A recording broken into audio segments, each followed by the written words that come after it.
end of an era in Charlottesville as Mississippi State has hired Virginia head coach Brian O'Connor to be their new baseball coach. O'Connor guided the Cavaliers to the 2015 national title and has made 7 College World Series appearances. Also is now a Hall of Fame coach. Wright State knocked off top and national seed Vanderbilt in the NCAA baseball regionals, and number 2 seed Texas is ousted by UTSA. Nationals fall to the Diamondbacks 3-1 in the series finale. But what a run it was for the Nationals. 4 games, 1 on the road trip. They scored 38 times during the win streak. Saturday's 11-7 win included an RBI double by K-Bear Ruiz. The pitch to Ruiz, swung on, line drive, left center field. Long run for Thomas, way back, he can't get there. It's one hop to the fence. Garcia scores from third. Bell around third coming home. Hassel around third, held up by Ricky Gutierrez. And into second with a booming double to left center field is K-Bear Ruiz.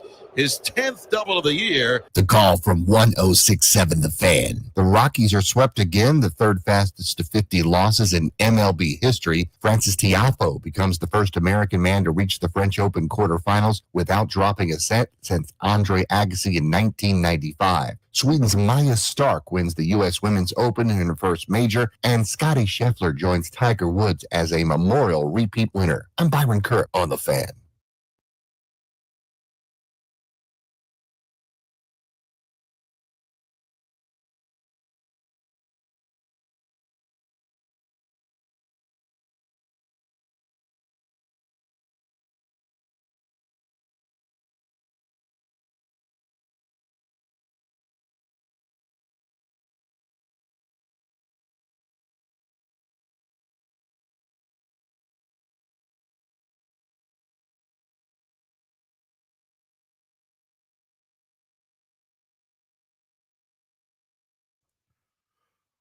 What up? What's happening? Monday, June the 2nd, 2025, right here on 1067 The Fan. This is B. Mitch and Finley. We'll take you up to 2 p.m. Eastern Time. Linnell Willingham sitting in for the fellas. They're back with you tomorrow, live on location at the Purple Heart Open. I know that's one of the big events we do yearly here at the Fan, so I know the fellas excited for that. I'm excited for today's show. We got a lot on tap for you. 94 days until the start of the NFL regular season. We'll talk plenty of NFL coming up in the 12 o'clock hour.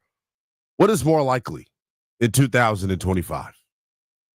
What is more likely in 2025? Fresh off of an NFC title appearance, fresh off of finding out that you actually have one of them ones at the quarterback position in Jayden Daniels. What is more likely in 2025 for the Commanders? Making the Super Bowl or missing the postseason? We'll do that coming up at noon. We'll also get a little bit of Commanders superlatives in as well. So a lot to get to, but I have to start with the Washington Nationals, man. In fuego over the weekend. And yesterday they cooled off a little bit as they could not wrap up the series finale against the Arizona Diamondbacks. They were 3-1 losers yesterday. But can we have a little fun to start the show? Who cares about what happened yesterday? Saturday, and look, I'll be very open, honest, and transparent about this, right? I don't catch many Nats games in its entirety. I normally don't watch from the opening pitch. But I got the chance to do that on Saturday, and boy, did they make me look smart for doing so. The Nationals, in the first inning on Saturday against the Arizona Diamondbacks, 10 runs in their 11-7 win. I know you're probably saying, damn. They scored 10 runs in the first inning, only scored 11 on the game, but that's not important. Their first 11 batters reached bases. They scored 9 runs before the Diamondbacks even recorded an out. Can I repeat that? Because it's absolutely crazy. Their first 11 batters reached base, and they scored 9 runs before Arizona even got an out. It's the second most in the majors since 1961.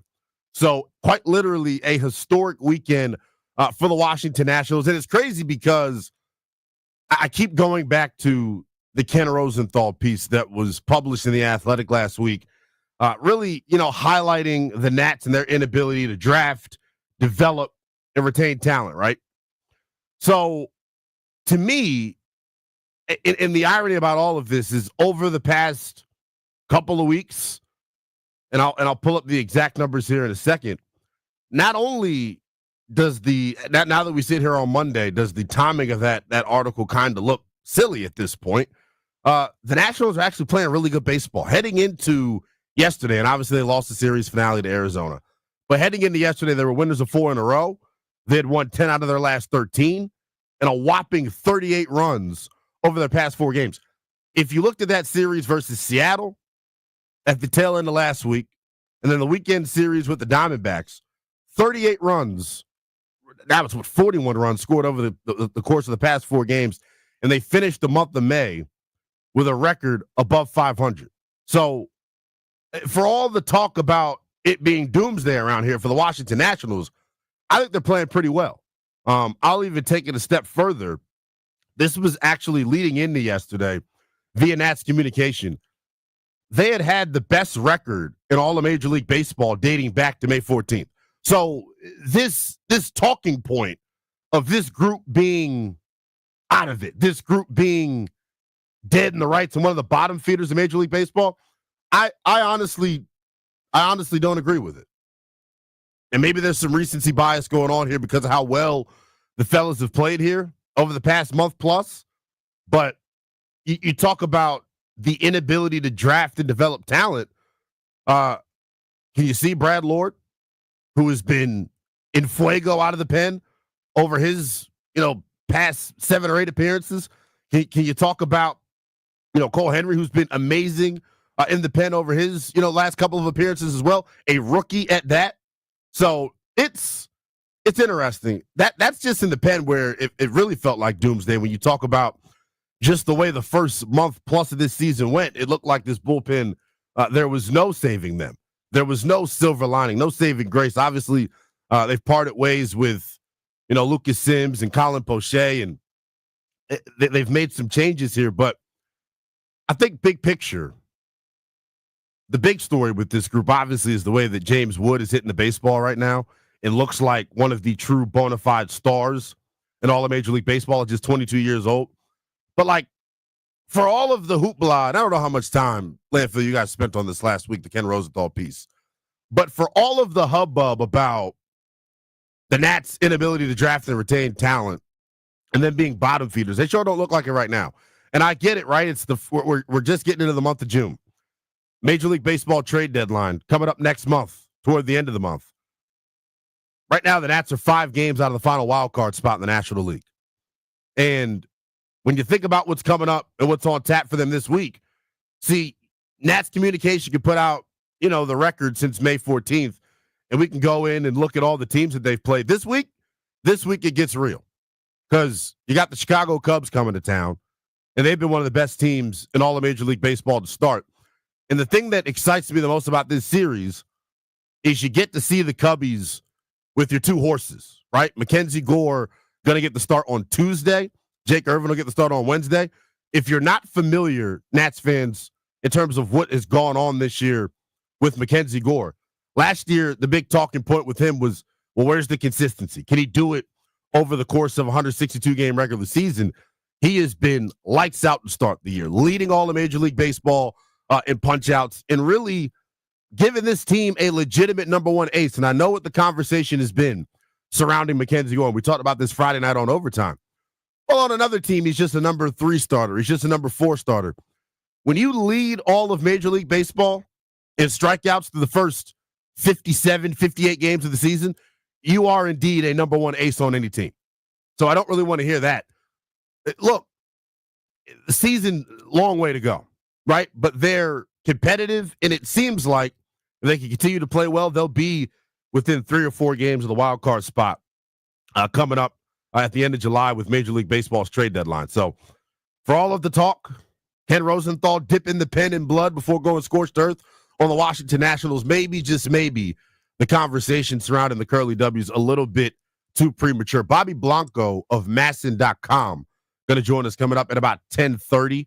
We'll get his thoughts on the West Coast Nats as they were out taking on Seattle and Arizona over the past 2 series. They're back at home starting this afternoon. You can hear all the action, of course, right here on The Fan. The big thing, though, that you know I care about from this weekend, I am a basketball nut. I'm an addict for the NBA. And I'm actually here to speak some gospel. I'm actually here to speak some truth because it feels like every time I hear anyone 30 and older talking about the NBA's product, talking about what this year has been for the association, it feels like it's plenty of negativity. It's plenty of vitriol. People are hating. They're jealous. I'm obviously being facetious when I say that. But the NBA this season, to me, has been brilliant. Now, I won't tell you if you're trying to introduce your son or your daughter or your nephews or your grandkids to the NBA, don't turn on regular season NBA basketball. The product is not what you would want it to be. But this postseason, I think it's been as good as anything I've ever seen. And we now have the NBA Finals matchup set. Tyrese Halliburton and the Pacers moving past Bodega Cat and the Knicks over the weekend. So now the Finals actually set. Thunder and Pacers, game one of that series set to start on Thursday. So you all know I'm super excited for that. But I do want to address this narrative that a Pacers Thunder Finals is bad for basketball. Because it feels like that has been the main talking point online is how terrible Pacers and Thunder is for the finals. Two small market teams talking about Oklahoma City and Indiana, but who gives a damn about their geographical location, right? Think about who spearheads both of these rosters. And if you all out there are sicko Wizards fans like me, you look at both OKC and you look at both Indiana and go, that is a team-building strategy that I think is replicable. That is a team-building strategy that I feel like the Wiz Vengers, as I like to call them, right? Will Dawkins, Mike Winger, Travis Schlenk. That is a formula that I think they can replicate.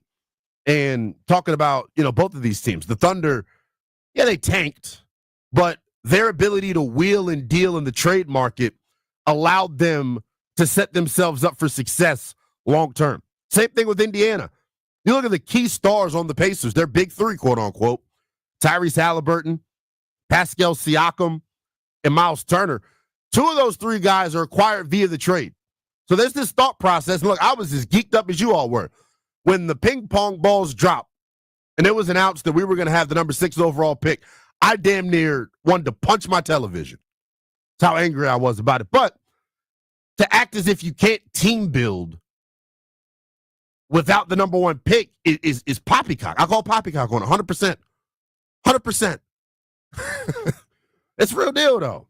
So I'm excited about it. And maybe just because I'm a big basketball fan compared to the average Joe.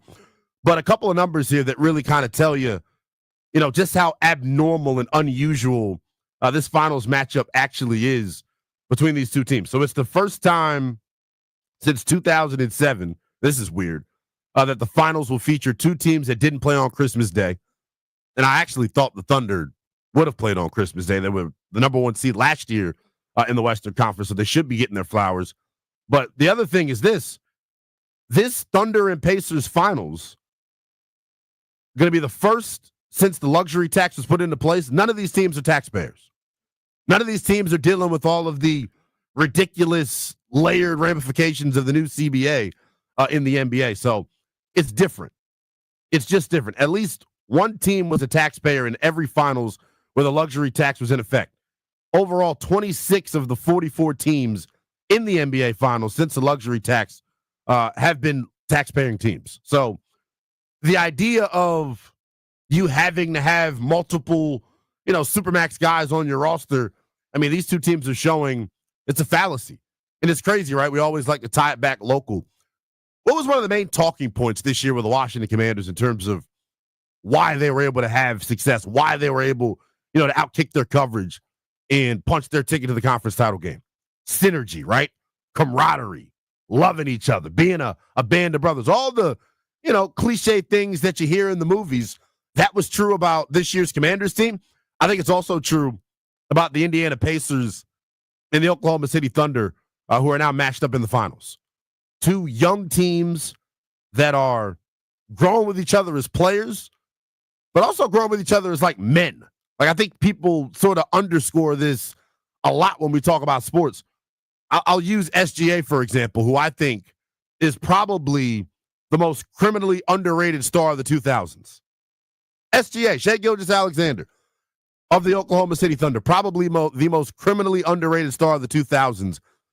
Before that Western Conference Finals series started between, the Thunder and the Timberwolves, I think if you were to ask the most casualist of NBA fan, what would they tell you?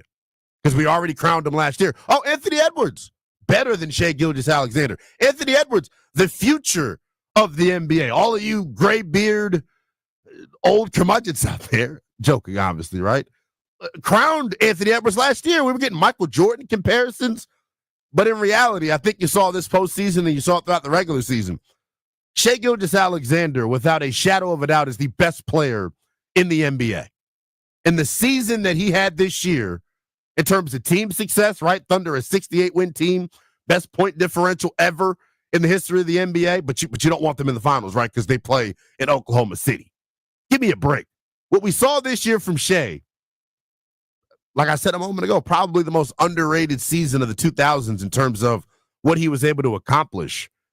If you combine his point total from the postseason and the regular season as we get geared up for the finals, it is the most points by a player since Michael Jordan in 1993 when they were, going into the finals. So for all this talk about the NBA not being in a good spot, for all this talk about the league being in a bad place, Shai Gilgeous-Alexander here to save the day. Maybe Tyrese Halliburton here to save the day. That's the other reason why I look at this matchup and go, if I'm Adam Silver, if I am the powers that be in the NBA that are, keeping a close eye or wanting the game to grow and all that, think about these two teams, Indiana and Oklahoma City. Young, super long runway. And for Shai Gilgeous-Alexander, he's already, for my money, the best player in basketball right now. Tyrese Halliburton, if you've gotten to get an intro to him this postseason, you know what he's about. So two of your young stars going head-to-head in the finals, and that's bad for the NBA. I can't subscribe to that notion all the way. It's kind of frustrating for me. I did want to let you hear some post-game audio from the Western Conference Finals, or the Eastern Conference Finals, rather, as the Indiana Pacers were able to become victorious on Saturday night. Pascal Siakam, of all people. We all know about Swaggy P, Nick Young, Playoff P, Paul George. The Eastern Conference Finals MVP was Spicy P, Pascal Siakam. Here's him talking post-game about winning the award. Right. No, it's cool. I mean, I think I didn't know they had a trophy for that, but I'm excited. I mean, I'm happy. I'm blessed, man. It's been a crazy journey, a lot of ups and downs, and I know, I'm not the the guy that everyone's going to talk about a lot and all that stuff, and I really don't care about it. I'm just a young kid from Cameroon that's moved to the U.S. when he was 18 years old and gave everything to the game of basketball. Like, and I just work every single day. I don't cheat the work. Like, no matter good games, bad games, I'm in the gym. I care about the game of basketball, and I want to be as great as I can. And to me, that's all that matters, man. Like, all the other stuff don't really matter. And yeah, like, this is cool. It's pretty cool though. But the work continues. The work continues, man. Pascal Siakam, if you're not hip to his story, he got you, up to speed a little bit there in that bite. Just somebody that embodies what it means not to let your circumstances dictate your work ethic. Came to this country at 16 years old, and now is the Eastern Conference Finals MVP. He's already got a championship ring with the Toronto Raptors, so one of the best stories to me in all of the NBA. Your finals matchup set, Thunder and Pacers. Game one of that series comes your way Thursday. We got a lot more to get to as we roll throughout the program. Alex Ovechkin, we got some clarity on his future from his wife, of all people. We'll talk about that coming out of the opening hour of the show. When we come back, though, Bobby Blanco, MASNsports.com, going to join us. Give us the latest on the Washington Nationals. Playing well as the Bats were in fuego out west. Bobby Blanco joins us next on The Fan.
French Open this morning, round number 4. United States Coco Gauff advances 6-love, 7-5, but third seed Jessica Pegula falls to Lois Boisson. Frances Tiafoe from Hyattsville, Maryland, won yesterday in straight sets.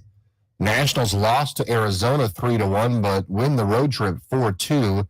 They have the day off before hosting the Chicago Cubs tomorrow night here on the Fan at Nationals Park.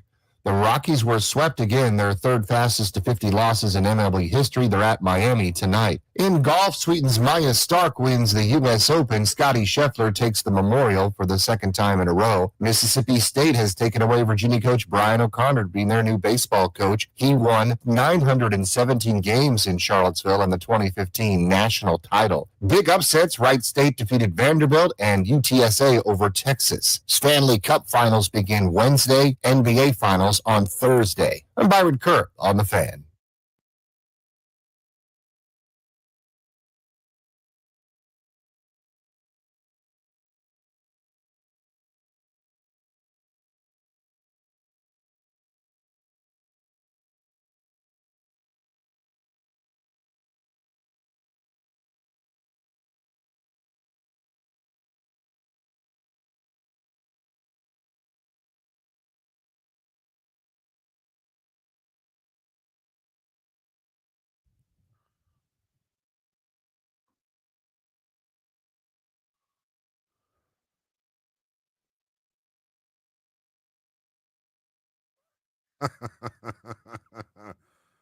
Oh, Landini.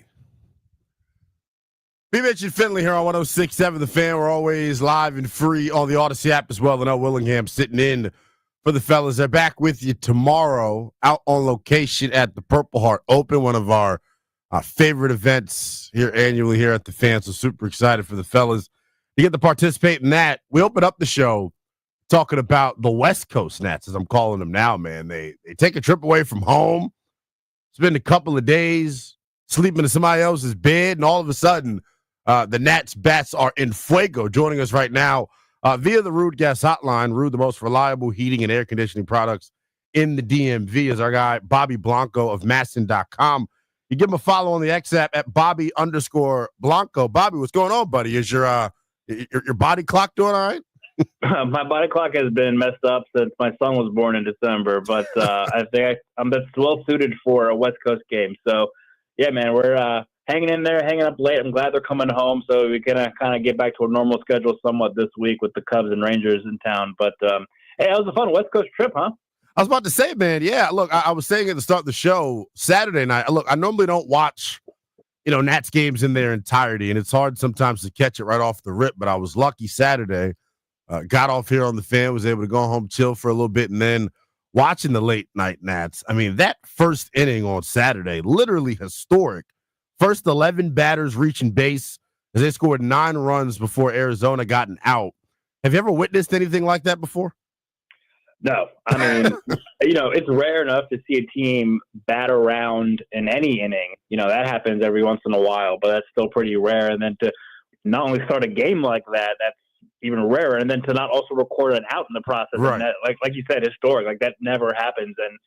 And that was kind of just like the epitome of how they were swinging the bat this week or that past week. I know that they were held to 1 run yesterday against Corbin Burns, even though they knocked him out a little earlier due to injury, but they ended up out hitting the D-backs, which is kind of a frustrating way to lose that game. They could have swept them when one Freighton with runners in scoring position with 8 runners on base, but you look at the 4 wins that they had in Seattle and Arizona, they scored 9 or more runs at all of them. And then, that first inning on Saturday was just unbelievable. So, I think the Nats have been kind of waiting for this kind of offensive production to see if they can keep it up. I mean, obviously you're not expecting to score 9+ runs every single night, but I mean, just get some more consistency, because I feel like the starting pitching has done a pretty decent job of keeping them in the game. The bullpen has been way more improved since the start of the season. So, if this offense can be somewhat consistent like this, again, not scoring 9 runs a game, but 4 or 5, I think that's enough to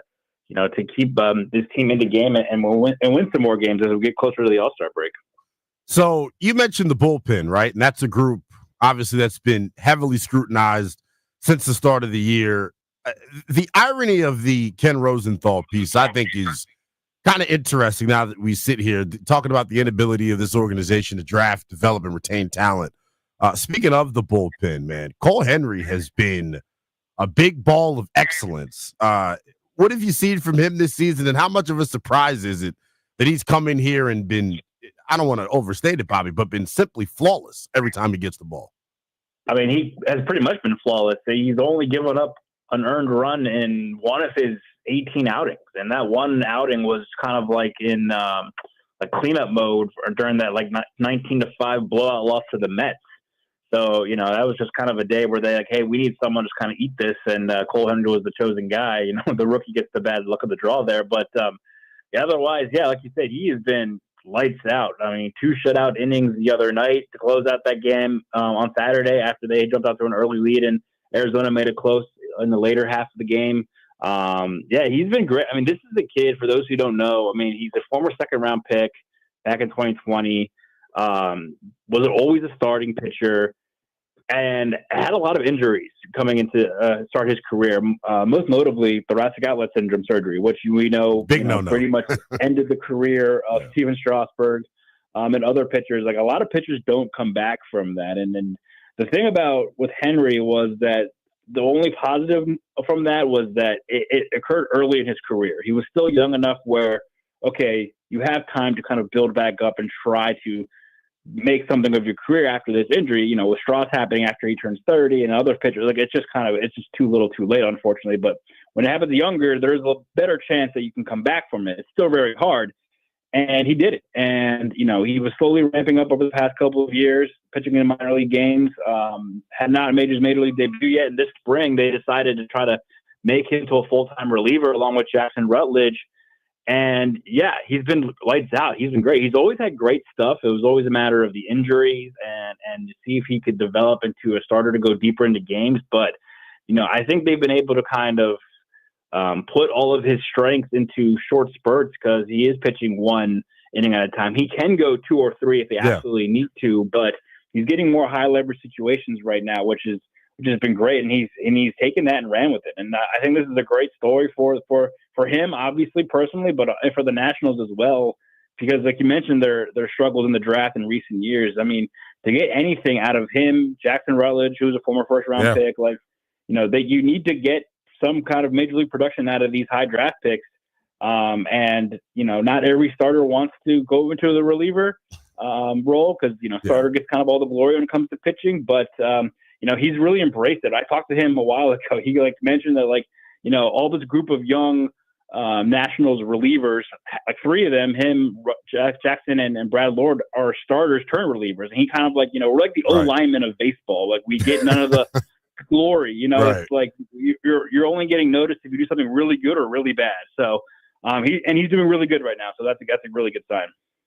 Yeah, I think that's an excellent way to put it, calling themselves offensive linemen. I think not a lot of glory, not the sexiest position in the world, but as we've seen this year with the Nats, I mean, pivotal when you're talking about, you know, a win-loss record. Joined right now by Bobby Blanco of Madden.com. Give him a follow on the X app at Bobby_Blanco. Bobby, Madden threw up a pretty interesting graphic over the weekend on Saturday during the broadcast, kind of highlighting just how good Papa James. First of all, I'm now calling him Papa James, by the way, and I think the whole DMV needs to get on board with that as well. As you all don't know, anytime James Wood hits a homer, you get 50% off your online order at Papa John's the following day with the promo code JW50. With that being said, Papa James, there was a graphic that was thrown up Saturday on the Madden broadcast comparing his first 136 games to 2 other big-time hitters that have come through this organization, talking about Juan Soto and Bryce Harper. Obviously, very early, he's got to have sustained success. But what you've seen from him thus far, does it surprise you still on a day-to-day basis how effortless he swings the baseball? And then I know Saturday there's a lot of talk about, you know, well, is he DHing too much? He makes a ridiculous throw to home plate to throw a guy out, so you're seeing the defensive chops as well.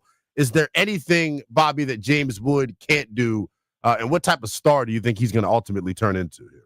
Well, my biggest question over this past week with James is, you know, on the West Coast, what happens if he hits a home run after midnight Eastern time? Do we get the people the following day? Is it that day? Like, I need to read the fine print on that promo. Yeah, no, nothing's really surprised me. I think following him since the trade up the minor league system, getting to know him. I mean, like talking to people around the organization and the industry, everyone's kind of knew that this guy was different. He was built different. He has that superstar capability. In that trade, you're talking about him and Robert Hassel. Hassel was the higher rated prospect at the time because he was, I think, already at AA or just about to reach AA in the Padres system. And he was kind of more of like, sure thing. Like, he's at least going to be a solid major leaguer. James Wood, though, was the guy that was going to be like, hey, you could have a superstar on your hand right here if everything goes right. And yeah, that graphic was super interesting. And I think it's cool because, it is hard to compare him with Juan and Bryce just because Juan and Bryce, they've won MVPs, they've won Silver Sluggers, Juan's won a World Series, they've just been around longer and have more experience. But, you're comparing them to, their first, 150 something games or whatever it is in the majors. Yeah. So that's a small sample size, but like something that they all had to go through. And, Bryce Harper being the number 1 overall pick and Juan Soto being this, diamond in the rough superstar talent that the Nationals found in the Dominican, and then now here comes James Wood, who they acquired ironically for Juan Soto. And he's putting up similar, if not better numbers than they did. And when they were in his shoes. It's super interesting to follow. I mean, I unfortunately for James, I think that comparison is always going to follow him, especially as his superstardom grows, right? Like you're always going to try to compare him to Juan, compare him to a young Bryce, whatever he does, just because that kind of comes with the territory of being this young, unbelievable talent. But I think he handles it very well. Nothing really surprised me with him. I think, like you mentioned, the defensive play, that was maybe a huge question mark coming, if there is such thing as a huge question mark with him. But one of the bigger question marks was, how will he hand up defensively? He's super athletic and everything, but we saw him struggle a little bit in left field at the end of last year.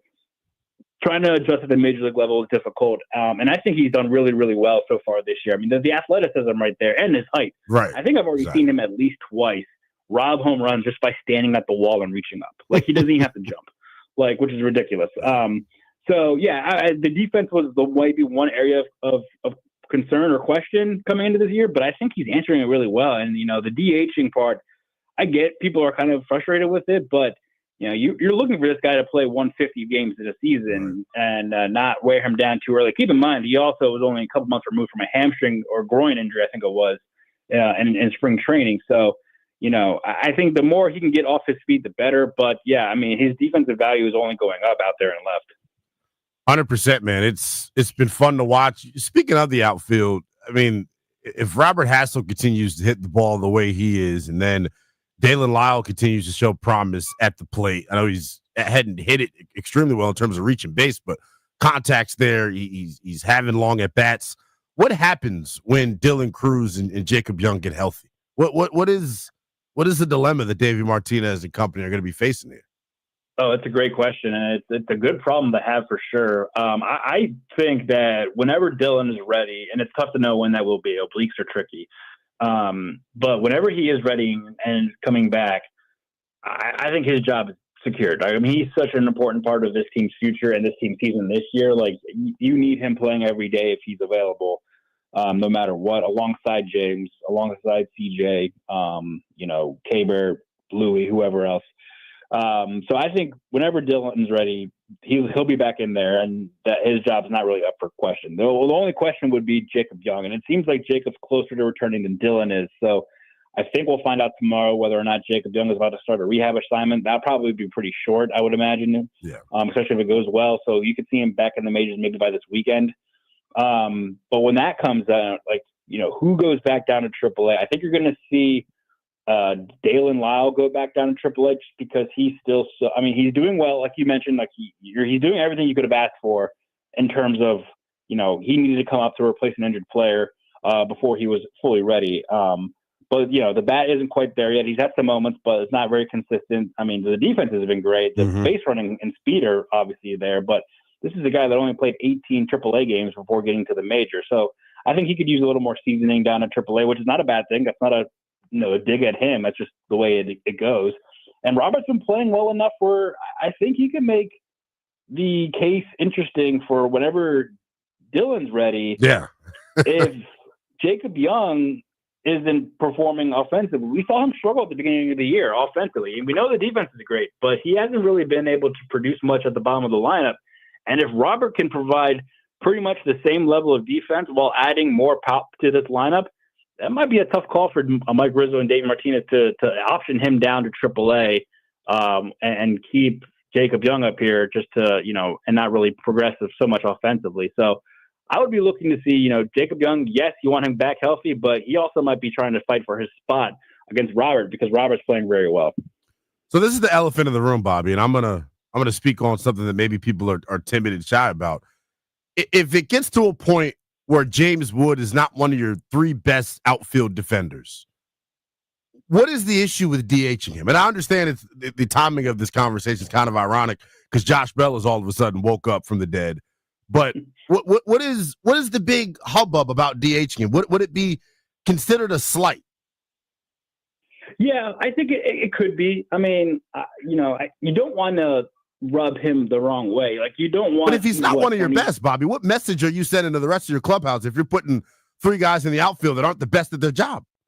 But we also just said, he is getting better. I mean, I agree. Sure. Like it's, if all cards on the table, and you don't have names attached to them, right? You're probably picking Dylan, Lyle, Hassel, Young as better, maybe even Alex Call as better defenders than James Wood. Yeah. And so, I memean, I think you can make the argument that, sure, he should DH more than he playing the outfield because the other guys are better defensively, but he is improving. And I don't know, he's still, 22, 23 years old. For and sure. He's not losing games for you out there. Like, it's not like that bad. When it is bad, like it's still just like a little, not as good as the other guys. And those guys are elite defensively. So there's no shame in that. I think he has the capability of playing at a high level defensively out there. He's still kind of adjusting. We're seeing the improvement. I know it is an interesting question though, when you do get everyone back healthy and do you DH him more? I've heard people mention, do you move him to first base, which I think we're so far away from that. Like he is not there yet, but I mean, it is an interesting question. I don't think you're going to, because he is capable of doing it. I don't think you're going to go to him and be like, hey, we don't think you're good enough out there, so we're just going to DH you every single day. And you also don't want him getting rusty because, like very true. Injuries happen. Right. He's going to have to play the outfield at times, and you don't want him like losing that step, especially when he is getting better the more he's playing out there. And then all of a sudden cut him off, I think that'll set him back a little bit. You don't want to do that either. For sure. Definitely showed over the weekend, Bobby. More than capable of making big-time defensive plays from the outfield. Bobby, we appreciate you giving us some time as always, my man. We'll do it again soon. Yeah, man. Thanks for having me. I really appreciate it. Yes, indeed. That is Nats Insider for MASNsports.com. Bobby Blanco. Give him a follow on the X app at Bobby_Blanco. A lot to get to as we move into the 11 o'clock hour. Coming up at 11, who will be more favorably viewed in their sport over the next 5 years? Jaden Daniels or James Wood, who we're just talking about? Wood off to really a historic start, a crazy start at just 22 years of age. We obviously saw what Jaden did during his rookie season for the Commanders. When we come back, though, a big Caps PR blunder that happened late last week, we found out on Friday, probably wasn't a mistake. We'll give you the details on that next. This is The Fan.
B-Mitch and Finley, 106.7 The Fan. We're always live and free on the Odyssey app as well.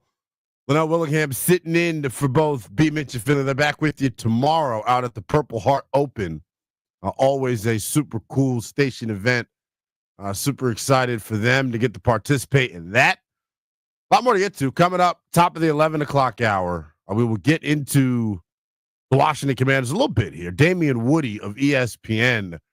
One of the few pundits out there that kind of feels like they're not drinking the super sweet, thirst-quenching Commanders Kool-Aid right now, fresh off of the NFC Championship game. I wanted to get to something that broke late Friday. I got to touch on it a little bit over the weekend here on The Fan.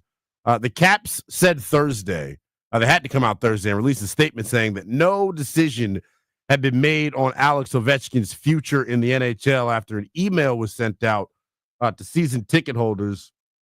And in that email, they were advertising that, next year is going to be the final year of Alex Ovechkin with the Washington Capitals. Now, if that is the case and actually the case, I don't think anybody should be surprised by it. You cracked and beat Wayne Gretzky's goal-scoring record.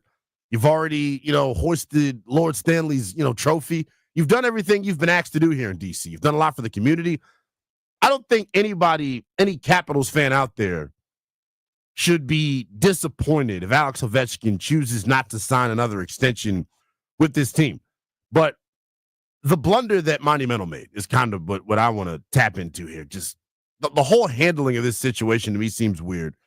So the Caps came out Thursday and said, no decision's been made yet. Fast forward to Friday afternoon in a sit down. Landfill, how do you pronounce this? Is it Natasha? It's Nastya. It's the wife of Alex Ovechkin. So I believe it's Natasha Ovechkin. Revealed that her husband plans to play the final year of his NHL contract with the Capitals next season and then return to Russia for good. This is via RMNB. If you follow them on Twitter, Russian machine never breaks. They're always first on the scene with all the Alex Ovechkin news. This is the quote. Alexander still has a contract for a year. So we will play the next season and then fly back to live in Moscow, to our homeland. We will stay in Russia. Yes. So here's where I kind of got annoyed. And maybe I'm off base with it. Maybe I am completely missing the boat totally. Doesn't this feel like a big blown opportunity for the Monumental Sports Network, who has wrestled and tried to put any type of good local programming on? Wouldn't the Alex Ovechkin, this is my last year farewell tour press conference be something that, got eyes on the product, got eyes on Monumental Sports Network? No, I'm not trying to disrespect anybody here. It's just weird. That's like Brady. Maybe that's a bad example because of him and Gisele's falling out. That's like Taylor Swift announcing Travis Kelce's retirement. It's just weird. It doesn't matter. It feels like a massive missed opportunity for the Capitals, and I'm more so disappointed that they were just going to leak it out to season ticket holders like, no big deal. Talk about a Friday news dump. Alex Ovechkin, according to his wife, next year going to be his last year with the Washington Capitals. We will see and keep you up to speed over the coming weeks to see whether or not that is a thing or not. A lot more to get to. Top of the 11 o'clock hour coming your way. I mentioned it briefly before we took our last break. James Wood, as we continue to talk about, 22 years old, first full season in Major League Baseball, and he currently leads the National League in home runs. And quite literally, this is no facade, no hyperbole, no exaggeration. He has been one of the best players in Major League Baseball this season. Comparing him to Jayden Daniels, Washington's rookie quarterback, is a super interesting exercise. Who will be viewed more favorably in their sport over the next 5 years? Jayden Daniels or James Wood? We'll chew on that next as The Fan.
This update brought to you by the Windowman.com, the educational window company. French Open second seed Coco Gauff a winner, advancing 6-love and 7-5. Seventh seed Madison Keys wins 6-3 and 7-5. But third seed Jessica Pegula lost to Lois Boisson. On the men's side, third seed Alexander Zverev advances because his opponent had to retire. The Capitals have re-signed goaltender Garen Bjorklund to a one-year, two-way contract. The Stanley Cup Finals begin Wednesday with Florida against Edmonton again. Nationals baseball lost 3-1 to the Diamondbacks, but a very successful road trip. They go 4-2. During the 4 wins, they take on the Chicago Cubs tomorrow night back home. Live play-by-play right here on The Fan. The Colorado Rockies, hoo-hoo doggy, 9-50 overall. Third fastest to 50 losses in MLB history. In golf, Sweden's Maja Stark wins the U.S. Women's Open for her first major. Scottie Scheffler joins Tiger Woods as the Memorial repeat winner. Mississippi State takes away Virginia coach Brian O'Connor in baseball. O'Connor was pretty good with the Virginia Cavaliers' 2015 national title. Hall of Fame coach. 917 wins. I could go on and on. Okay, I will. 18 NCAA tournament appearances, 9 super regionals. Summer heat is on the way. Replace those inefficient vinyl windows now. The Windowman.com's fiberglass windows offer maximum comfort and are now $200 off for every window.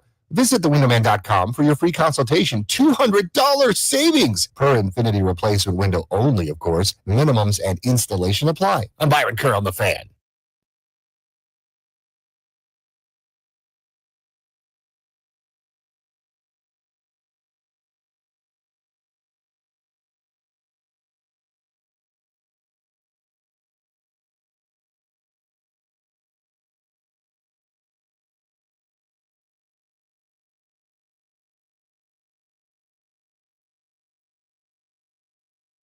One 1-800-636-1067 is the number. You can tweet at me as well. It's at NELL_BTP. Youngest and Charles and Willingham sitting in for B. Mitch and Finley. They're back with you tomorrow, live out at the Purple Heart Open. We're going to get into James Wood versus Jaden Daniels here in a second, because as James Wood has continued to just crush the baseball and look like the best young outfielder in all of Major League Baseball, the best young hitter in all of Major League Baseball, it got me thinking, boy, is it a good time to be a DC sports fan. Boy, is it a good time to be a fan of what we got going on here around the Beltway. James Wood looks like a bona fide star. The Commanders finally have, answered the game's most important position at quarterback. And when I think about what Jaden Daniels did during his rookie year, it gets me thinking about how special this year has been for James Wood. And those of you that are not, familiar with James Wood and don't watch the Nats every night, this 22-year-old, despite the record, right, 28-31, couple of games under 500, like 4 or 5 games out of the final wild card spot in the National League, despite all of that, James Wood has quite literally been the best young hitter in baseball this year, and looks like a guy that is going to be, perennially talked about as a superstar MVP type of candidate, man. Like, he is legit, and it always is special to me, and I always enjoy James Wood convos because he's from here, right? The pride of Olney, Maryland, born in Rockville, a Montgomery County cat through and through. I always tell this story. I bumped into him at a Wizards game, and I'll be real, I didn't even realize that it was him, right? Just cool, calm, collected. You wouldn't notice him. Well, he's 6'7", so that stands out obviously like a sore thumb, right? But if you see him at a sporting event, right, at an NBA game where there are other massive human beings walking around, you wouldn't really notice him, right? Wearing his Wrangler jeans, his ASIC kicks, his generic North Face jacket, just looking like a bro. One of the guys, little did I know, he was going to come into this year and be an absolute monster. He's tied for the 5th most homers in all of Major League Baseball with 16. I think that leads the National League. He's got 44 RBIs on the year. That's tied for 8th in all of Major League Baseball, and he's tied for 6th in the majors with a 9.52 OPS. So every metric with this young man at the plate kind of just shows you he's elite. He's elite. And the thing that, and I've had some conversations with different folks about this in terms of like trying to compare the two, him and Jaden Daniels. It's a it's a tricky thing to do because it's hard to quantify, two stars from two different sports. But from an impact standpoint, I think Jayden Daniels, because quarterback is a more impactful position, right? He touches the ball every damn play. He is the quarterback. It's probably the most important position in all of pro sports. The fact that we're even able to make this conversation make some sort of sense comparing James Wood to him showed you just how elite Wood has been at the plate. And I think when we talk about the question that we're going to ask you at 1-800-636-1067, who is viewed more favorably in their sport over the next 5 years? Who's the bigger star in either the National Football League or Major League Baseball over the next 5 years? Jayden Daniels or James Wood? Now, before this past week, the one area where I think Jayden completely clears James Wood out of the park is the stardom, the it factor, the marketability. I just talked about James. 22, but he's quiet, calm, cool, collected. And that's no slight to who he is, right, as a person. By all accounts, tremendous young man. By the performance that he gives you at the plate, super hardworking, team-first guy. Love everything about him. But we talked about this, and we talk about this all the time. Jayden's got aura. Not saying that James Wood doesn't have aura. It's a different type of aura, right? I told you from now on, I'm calling him Papa James. If you remember last week, the commercial that comes out via Papa John's, and I was stunned to see it because when you think about James Wood's personality and what he's shown you to this point, it didn't seem like a guy that's going to be pressed to be in a bunch of commercials. Not saying that he is, but seeing him in that Papa John's commercial made me go, man, think about what could be with this dude. Think about what it is and what it ain't with James Wood. Bona fide star. And now that the marketing stuff is coming his way, the advertisements, the attention dollars, so to speak, I think his stardom only grows. But when we're talking about who's the bigger star in their sport over the next 5 years, I think the other layer of this conversation we got to get into is, and it's hard to, once again, I'm admitting this is hard to quantify. I get it. Is James Wood a better hitter than Jayden Daniels is a quarterback? And I know that's something I get it, super difficult to quantify. But I guess it just speaks to, it's really out of respect for James Wood, man. He's been that good to start the year. And I got a couple of numbers here that kind of quantify how good he's been, but it's fascinating to watch. And I mentioned with Bobby Blanco, the graphic that was thrown up on Masson on Saturday during the game, comparing James Wood to Bryce Harper and Juan Soto over the past couple of years, or excuse me, over the first 136 games of their career. So this is via Codify Baseball. James Wood is the only player, this is crazy, the only player in Major League Baseball history to have a 380-plus on-base percentage with 15-plus homers and 9-plus steals in his team's first 56 games before turning 23. So if that, hopefully that helps paint the story and tell the story of just how good James Wood has been this year. Only guy in Major League Baseball history to accomplish that feat. The other stat that was thrown out there, and I think this was via our guy Grant Paulson, and I'm struggling to pull it up here. This is from Grant the other day, from May the 28th. The full list of players right now in Major League Baseball hitting over 280 with 15-plus homers and 8-plus stolen bases. Shohei Ohtani and James Wood. So I think even if you're the casualist of baseball fan, you understand how much of a unicorn Shohei Ohtani is. You understand how much of an elite athlete Shohei Ohtani is. The fact that him and James Wood are the only guys in a category should show you just how great James Wood is. Now, the question that I want to ask at 1-800-636-1067, I'm doing this on the fly here, kind of, in terms of how we should best frame this, because I get it as a difficult comparison to make. Who will be viewed as the bigger star in their sport over the next 5 years? Jayden Daniels or James Wood? 1-800-636-1067. Now, I get it. Team success for the Commanders, I think, kind of skews the conversation and skews the result towards Jayden. But in terms of just pure talent, pure ability, I mean, baseball truthers out there can tell you this if you've watched this kid this year. At 6'7", there's not a more smooth or effortless swing in all of Major League Baseball. Quite literally, and I know people are going to say, well, is he making this comparison just because they're two big, humongous freakazoids? We have Aaron Judge here in our nation's capital, pretty much. That is the best way that I can try and get a casual Nats fan to understand just how elite this dude is. He's Aaron Judge of D.C. He's the National League Aaron Judge. He's that good. So when you consider him being in that territory at 22 years of age, compared to Jaden Daniels, who I think we all agree here locally, right? I guess recency bias kind of, takes into account here, but top 5 quarterback, top 7 quarterback at worst in the National Football League.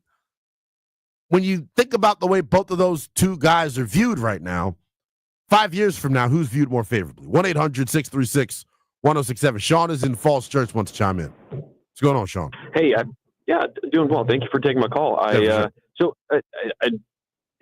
guess I'm making a weird comparison, but I'm equating it to soup.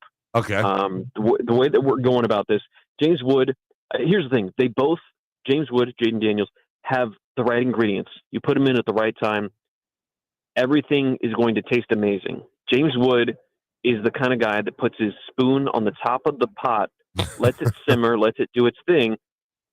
It's still going to taste good. Jaden Daniels is the type of guy that's going to stir it at the right time. Yeah. Not going to stir the pot necessarily, if you know what I mean, like an Anthony Edwards might. But right. We'll get to that later.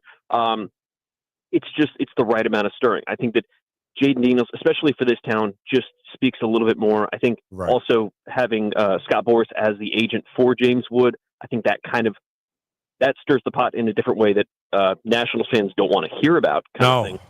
Not a good thing. But no.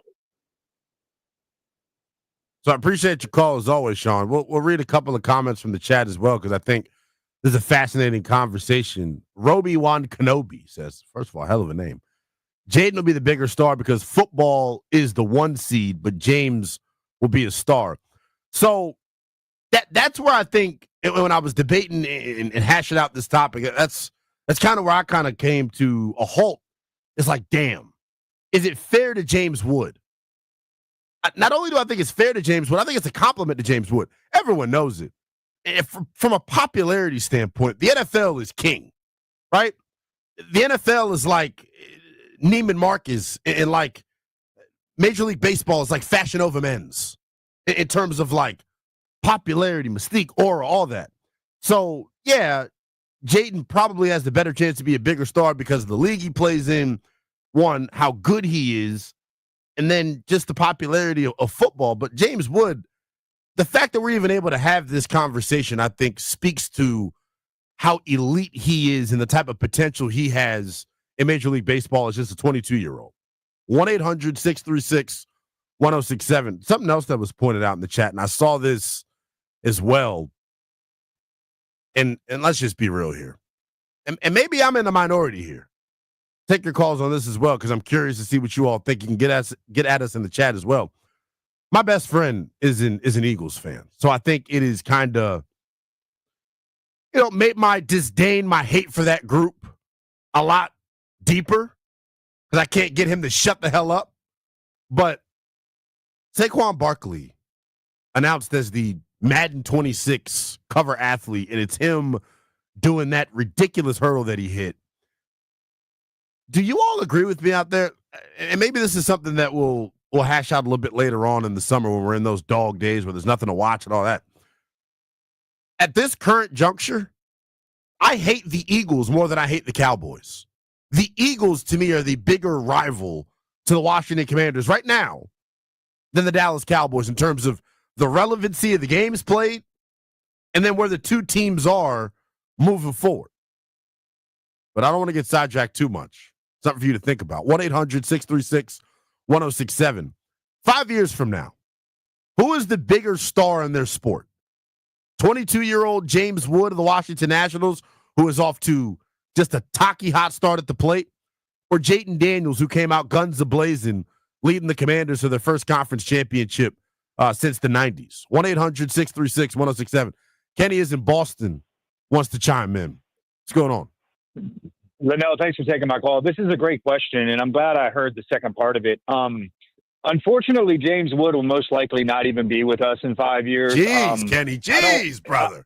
I don't want to rain on the parade, Linnell. Until this organization shows me that we're going to stop losing 90 to 100 games every year and offloading our talent. It's been very discouraging watching all these ballers all over the MLB that used to wear the Nationals uniform. Yeah, I hear you 100%. So I would say Jaden, because Jaden's going to be with a more structured organization, and we're going to keep building around him and getting better and better as we go. Does that make sense? 100%. And I feel like, do you agree with what I'm saying? It feels like the convo naturally is skewed toward Jaden because of the popularity of the NFL, but I think it speaks to just how good James Wood has been throughout his first full season up in the bigs that we're even able to have this convo. James Wood is dynamite, and my fear is that it's going to be another Juan Soto situation. Yeah. I really hate to say that, but that is my biggest fear because this organization has shown just that, right? Yeah. So the thing about that is I'm holding out hope, right, as a Montgomery County guy, that maybe, just maybe, it means a little something to James that he grew up watching the Nationals. I don't know if it was his favorite team or not, but you would have to assume so unless he was an Orioles fan. But, I don't know, man. I cross my fingers, on that conversation, because we've already been through enough, haven't we, as Nats fans, losing out. We've been through so much. I mean, it's so hard. It's so hard to be a sports radio guy and know that we have to listen to the Nationals every night. But it's okay. It's okay, because I'm sorry, man. I didn't mean to rain on this conversation. They're both dynamite superstars. They're both dynamite superstars. For sure. I appreciate the call as always, man. 1-800-636-1067. Real quick here, our guy Tay Wilson types in, James Wood gets a game away from the World Series. We can talk. I hear you. Let's not forget what Jaden Daniels did. And I think as we get deeper into the offseason and the news becomes more few and far between with the Commanders, you all sleep on how good Jaden Daniels actually was last year. Not even just from a throwing the football standpoint, from a running the football standpoint. His personality, the magnet that he is, the enigma that he is. And then I was going back and watching games from last year over the weekend, and I was watching that Tampa playoff game. I've watched a lot of football over the past decade plus, right? I don't think I ever remember a rookie quarterback having that type of command, that type of control at the line of scrimmage the way that Jaden Daniels had.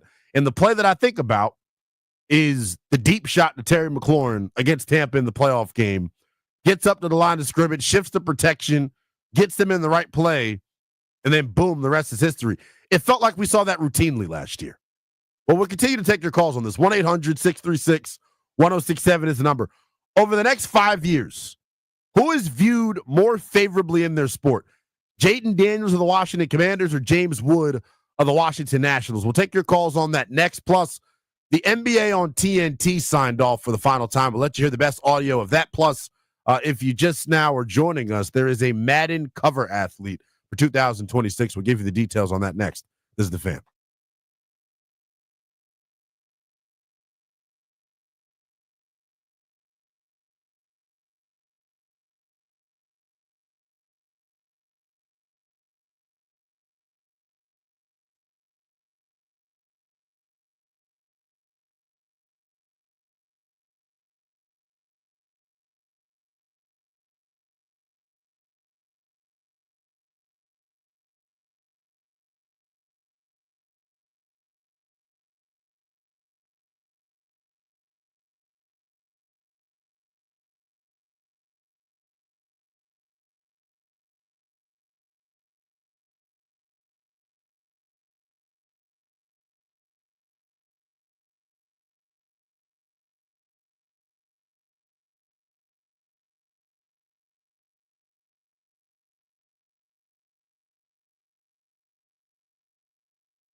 French Open winners on the women's side today. Number 2 seed Coco Gauff. She advances 6-love, 7-5, as does 7th seed Madison Keys. She wins 6-3 and 7-5. But 3rd seed Jessica Pegula lost to Lois Boisson. And on the men's side, 3rd seed Alexander Zverev also won. NBA Finals begin Thursday, Oklahoma City versus Indiana. The NHL Stanley Cup Finals begin Wednesday, Florida versus Edmonton. Today, the Capitals re-signed goaltender Garen Bjorklund a 1-year deal. Nationals lost to the Diamondbacks 3-1, but record-setting road trip. They score 9 or more runs in 4 straight road games for the first time in franchise history. Now 28-31, hosting Chicago Cubs beginning tomorrow night. College baseball, Mississippi State has hired Virginia coach Brian O'Connor. He'll become their new baseball coach. O'Connor's career record, 917 wins and a 702 winning percentage. Wright State upset Vanderbilt. UTSA upset Texas. I'm Byron Kerr on The Fan.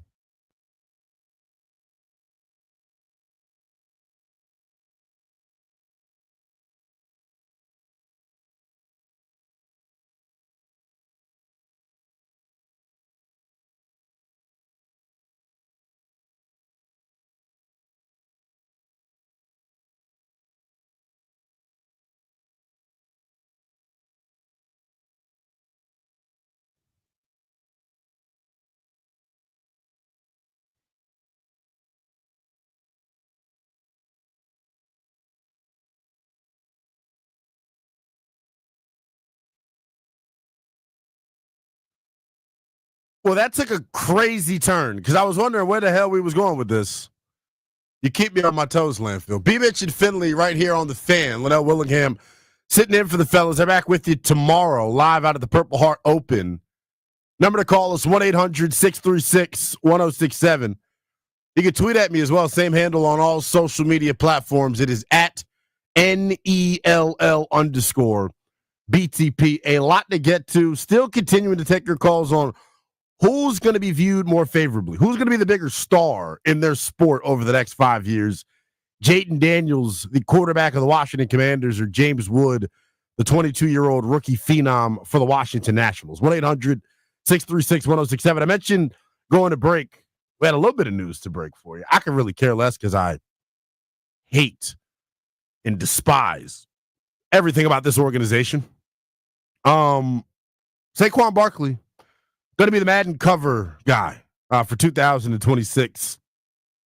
And I said something based off of that to spark some interest and discussion in the chat. Make sure you check us out on the old YouTube live stream on 1067 The Fan. We're also on the X app as well.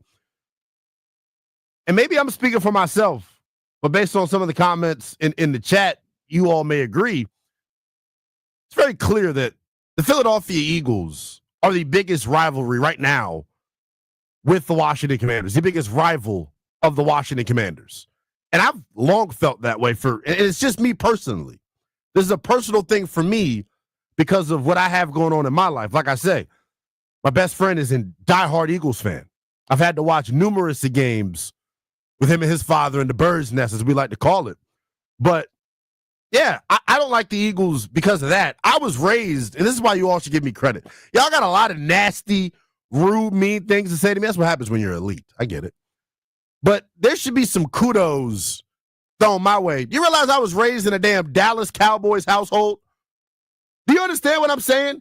You know how sick it is as a 27-year-old to be raised in a Cowboys household, trying to be persuaded every which way, all that dirty, nasty blue, navy blue star merchandise being thrown at me. And I was able to stay 10 toes down, man. And I stood through it. I wore it for years, watching the Commanders, then Redskins, just suck. I wore it. So, yes, I get to have an opinion on who our biggest rival is, because I think I'm one of the most diehard loyal fans that exists. A lot of you all out there are fair weather. You couldn't root for the team because of Daniel Snyder. Kiss my ass. Now I'm fired up about it. 1-800-636-1067. I actually do want to take calls on that because I feel like maybe that is a polarizing hot button topic here locally. And I'm going to say something now that is going to really irk a lot of people. You go look back at the season history the season series between Dallas and Washington over the course of the 2000s, they have whipped our ass for the most part. Let's be real about it. I'm going to tell her how a TI is. They have owned us. We have been the little brother of the Dallas Cowboys throughout the 2000s in terms of the head-to-head matchup. So if you want to call that a rivalry, sure.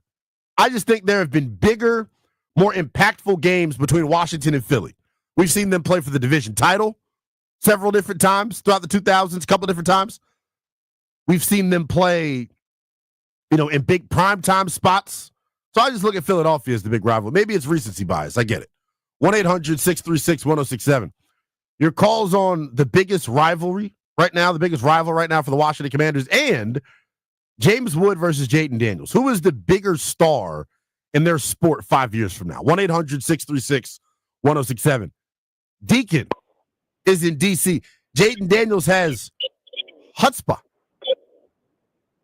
Yeah, baby. Real simple. The reason why Daniels has chutzpah over Woods right now is he shattered records last year. See, my man Woods is just coming up to the plate. He's just coming up to the table. He's shining. He's a diamond. But that guy, Jaden Daniels, man, he's shattering stuff, and he's taking us to another level, even in the game. Now, as far as our biggest rival, the Eagles will always be one of our rivals, but our biggest rivals is those Cowgirls, those Gerard boys. We play ball. We play ball hard, even when we lose, but we never quit. And that's why I'm still a Redskins/Commanders fan. But see, I need you to take this to the bank, and all of Radio Land, listen to this. Okay. Jaden Daniels did not shatter any Redskin records. Oh, my Lord. He made records as a Commander. And this is the legacy. This is what he's building right now. A legacy as a Commander, dude. So you're trying to say that Jaden Daniels in his rookie season and last year should not be a part of quote-unquote Redskins history? Deacon, come on, you my man. You tap in with me all the time.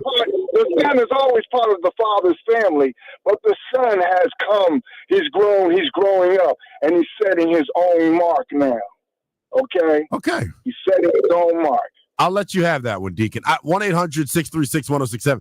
That's probably, and this may tick a lot of people off too. I could care less. This annoys me about that sector of the fan base that acts like the history should be different between the Redskins and the Commanders. It's all one and the same. We can't cry over spilled milk here. Didn't the post poll last week kind of put to bed all of the silly, nonsensical commentary around the name Redskins and Commanders and the popularity of all that? It is what it is. There's no going back. There is no tomorrow for the Redskins name. We are the Commanders, as Doug Williams said. So, I don't know. 1-800-636-1067. Let's go out to Fabian in Fairfax. What's chiming? What's going on, Fabian? Yeah, how's it going? Good, brother. How you doing?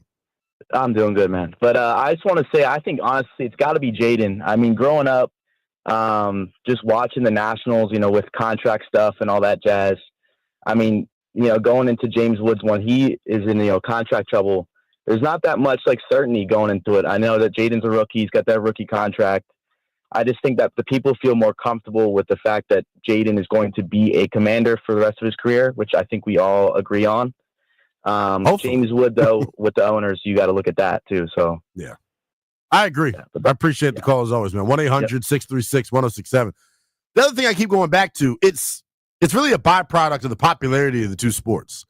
Now, I get this town in terms of baseball fanatics, right? Was at a fever pitch in 19 when they won the World Series. I get it. It was the climax of Washington Nationals fandom, right? But obviously, we know that's tailed off here a little bit, and they haven't made the postseason since winning the World Series in 2019. I always bake in this excuse for the Nats, and I wonder if other people out there feel the same way. I just wonder how much different life is for the Washington Nationals or where this thing stands if they were able to capitalize off of the ticket gate of a World Series team, off of the spike in popularity and merchandise sales. I had this conversation with Britt Giroli of The Athletic, and she kind of gave me the truth of it all. And I think I was talking with Danny Rie last week, and he had the exact same thought. Wouldn't really have impacted anything. I know people keep talking about, Washington and the Nationals and their inability to retain talent, and there's a big fear and concern as to whether or not James Wood will be locked down long term. The Juan Soto thing, if you're looking at that as like a precursor, as a prognostication for whether or not Wood gets signed or not, Juan Soto, you see based off of the money that he's garnered out there, the Nationals were never, ever going to pay him that money. And I think Mike Rizzo and company deserve a whole lot of credit for flipping Juan the way that they did. In terms of like major stars being shipped away from their homegrown club, the team that drafted them, Rizzo's return, I'd stack it up with any return that anyone's ever got. When you think about Abrams, Hassel, Gore, I don't know, man. It's tough. 1-800-636-1067. We'll take a quick timeout when we come back. Let's get full throttle into the Washington Commanders. Damian Woody of ESPN with a pretty interesting prediction for the 2025 Washington Commanders. We'll let you hear from Damian Woody next here on The Fan.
Mitch and Finley here on 106.7 The Fan. We're always live and free on the Odyssey app as well. Youngest and Charles and Willingham sitting in for the fellas. They're back with you tomorrow live out at the Purple Heart Open.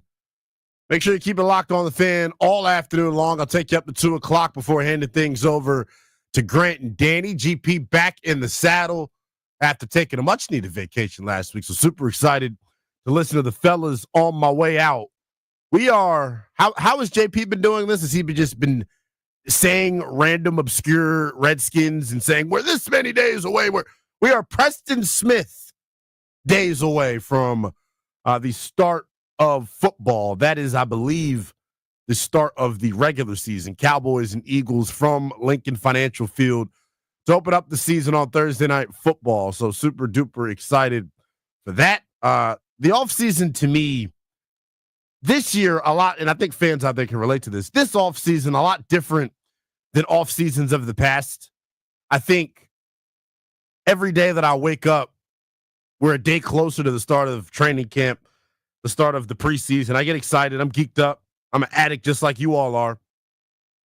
The expectations that come with this year's team, I feel like it's different than in the past. When's the last time this group had expectations entering a season? I think you got to go back to 2020. Ryan Fitzpatrick, Curtis Samuel, fresh off of limping your way into the postseason by winning the NFC East during that COVID year. Coming off of that season, there were ridiculous expectations set for this group. And I bring that up because the conversation you're hearing surrounding the Commanders this time around, I think is a lot more warranted. Right? What they showed last year, arguably, really you can make the argument it's sustainable. And I understand, they were the cardiac Commanders a lot of last year, right? The final 5 games, I believe, of the regular season, one at the buzzer. It's great. Obviously, the ball may not bounce your way as much this year, but I do think the overall program is in a lot better place. And when you're talking about, contenders for the Super Bowl in both the AFC and the NFC, you can't go too far down the list before legitimately giving Washington credit.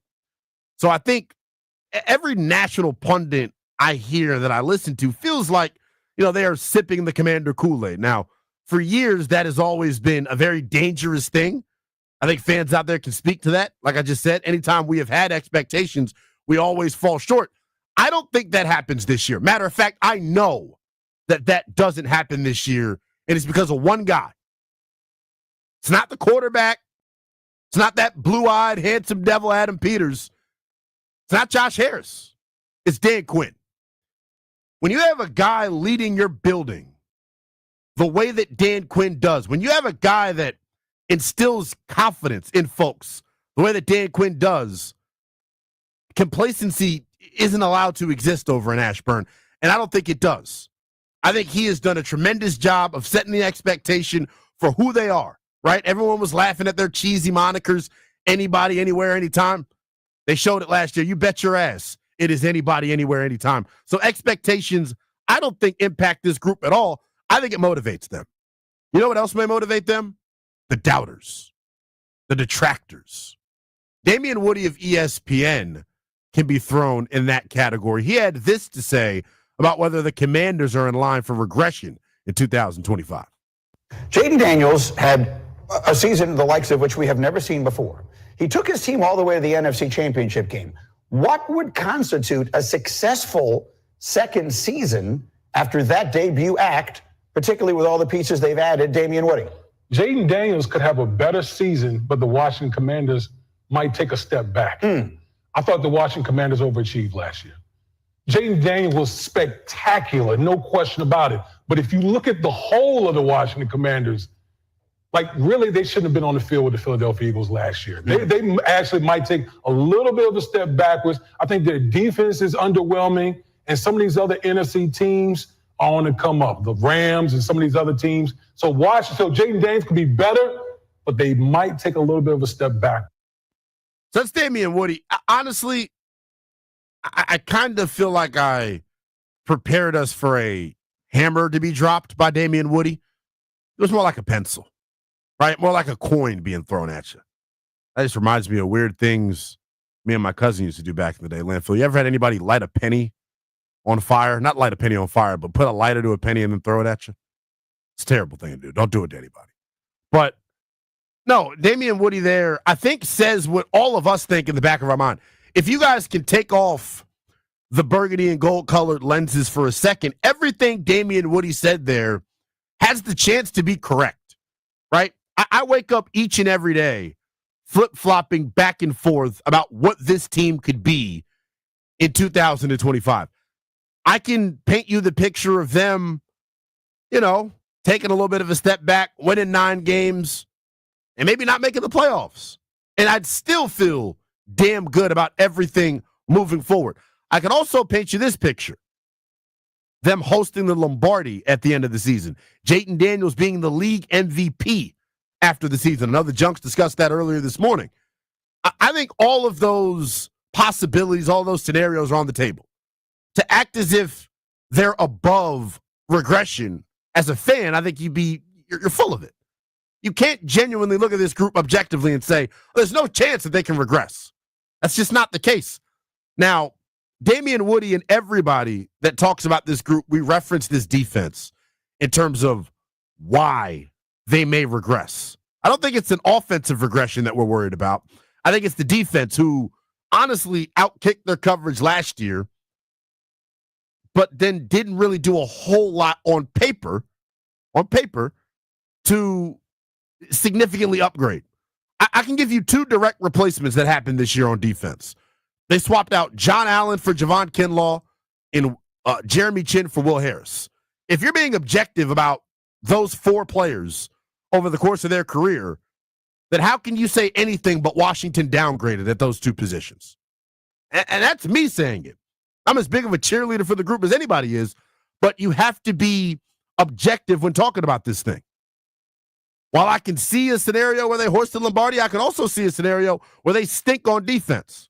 Mike Clay of ESPN, their lead analytics guy, predicted that next year the Commanders give up the most points in the National Football League. If that is the case, I bet your ass they don't make the playoffs. 1-800-636-1067 is the number. We'll keep things on the Commanders when we get back.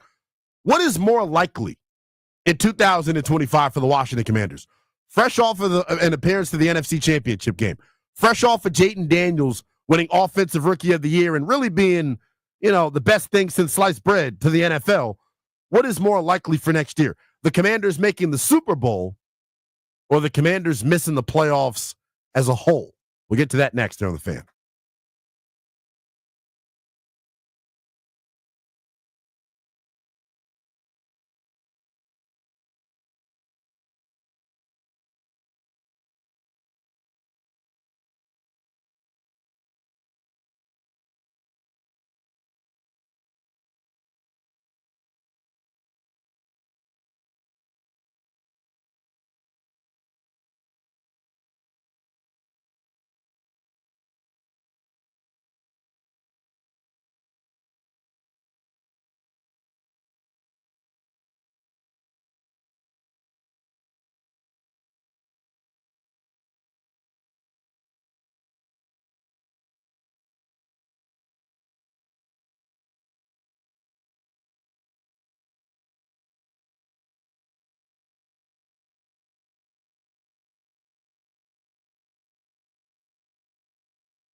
The Utah Jazz have hired Austin Ainge. He's the son of team CEO and alternate governor Danny Ainge, away from the Boston Celtics, and he'll become the Jazz's team president of basketball operations. The NBA Finals between Indiana and Oklahoma City begin Thursday. The Stanley Cup Finals begin Wednesday. Florida against Edmonton. Today, the Capitals re-signed goaltender Garen Bjorklund. French Open, Coco Gauff advances in straight sets, 6-love, 7-5. 7-seed Madison Keys also advances 6-3 and 7-5. Third seed Jessica Pegula, though, lost to Lois Boisson. The Nationals lost to Arizona 3-1, but a successful road trip in which they went 4-2, 9 or more runs in 4 straight road games is a franchise record. 28-31 as they head home to take on the Chicago Cubs. That first game is tomorrow night right here on the Fan, 6:45. Rockies lost again. They're now 9-50, if you can believe that. They're at Miami trying to stop an 8-game losing skid tonight. Might be their best chance to get a win. Sweden's Maja Stark wins the U.S. Women's Open for her first major. Scottie Scheffler joins Tiger Woods as a Memorial repeat winner. Mississippi State has hired Virginia coach Brian O'Connor as their new baseball coach. O'Connor, 917 wins, 3-time National Coach of the Year, and 2015 College World Series champion. Wright State upset Vanderbilt. UTSA upset Texas. Oklahoma State beat Georgia. Kentucky over Clemson. I'm Byron Kerr on the Fan.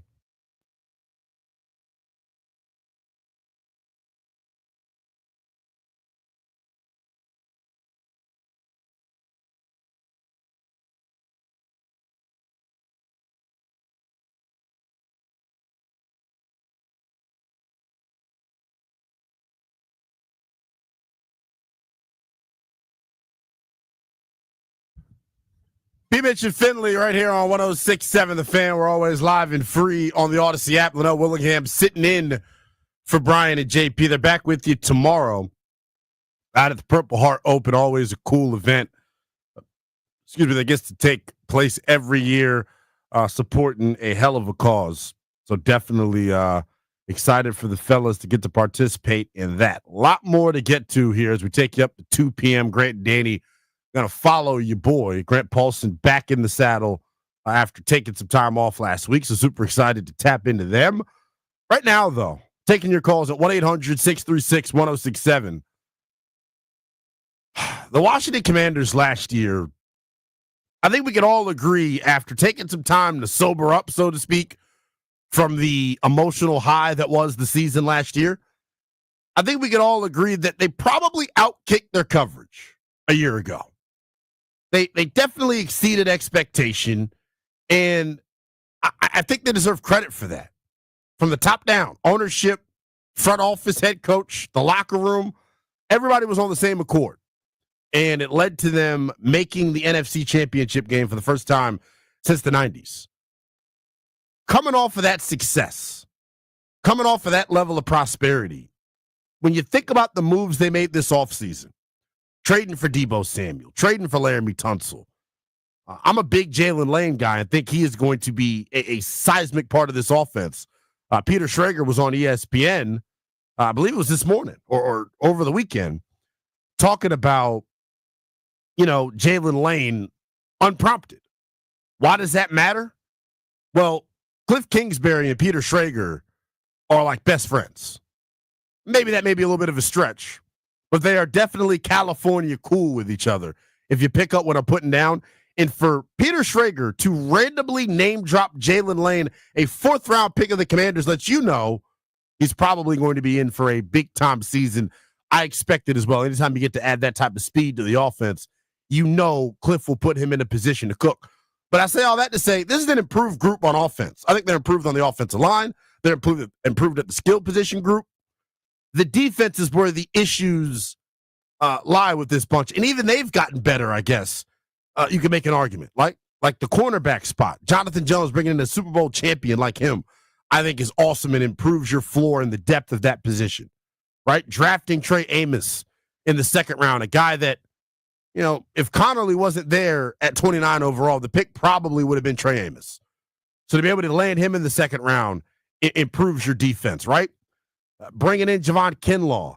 And I understand, statistically throughout the first couple of years of his career, he has not lived up to his draft status and what the expectations were. There's a picture out there, though. surfacing online. It's him standing next to Dan Quinn, talking about Javon Kinlaw. He's massive. He's massive. He fits the bill in the physical profile of what a commander is supposed to be.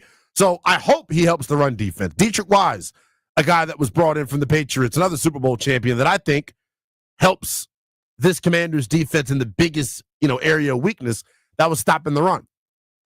So, yes, they have gotten better defensively within the margins. We don't know, though, how that ultimately pans out. We don't know just how improved this defense is. And I'll tell you what, for all of the issues they had last year stopping the run, we're going to find out right away if they're better in that area. Tyrone Tracy, Josh Jacobs, Ashton Genty, Bijan Robinson, Omarion Hampton. You got to take on all of those running backs within the first 5 weeks of the regular season. So if you're not better at stopping the run, it is going to bleed right off the rip. It's going to bleed out right off the rip, and it will be known right off the rip. The good thing for the defense, the two teams that you're joint practicing against, talking about New England and the Baltimore Ravens, you got to shake a leg or lose one. You're going up and practicing against them. You got to shake a leg or lose one. Go hard or go home. You don't want to get embarrassed on the practice field by Mike Vrabel's Patriots. So I can't wait for that joint practice because they're going to run Travion Henderson right at you, right? The Ravens practice, they're going to run Derrick Henry smack at you. So you'll find out right away whether you're improved in that area, though. The one thing that I say about this football team in terms of next year, I think whether they take a step back from a record standpoint or not is to me irrelevant. I think it's about how they look on the field, how individual players perform. Even if they don't win 12 games next year, I do think there's a way to measure improvement for this group. But I want to go both ends of the spectrum here. Because like I said, the last segment, I can see both scenarios playing out. I can see them making the Super Bowl, hoisting the Lombardi next year. I could also see a scenario in which they miss the playoffs in its entirety. What's more likely to you? 1-800-636-1067. The Commanders making the Super Bowl next year or missing the playoffs? Let's go to Elijah out in D.C. wants to chime in. What's going on, Elijah? What's going on, man?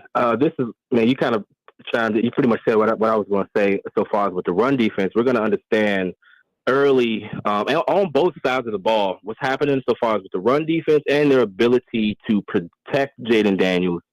Just New York, the NFL has an interesting way of knowing how to get fireworks. I was looking at this schedule. I was like, okay, they want to see Jaden Daniels move his legs early. We understand what's going on in that front line.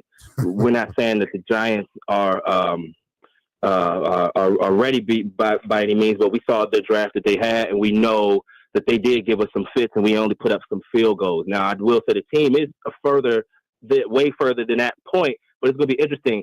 If the offense is able to keep the defense in a situation where they're up 14, then I think we have an opportunity to hoist the Lombardi, even 7 or 3 if we could But if we have to make Jaden Daniels put on his cape every week, I think we miss it. And we have to remember, guys, the team has still gotten better. When you go to the NFC championship, that still makes you better as an organization, makes you better as a player. When you know what it takes to actually get there, what it felt like, it doesn't matter how you got there, you did it. And once you understand what it feels like to get there, you know what it takes to replicate that. And I think they did a good job protecting Jaden Daniels, because I feel like because he's such a cerebral kind of guy, he would not hold on to the ball in uncertainty. He's really trying to pick early in games. I'm like, man, he's holding on to the ball just a tad too long because he really wants to see what's going on in the back end. But now when you give him a guy like Jalen Lane, you start to be able to allow him to see what's going on. You can look deep and be like, oh, okay, boom. He's able and I think, Elijah, I'd pick up exactly what you're putting down. One thing about Jaden Daniels that I think we all like kind of was okay with last year because we were winning games, but like I don't think it's a sustainable recipe moving forward. He can't be your leading rusher next year. He can't. If Jaden Daniels is Washington's leading rusher next year, they're in a world of trouble. One stat from last year that I think kind of slipped past a lot of folks, he led the NFL in scramble attempts by a wide margin.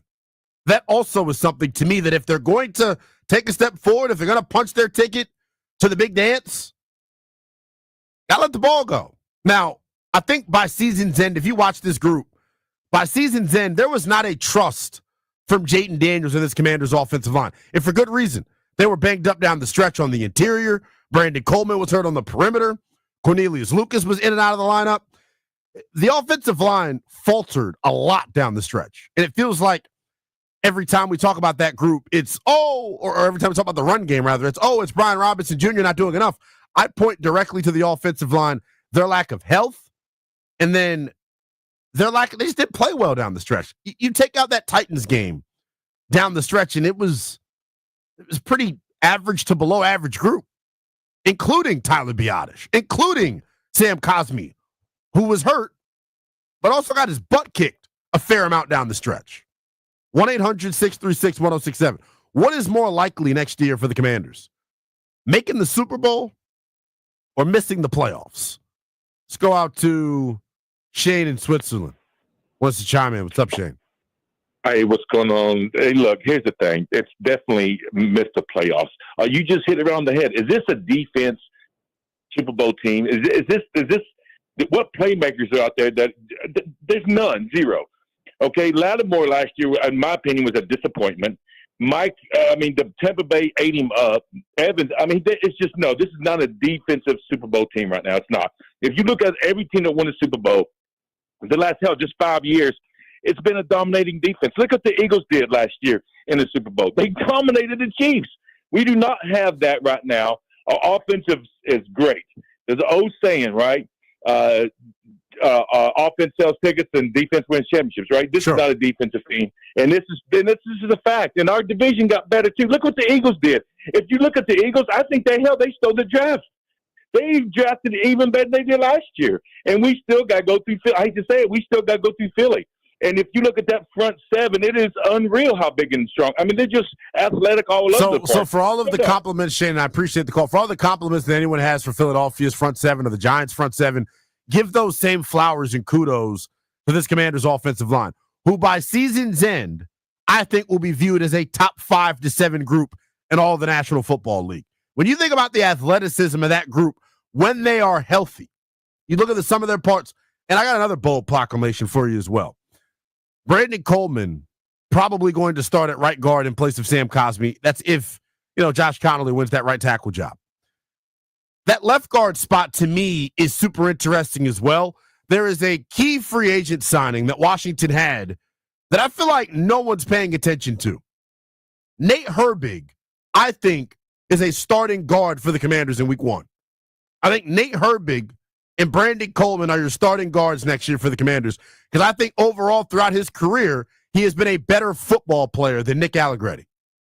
And I give all the credit in the world to Nick Allegretti coming in, playing the way that he did last year. But you look at his contract, that is a swing guard contract.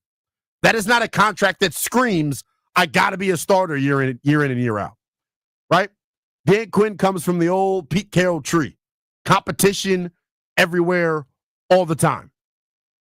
I think competition exists on the interior of this Commanders offensive line as well. 1-800-636-1067 is the number. What is more likely next year?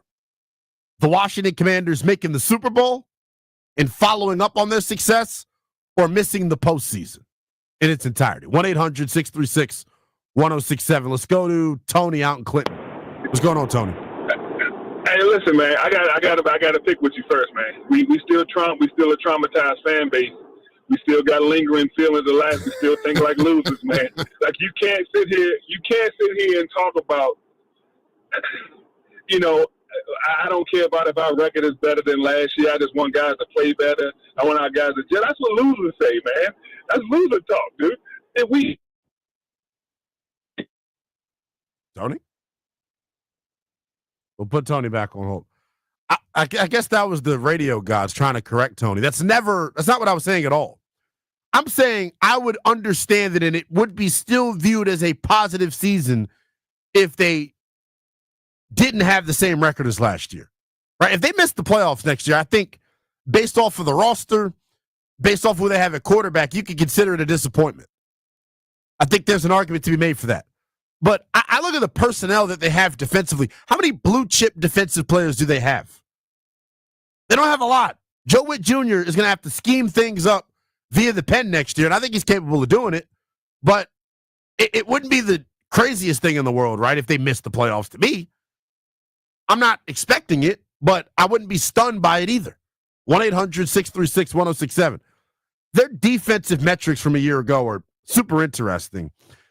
One metric that I want to give you all, because it feels like this defense, and look, I'm being real here. It's not me trying to pick a fight with anybody. It's not me trying to be a lightning rod.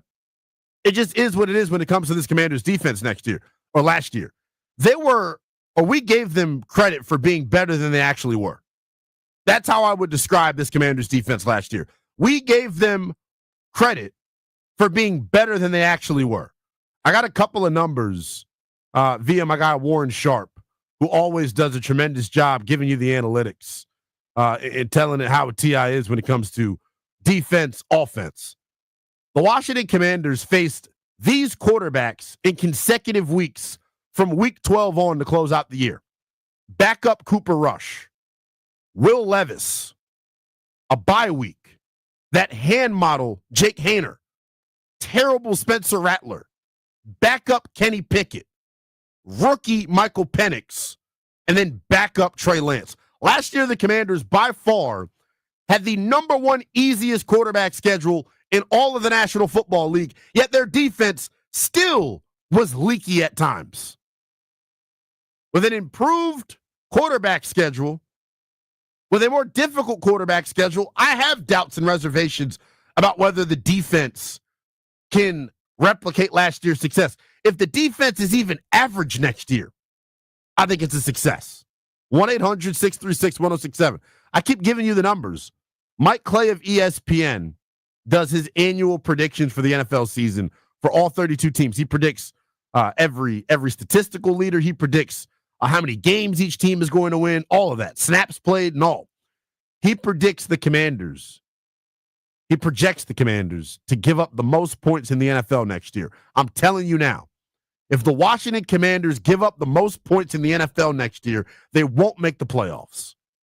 And then next offseason, we'll once again be at the drawing board knowing what needs to improve. And that's not some negative thing. That's not me screaming from the mountaintops that it should be doom and gloom.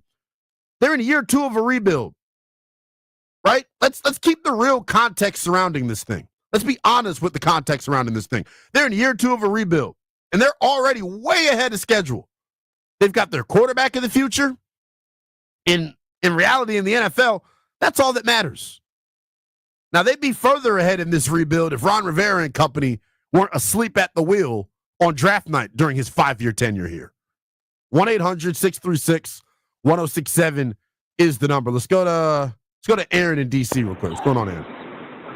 Hey, how's it going? It's going good, man. How you doing? Man, I'm awesome. What is going on, man? I've had 30 years of losing. We get one great year and we lost Ashburn syndrome. Come on, man. We're going to dominate. We're going to win the Super Bowl this year, next year, every year. We're going to give up 31 points a game. That's the spirit. We're going to give up. I'm serious. We're going to give up 31 points a game because we also don't have a pass rush, and we're going to score 35. We got Debo coming. We got Lane coming. We got our run will be better this year. Even that new dude will be there. And also, everybody's for the trade deadline mid-year. If we are losing, say, or we're middling, we're going to pick up defense on the cheap. They can be plug and play DBs that you pick up in the middle of the year, a la Lattimore. We're going to dominate. Hopefully we're going to win the Super Bowl. Hopefully it works out better than Marshawn Lattimore did last year at the deadline. I appreciate the call as always. 1-800-636-1067. When we come back, more of your calls on what is more likely in 2025. The Commanders making the Super Bowl or missing the playoffs. Plus, we'll get a little bit more interactive as we move throughout this 12 o'clock hour. We'll give a little Commanders superlatives heading into next year as well. That's next here on The Fan.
I'm Earl Forsey. We're brought to you by Prince George's Community College. Nationals have the day off after a pretty successful road trip. They went 4-2 West Coast swing, taking 2 of 3 from both Seattle and Arizona last week. Back home now for the Nats, 6-game homestand in D.C. starting Tuesday night against the Cubs, 6:45 first pitch here on the Fan. Still no hoops in hockey. The Stanley Cup final gets underway Wednesday night. That's Florida and Edmonton for Game 1 at 8 p.m. Still a few more days until the NBA Finals tip-off. Thursday night, Oklahoma City hosting Indiana.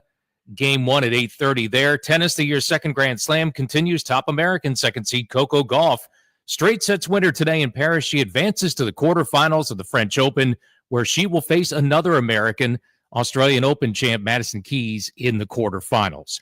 Ready to level up your skills? PGCC offers over 500 courses, job training, personal enrichment, and workforce development. Register now at pgcc.edu.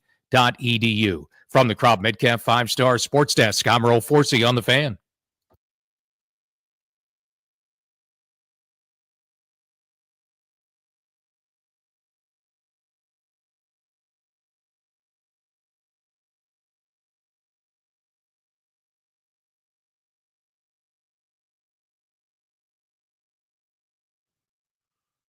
Coming up in about a half hour, our pal Chase Hughes of the Monumental Sports Network is going to join us, top of the 1 o'clock hour, as we talk all things Washington Wizards as we get geared up for the NBA draft.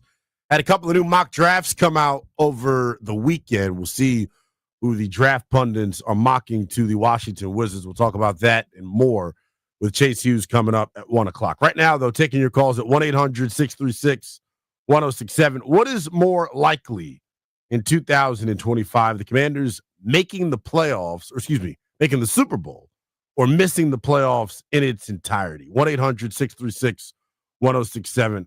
We'll run through your calls on that. Plus, I want to get into some Commander superlatives. Bill Barnwell of ESPN put out a superlative for each team in the National Football League, 16 in the AFC and obviously 16 in the NFC.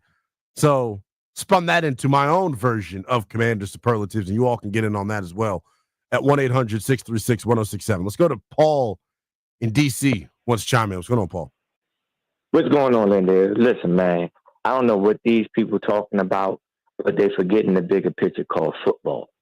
We got better on the offensive line. We got better in the receiving core with Deebo Samuel. And he's a controlled receiver. He's a possession type of receiver. What I envision Dan Quinn's vision for the team to be is for us to run the ball better. Brian Robinson probably going to have a comeback year. Control the clock. We controlled the clock very, very well in that Philadelphia championship game on that first drive. The problem was Saquon Barkley is a beast of nature. Okay, so one run, he tied the game. But here's the thing. I do think we got better. There's nothing better than a motivated football player in a contract year. So when you got, when you was talking about the defensive tackle that we got from the Jets, people forgetting about Jonathan Jones. Well, these guys got something to prove. You don't think that they're motivated this year? That's what happened last year. Sure. And everyone was skeptical about the one-year contracts that we got with our linebacking core and everything. But guess what? Wagner, when everybody's saying Wagner was done, but he proved that he was worth it, right? So this is the same scenario here. We're going to have a better defense. We're going to control the clock. And as you said, the offensive line is definitely going to be better. I do envision it being a top 5. So guess what? Here's another point. We won't be behind as much this year. When you have the lead, your defense becomes better because now they can pin their heads back and go after the quarterback. Last year, we was doing more of a Greg Williams type defense, bend but don't break. You're giving up the yards, but try not to give up too many points and let your offense win the game at the end. I think it's going to be a different philosophy. Yeah, I appreciate the call as always, Paul. Yeah, look, you hit a smack on the head to me with the Brian Robinson point. Everyone has left Brian Robinson for dead here locally, it feels like. There's actually a piece that was aggregated by NFL.com over the weekend, and it was, pointing out some of the comments that Cliff Kingsbury made this week at the voluntary OTAs about his expectations for Brian Robinson. And I fully expect him to bounce back. I think the offensive line's better, so he'll be better. The big question mark is, will he have the same amount of opportunity? Will he be afforded the same amount of touches based off of them drafting Ja'Cory Krosky-Moret? You all have already started fitting him for his jacket size in Canton. I haven't. I think you've got to earn it. And when you think about the veteran running backs coach that Washington has, talking about Anthony Lynn, a no-nonsense approach type of guy, if you can't pass block, you can't play on this team, especially as a running back. So I worry about that. I worry about how he looks going up against NFL speed and NFL defenses. So to act as if, and I know a lot of people are viewing him as a steal or a diamond in the rough based off of where Washington selected him at. I'm just saying buyer beware. Not saying that he doesn't have a chance to be a good player, but I'm not going to all of a sudden just catapult him to the top of this Commanders running back room based off of you all getting bored with Brian Robinson. 1-800-636-1067 is the number. I wanted to go through some Commander superlatives here as well, and you all can chime in on this at 1-800-636-1067. You can tweet at me as well. It's at NELL_BTP. I want to run through my Commander superlatives here real quick. I have 5 categories listed here. And if you come up with your own, feel free to chime in as well. My team MVP, I don't think it's much of a surprise or a shock with this. I'm going with Jayden Daniels. I think Jayden Daniels is going to take a massive step forward this year. And I know what some people are thinking. Well, damn. Well, hell, how do you take a massive step forward after being the offensive rookie of the year? I think he becomes a 4,000-yard passer this year for the first time in his young career because he'll be afforded more time to throw the football. One thing that stood out last year, and I mentioned it earlier in the show, down the stretch, especially in that Falcons game where he completely, strapped the Commanders team to his back like a jetpack. You saw him not trust the offensive line down the stretch. And I think each and every week, we're all the armchair film evaluators and film gurus. We go out and watch the All-22. No shade or slight to Jayden, but how many times did he turn down or drop his head and run instead of keeping his eyes downfield and there being a guy wide open? There were a lot of schemed open deep shots last year that the Commanders missed on because the offensive line simply was not good enough, did not hold up enough in protection. I think they'll be better in that aspect this year. So my team MVP will be Jayden Daniels. I think he throws for 4,000 yards. I think he's got the chance to run for another 650 or 700 as well. This next superlative, getting a little creative here, and I'm curious to hear your thoughts on this category. I'm calling it the Olamide Zaccheaus Award for 2025. The random Commander free agent signing or slept on, not thought about Commander player that you think will outperform his contract value that he was given in free agency. For me, it's very easy. Deatrich Wise. Deatrich Wise Jr. of the New England Patriots, I think, is going to have a massive impact on this Commanders defense next year. Now, throughout his career, he is not graded out as a, super plus run defender via PFF. But I think the body type that he brings, 6'5", 285 pounds, Washington just simply hasn't had that on the edge. And y'all know how I get down. They haven't set the edge since they traded Montez Sweat and Chase Young at the deadline in 2023. So when I saw that they brought in Deatrich Wise, and it was random, I was here on overtime one Friday night during the spring, and it comes across the ticker, Deatrich Wise Jr. now a Commander. I loved it. So I think he can stop the run. This is the other thing that gets me intrigued about Deatrich Wise. There is some pass rush upside as well. 2024, last year, 5 sacks. The year before that, 4.5. The year before that, 7.5. So you look over his last 3 seasons, 9.5. That's damn near 18 sacks over the past 3 years. So he's a guy that if you give him an expanded role, maybe, just maybe, he's able to have a little bit more pass rush productivity. 1-800-636-1067 is the number. My next Commander superlative is the super sophomore. Which second-year Commander do I think has the biggest impact? I look at Jazon Newton in the way that he played down the stretch. The last couple of games of the regular season and then the postseason, I thought his pass rush juice was there. I thought he did a really good job penetrating and getting upfield. That's who he is, more of a 3-tech than your traditional nose tackle. Playing him next to Javon Kinlaw interests me, right? The different interior D-line combos that we'll see this year interests me. Coming out of Illinois, like before the foot injury, a lot of folks had a first-round grade on Johnny Newton. And last year, he got off to a slow start as expected because he didn't get to go through the offseason program in its entirety the way he is this year. I think he has the chance not only to be the super sophomore of this group, he has a chance to be the defensive MVP of this football team. I think he has the potential to be a 8 to 10 sack a year guy at the defensive tackle spot. And where I think he steps up next year, a year stronger, a year girthier, a year, stronger and more physically mature, is playing the run. And if he could get better as a run defender, maybe, just maybe, he is a well-rounded, complete football player next year and a player that this defense can lean on. 1-800-636-1067. Still taking your calls on what's more likely next year, Commanders making the Super Bowl or missing the playoffs. Plus, I want your response to some of these Commander superlatives. We got Team MVP, the Olamide Zaccheaus Award, and the last one I just gave you was my Super Sophomore for 2025. Skylar's in Virginia. Wants to chime in. Hey, what's up? How you doing today? Good, man. How you doing? Doing well. Yeah, so two things really quick. I think for the MVP, it's no doubt obviously going to be Jaden Daniels. He's the best quarterback the Commanders have had since RG3. But when we talk about defense, last year it wasn't great. I do think the biggest impacts we're going to have this year is probably going to be Bobby Wagner. I mean, he's our most veteran linebacker. Had him. I don't remember how many tackles he had last year, but he almost led the league. But we don't have secondary. We lost Jeremy Chin. Marshawn Lattimore is washed up. He's not he's not there right now, but Jalen Ramsey is still available.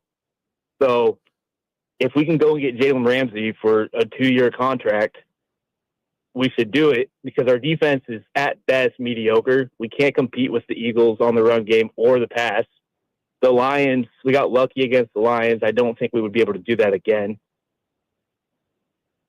So you have some doubts about the defense, clearly, and I think a lot of people do, Skylar. We appreciate your call. A lot of people have reservations about this Commanders defense, and I think for good reason. To speak on the Jalen Ramsey thing, it doesn't seem like I don't know. I'm all in for bringing in good football players, right? Don't get me wrong. The fit here. What is the fit of Jalen Ramsey? Does he want to buy in? Does he want to even play here? You can go want a guy all you want. Would you want him to play here? Now, the prospect of him and Marshawn Lattimore opposite each other, I think is enticing, but you just drafted Trey Amos. And there was some pretty good comments coming out of OTAs about how well he performed, picking off Jaden Daniels. I saw you all typing in the chat, asking about some of the UDFAs as well. I think one of you all hit it right on the head. Hadn't been a whole lot of interest sparked in those guys. I don't know whether or not Gabe Taylor's going to get the camp invite or not, or what happens with some of these UDFA guys. But, big picture, when it comes to the Commanders in their secondary, man, like I like what they have at corner.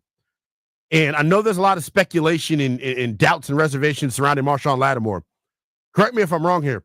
I think the Commanders in the personnel moves they made this offseason at the cornerback spot kind of told you just how much faith and confidence they have in Marshawn Lattimore. They strapped up, so to speak, right? Put a rubber on, basically is how I would put it. They gave themselves a contingency plan there. Jonathan Jones, quality depth. You brought back Noah Igbenogany, a guy that played well for you in relief. You drafted Trey Amos and spent high capital on him. So I think they're setting themselves up to be okay, even if Marshawn Lattimore does not live up to expectations. 1-800-636-1067 is the number. We'll take a quick timeout. When we come back, more of your calls, plus Zach Lowe, NBA insider, had some pretty interesting thoughts on the Wizards and where they stand moving forward. We'll let you hear from Zach Lowe, plus take more of your calls next.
Chase Hughes going to join us top of the 1 o'clock hour as we close out the show here on a Monday. B. Mitch and Finley right here on the Fan. We're always live and free on the Odyssey app as well. Linnell Willingham sitting in for the fellas. They're back with you tomorrow out at the Purple Heart Open. Grant and Danny going to follow us here on the Fan. They'll lead you into the evening time, so make sure you keep it locked on the Fan all afternoon long. GP back in the saddle. Super duper excited to hear him back and his thoughts on what the hell is going on with the Washington Nationals. Over the weekend, we kicked off the show talking about the old Curly W's in Fuego, where the bats over the weekend and the fellas, all of a sudden winners of 11 out of the last 15, playing some good ball. Big series coming up starting tomorrow against the Chicago Cubs. So another measuring stick type of series for the Nats to see just how good they actually are. 1-800-636-1067 is the number. You can tweet at me as well. It's at NELL_BTP. I got two more Commander superlatives here before we switch gears here a little bit. And Landfill, did I get you that Zach Lowe cut? If I didn't, I do that as well. We've went through Team MVP, Jaden Daniels, the Alameda Zacchaeus Award, as I'm calling it, that unsung hero that comes in and completely outperforms their contract. Because let's be real, when OZ was signed last year, I had doubts as to whether or not he was even going to make the team. So the fact that he was as big of a player as he was, I think is absolutely huge. I think Dietrich Wise is that guy this year for the Commanders. Vet minimum contract, not a household name, but I think a lot better of a football player than we are privy to, and I think he has a big-time year.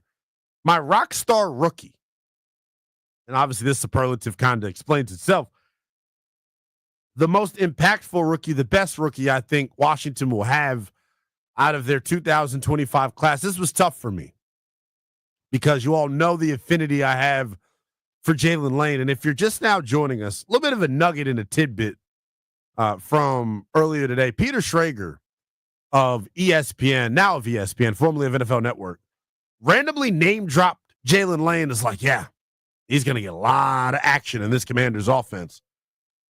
The reason that's even relevant is because of the relationship Peter Schrager and the offensive coordinator of the Commanders, Cliff Kingsbury, has. Meaning they've probably been talking a little bit, and Peter's probably like, hey, Cliffy, what do you like? Who's going to shock some people? Jalen Lane. I think that's a guy that is going to shock some people. He's not my rock star rookie, though.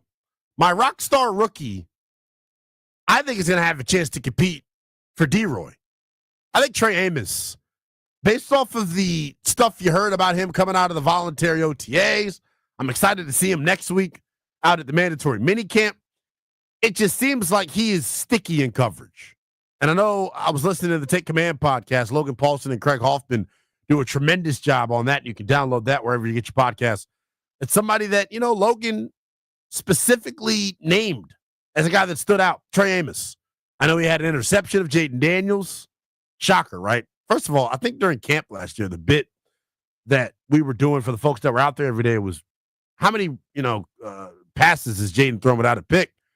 He's already gotten his first offseason pick out of the way to Trey Amos. So glad that we could put that on the back burner. But I think Trey Amos, he's one of the keys to me to unlocking this defense, because if he can play one of those outside corner spots, I think it allows you to kick Mikey Samer still back inside. Now, ideally, your outside corner pairing is Trey Amos and Marshawn Lattimore. But I'm telling y'all straight up, I think, I don't know, there's a chance to me that Marshawn Lattimore could be a complete dud and a flop for this team. And I think the moves they made this offseason at corner provided protection for that. Bringing in Jonathan Jones, drafting Trey Amos, and then bringing back Noah Igbenogany. I think that's them setting themselves up in case Marshawn Lattimore can't get right, in case he is oft injured again next year. Like, that to me is why they went the way that they went at that spot. But ultimately, like, Trey Amos, I think, has a chance, whether or not Lattimore is good or not, to help this defense. 1-800-636-1067. My last Commander superlative. The Commander's sleeping giant. Which Commander out there is kind of falling off everyone's radar? No one's really talking about him that you think is going to have a monster year next year. For me, it is very simple. Very easy. And I thought of this one quickly. It's Dorrance Armstrong. Dorrance Armstrong, to me, last year, I thought was actually pretty damn good. I thought he played his ass off last year. The issue with him is he twisted his ankle against Baltimore, and I wonder how that impacted him the rest of the way. From that Falcons game on to close out the regular season, he was a monster. He was a monster, and I think he has the chance, and is my vote for probably the most impactful pass rusher that Washington will have next year. I think if he's healthy in a full-time role, I think he has the chance to be a double-digit sack guy. I think he does. The big question with him is health. Can he stay healthy? The other area with him that I want him to be better at, more consistent, and why I kind of had an issue with him a little bit last year, is being stout at the point of attack, stopping the run, setting the edge. He's got to be better in that department. But as a pure pass rusher, 5 sacks last year, led the team in pressures, despite Dante Fowler leading the team in sacks. So I thought he impacted the quarterback a lot more than he was given credit for.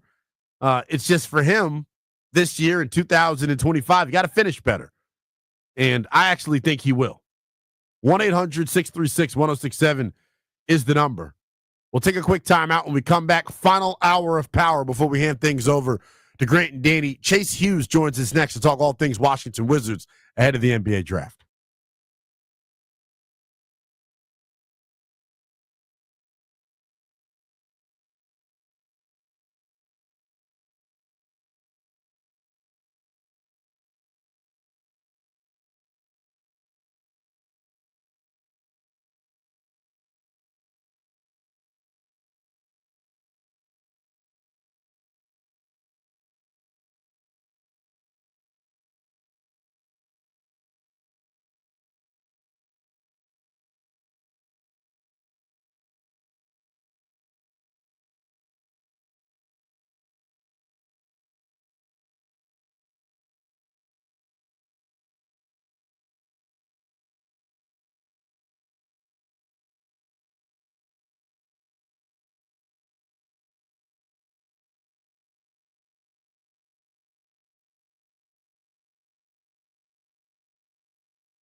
I'm Earl Forsey. We're presented by PVI Office Furniture. Fast, excellent, affordable. Business grows with PVI. Not much going on in sports. No baseball, hockey, or hoops today. Nationals are coming back home after a 4-2 West Coast road trip, taking 2 of 3 in both Seattle and Arizona. So the Nats are heading back to D.C. for a 6-game homestand starting tomorrow night against the Cubs at 6:45 for the first pitch here on the Fan. Despite Sunday's loss that snapped a 4-game win streak, the Nationals have won 10 of 14, hoping to ride some of that May momentum now into the rest of the season.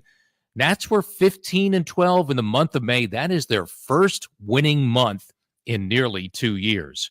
As I mentioned, no hockey. Stanley Cup Finals get underway Wednesday night. Florida, Edmonton, Game 1, 8 p.m. Still a few days away from the NBA Finals tipping off. Oklahoma City hosts Indiana, Game 1 Thursday night. Commanders OTAs continue out in Ashburn today, and then they'll have mandatory minicamp coming up next week, Tuesday, Wednesday, and Thursday. Tennis, a year's second Grand Slam, top American, second seed Coco Gauff. Straight sets win today in Paris, advancing into the quarterfinals of the French Open. The local favorite, Hyattsville's Francis Tiafoe, is into the men's quarterfinals, of course, and he'll play that match tomorrow morning, early one, starting at 8 a.m. our time. Looking to upgrade your office game? Will come to you to design the perfect office space for your team. No hassle, no stress, just a game-changing upgrade. Hit a grand slam with PVI Office Furniture when you can score 15% off your purchase. Get your office in championship shape at PVI.com. From the Crop Metcalf 5-Star Sports Desk, I'm Earl Forsey on the Fan.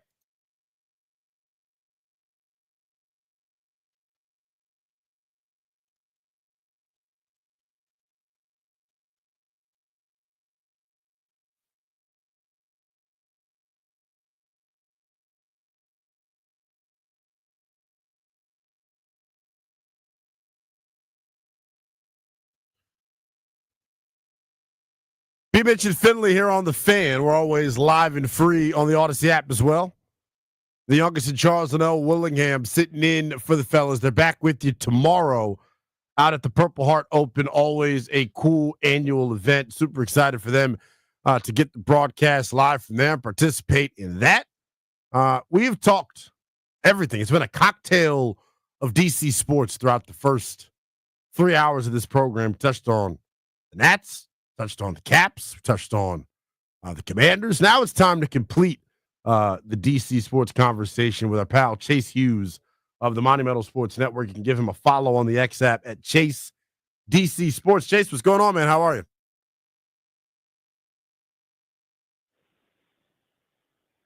Chase, we appreciate you making some time for us, man. So obviously you're grinding the tape, getting ready for the draft, thinking about all the different scenarios that could be on deck for the Washington Wizards. This past weekend, you had another slew of mock drafts come out. Who's the name that you're seeing linked to Washington the most at number 6 overall? I'm seeing a lot of Jeremiah Fears and Trey Johnson, 2 of the better scoring guards in the draft. And I feel like that's what is probably going to be the result of the range that the Wizards are in. I feel like they're going to have a good chance to add a player who can score. And that could come in handy for a team like the Wizards, who last year were 30th in offensive rating. So they drafted defense the last 2 years, especially high in the draft with Bilal Coulibaly and Alex Starr. And I think they wanted to build their defensive foundation first. So the timing was pretty good in that regard. And I think the timing could also work out this time if that is the route they choose, which is to go with somebody with a more with a higher ceiling on the offensive end. Do you think that is the number one thing that's needed right now for this group? Somebody that can create shots for themselves and others. You have Jordan Poole that can do that on this roster, but outside of that, doesn't seem like they have a lot of different guys that can get it off of the bounce. How big of a desire is that? Or do you think it's really just about who's the highest player on their board? Well, I mean, I think it's about who's the best player on the board. I mean, I think if you're drafting this high, really in any year, no matter what your situation is, you got to go best player available. Some of the worst, decisions in NBA draft history have been because a team favored a positional need over taking the best player on the board. And the best example of that, of course, would be the Blazers drafting Sam Bowie over Michael Jordan. So if you're drafting this high, you got to go best player available. And I think for a team like the Wizards, when you're rebuilding, the reality is you have a lot of needs. When you're this early in a rebuild, you haven't really solved anything. And with the way the league is moving, it's less about position and specific roles and more about versatility and being able to do multiple things. So I think even if it was maybe a big man is the one position that at first glance, it's like, well, they just drafted Alex Sarr, but you could even justify that because Alex Sarr doesn't play like a traditional big man. He can move around on defense, and he also likes to play a lot on the perimeter on offense. So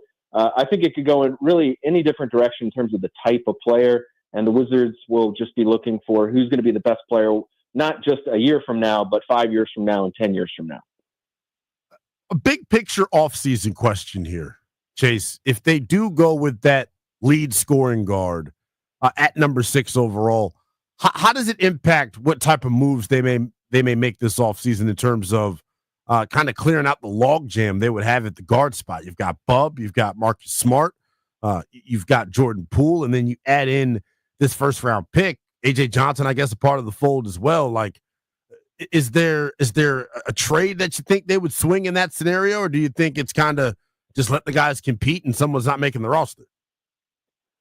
I think it's probably the latter. I think, entering their third draft in this rebuild, it'll be their third season in the fall under the new front office. You're inevitably going to get to a point in your rebuild where that competition starts to change. Accountability starts to change. You start really sort of installing a competition and trying to see who rises to the top. And, certainly if they drafted a guard, I think that'd be pretty obvious, but it could happen at other positions too. And it's just the nature of the game. I think when you start out with a rebuild as the Wizards did, you sort of clear the runway for the young guys to play as many minutes as possible, to take as many shots as possible. But, at some point there's going to be overlap, and there's going to be guys at the same position who have to compete for the same roles.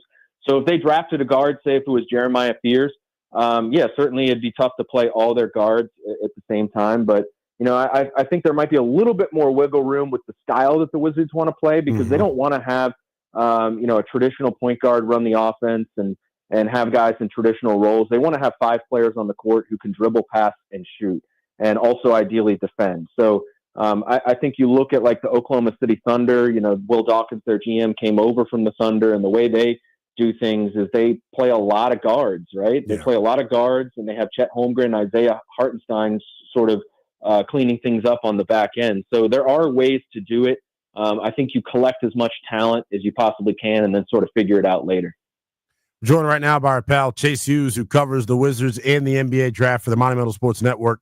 Give him a follow on the X app at Chase DC Sports. Chase, I asked you this when we spoke close to a month ago, but for our different listening audience here now, Wizards have 2 first-round picks coming up in next month's draft. The 6th overall pick, which a lot of people have been infatuated by, and then they also pick 18th. When it comes to that 18th overall pick, Chase, is that a spot for them to go with a ready-made college player, or do you continue to see them take a chance on maybe a foreign guy that's got a bunch of upside? I would lean towards them going the long view. Once again, that's what they've done with, I believe, all their draft picks so far under this front office, which is, and Keyshawn George, he was a one-and-done guy at Miami, but he's a little bit older than your average one-and-done. But they've tended to go with the younger prospects, the guys who, could present a lot more upside long-term because they're less developed.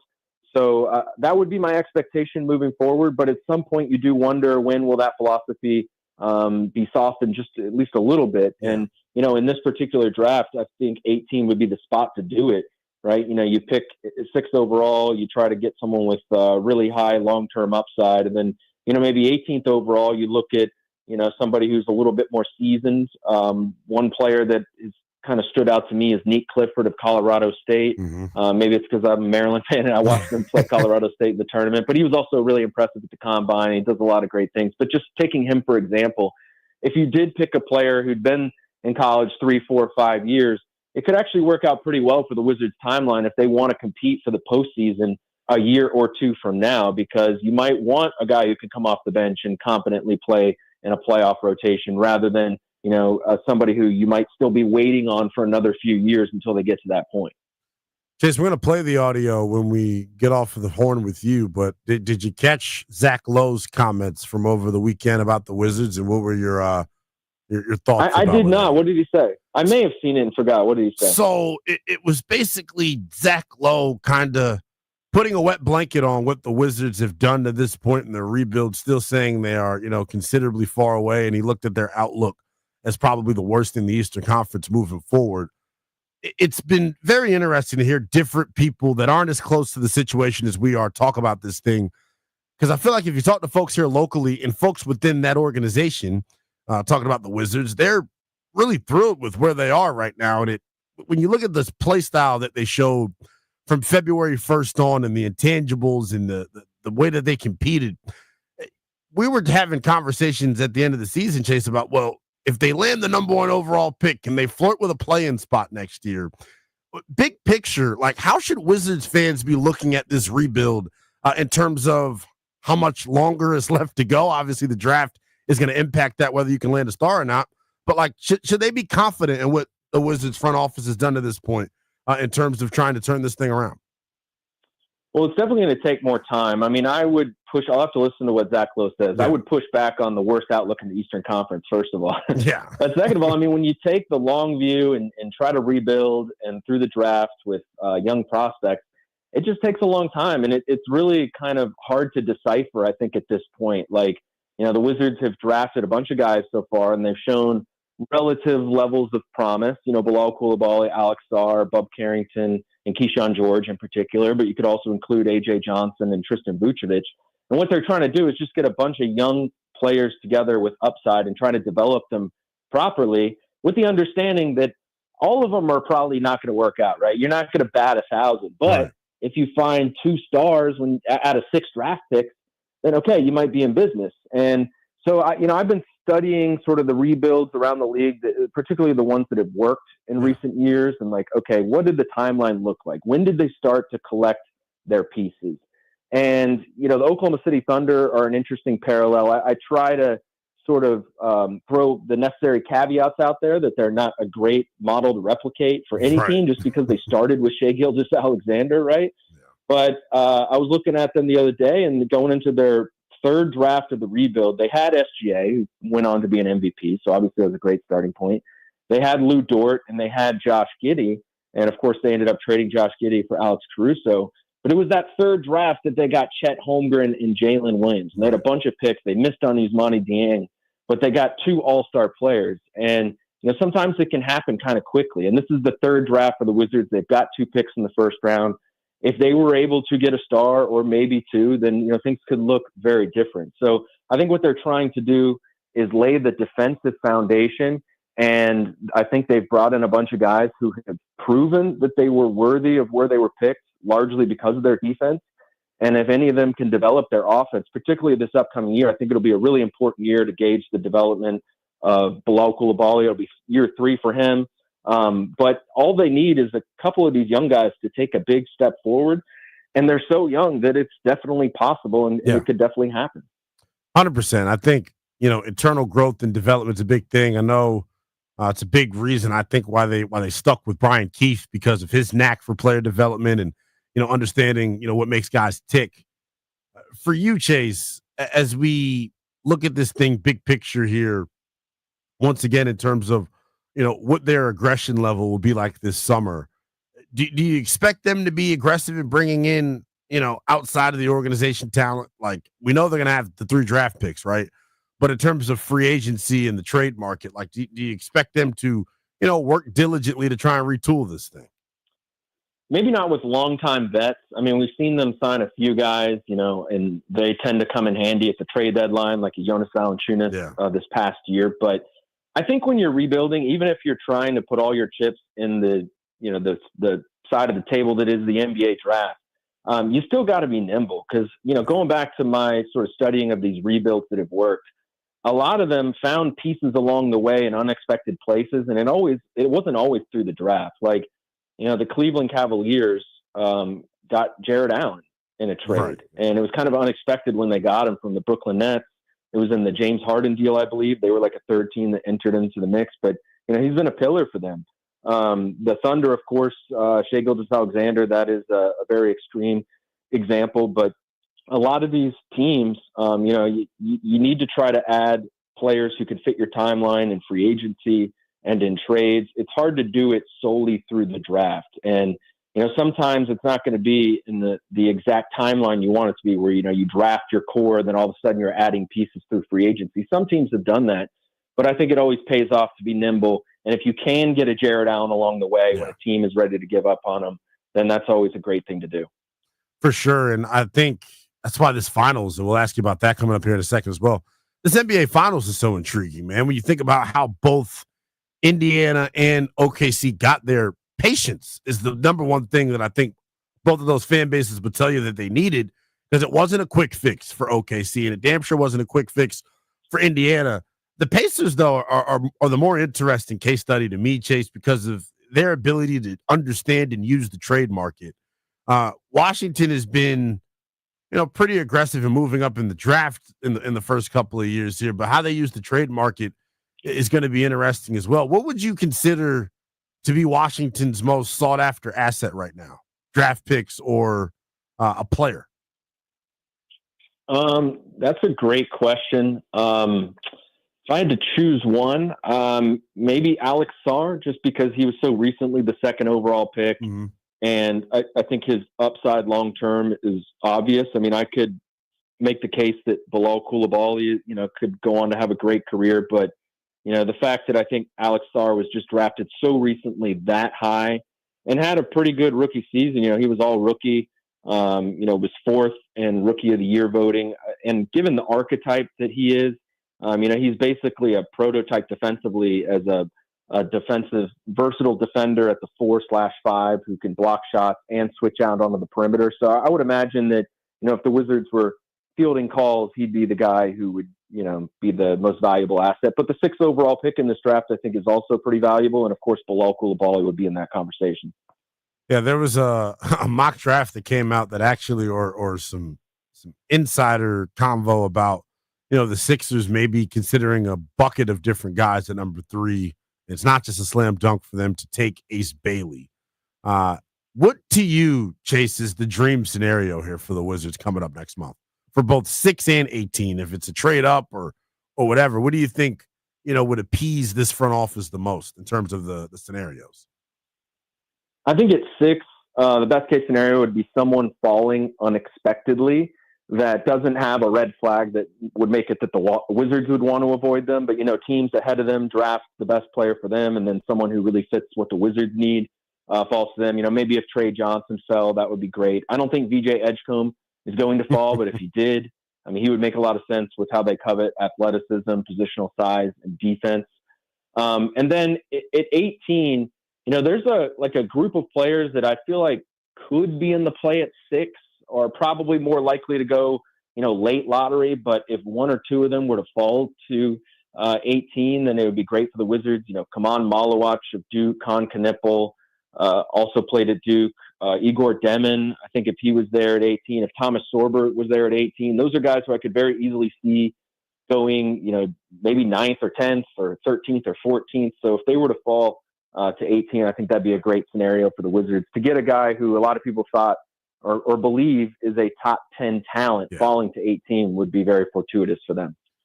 I take pride in trying to help you get smarter, as you always help me get smarter, my friend. Couple of numbers for you here on Shai Gilgeous-Alexander. The most points postseason and regular season entering the finals since Michael Jordan in 1993, wow. Chase. What type of season is he having? And do you think he's still, despite winning MVP, kind of being underrated by casual basketball fans in terms of how special this year has been for him?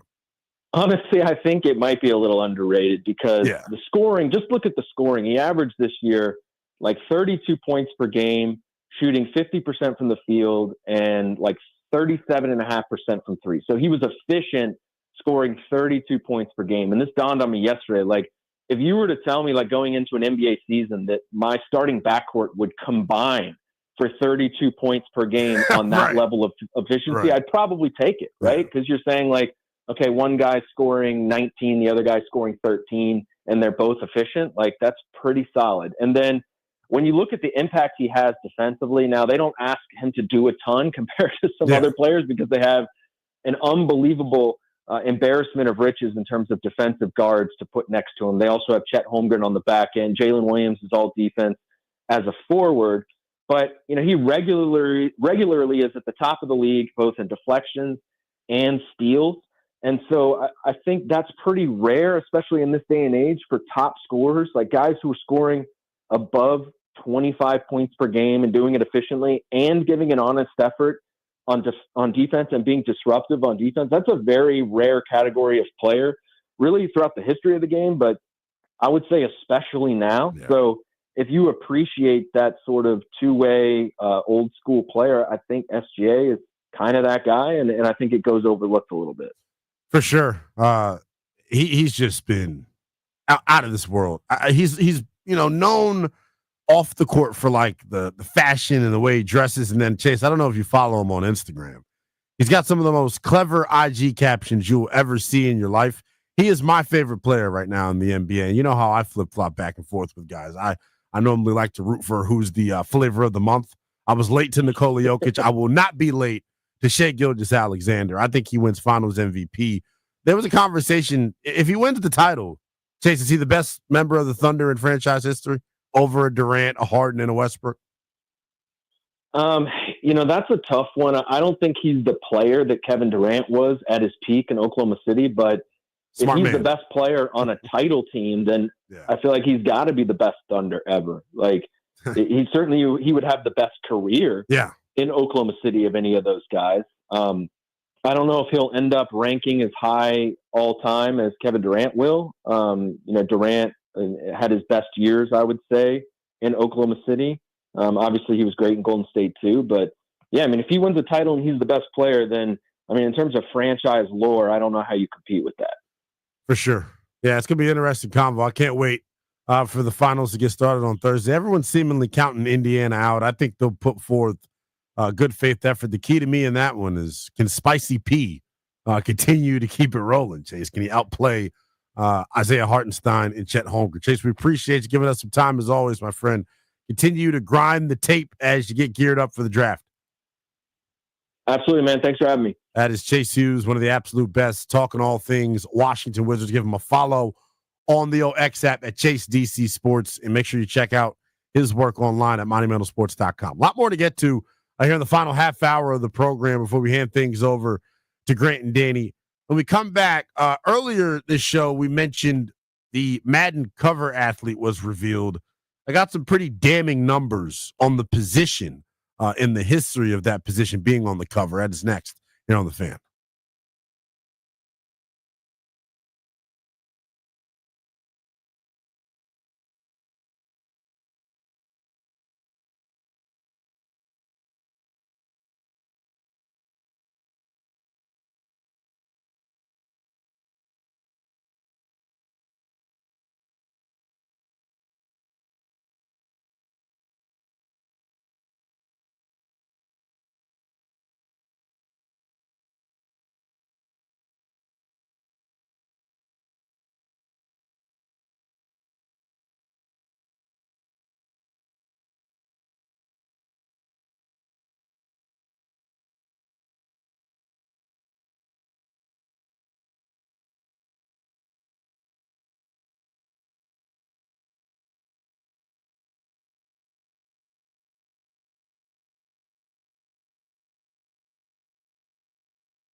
I'm Earl Forsey. We're brought to you by Prince George's Community College. Commanders resuming off-season work, more OTAs this week in Ashburn. Mandatory minicamp is next week, Tuesday, Wednesday, and Thursday. Baseball, Nationals with the day off, coming back home after a 4-2 West Coast swing. Nats begin a 3-game series home against the Cubs tomorrow night, 6:45 here on The Fan. Tennis, a year's second Grand Slam, top American second seed Coco Gauff, straight sets win today, advancing into the quarters at the French Open. Hyattsville's Francis Tiafoe in the men's quarters will play his match tomorrow morning. Hockey Stanley Cup Final gets underway Wednesday night, Florida in Edmonton, and the NBA Finals tip-off Thursday, Oklahoma City hosting Indiana. In just 16 weeks, the Team Builders Academy can jumpstart your career in construction, energy, or utilities. Train for high-demand jobs and start building your success. Visit us at pgcc.edu and enroll today. From the Crop Midcap 5-Star Sports Desk, I'm Earl Forsey on The Fan.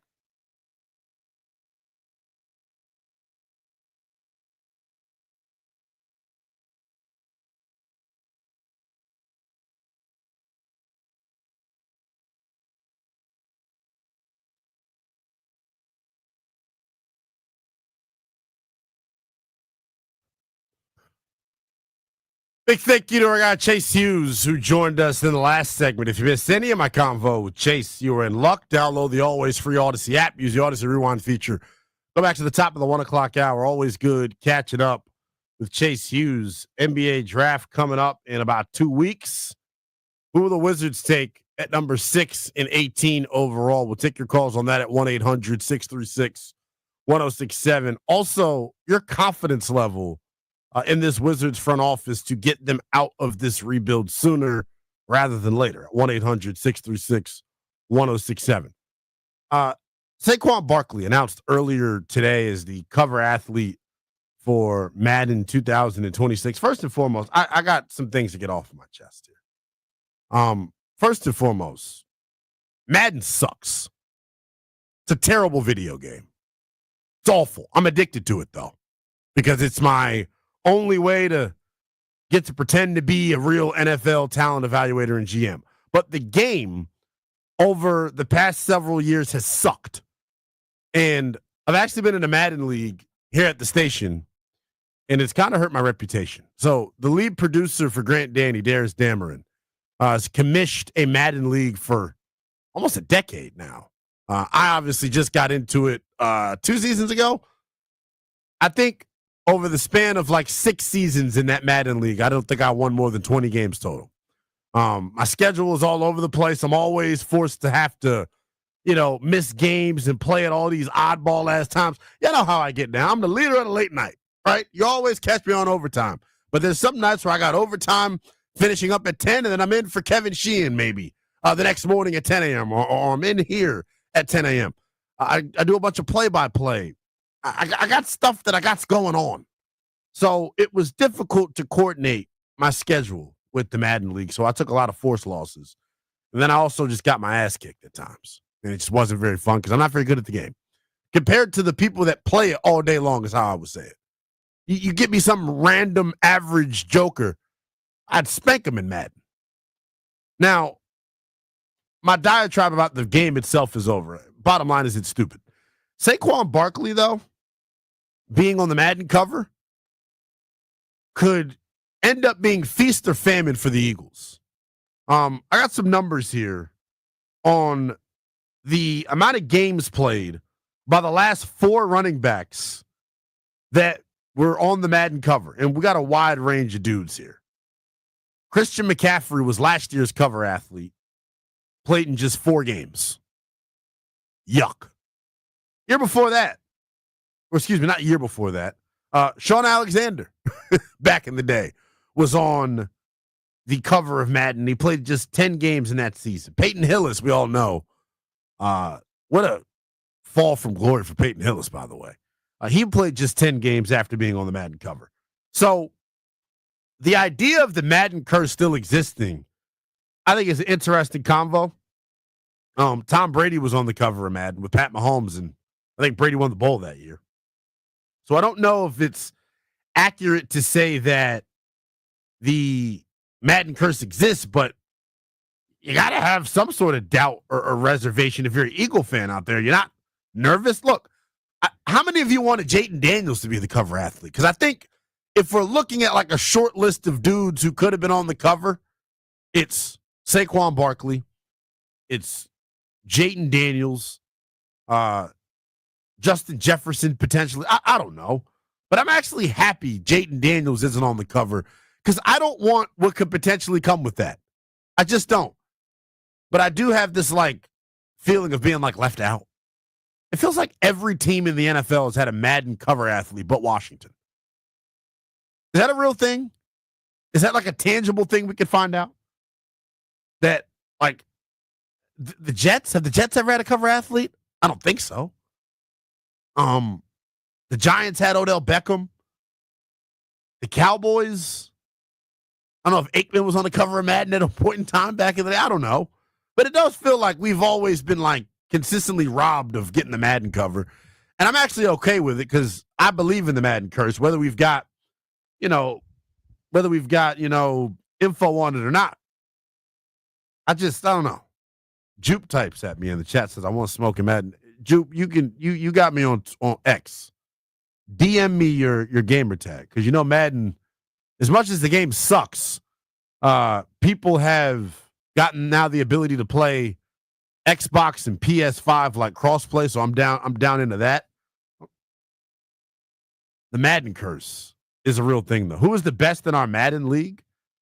You know what's actually interesting?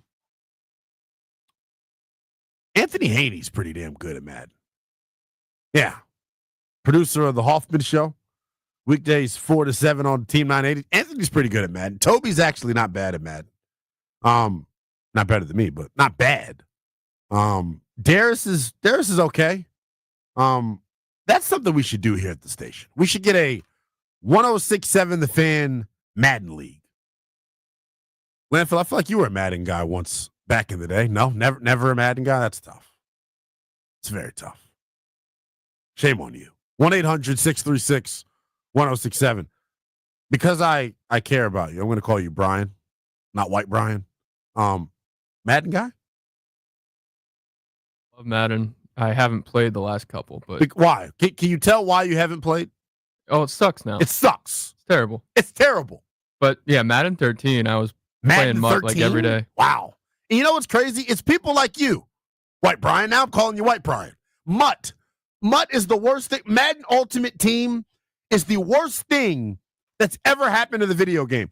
They care so much about that stupid 9-year-old that comes home from elementary school, pops his pizza rolls in his stupid air fryer, and plays MUT all day. They made the game for those kids. They made the game for those kids, and they've completely taken away all of the detail and the specificity, the realness of like franchise mode. Franchise mode is why the game exists, right? No one plays Madden just to play standard pickup games. Exhibition mode, no. Scotty G writes it in the chat, 100%. Just like the rest of this country, everything's about money. Green. MUT is nothing. MUT was nothing but a money grab, 100%. Nothing but a money grab because now you got all your cards and your downloadable content. Or excuse me, what do the new age video gamers call it? DLC, downloadable content. Fly a kite. I hate it. I absolutely hate Madden nowadays. You know what else I hate now that we're on the video game tangent? I was a big 2K guy back in the day. Hate it. You know what I'm waiting on? And maybe Landini and White Brian, you all can relate to this. The best video game that was ever invented, I think, was GTA 5. And GTA 6 is coming out at some point. Maybe before I turn 30, it'll be out. I think next fall is when it's expected to drop. That's like the GOAT of video games in terms of like DLC and downloadable content. They've been updating the same game for 15 years. I kind of think Halo 2 was the best game. Wow. It's a spicy take. I'm a PlayStation guy, so I didn't get the opportunity to play Halo. GoldenEye was also really great back in the day. 007. Yeah. I can pick that up. 1-800-636-1067. Before we get out of here, I want to let you hear some of the best of inside the NBA. from over the years because they've been absolutely awesome, and I think the gold standard for pre- and post-game coverage of a sport. But before we do that, a couple of calls on the Wizards. Matt is in D.C., wants to chime in. What do you want the old Zardos to do coming up next month in the draft with the 6th pick and 18th pick overall? Good afternoon, Linnell. I think it's pretty obvious that they should go big here. There's a couple, 3 good prospects, but the kid from Georgetown, Thomas Sorber, the only reason he's not already in that conversation is because he got hurt, missed the last half of the season. The kid is big. He's quick. He knows how to play. He dials in the stroke, and he's like halfway to superstardom. In terms of that versus taking, even a guy like Trey Johnson who can, get hot from outside and all that kind of stuff. I mean, he is pretty much plug and play right now. And then coming back at 18, I mean, my goodness, you could do pretty much anything you want. Yeah, there's a guy who was that kid from Florida who pretty much owned the NCAA tournament? Walter Clayton Jr. I mean, he was a bucket. Yeah. You could, he's not supposed to go to the mid-20s or something, but I mean, he seems like a pretty much like a guy you can trust to play some really good ball and score a lot. But Sorber, to me, such an incredible opportunity. Not that I would hate Derek Queen, but Queen is a little bit. Queen at 6 is too rich for me.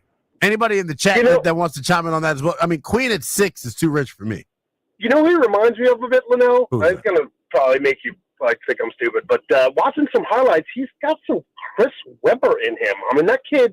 How many people can break your ankles outside and steamroll you coming down the lane? He can really ball. That's not a bad comp, Matt. I got another comp for you here. It's more of a more modern day Wizard.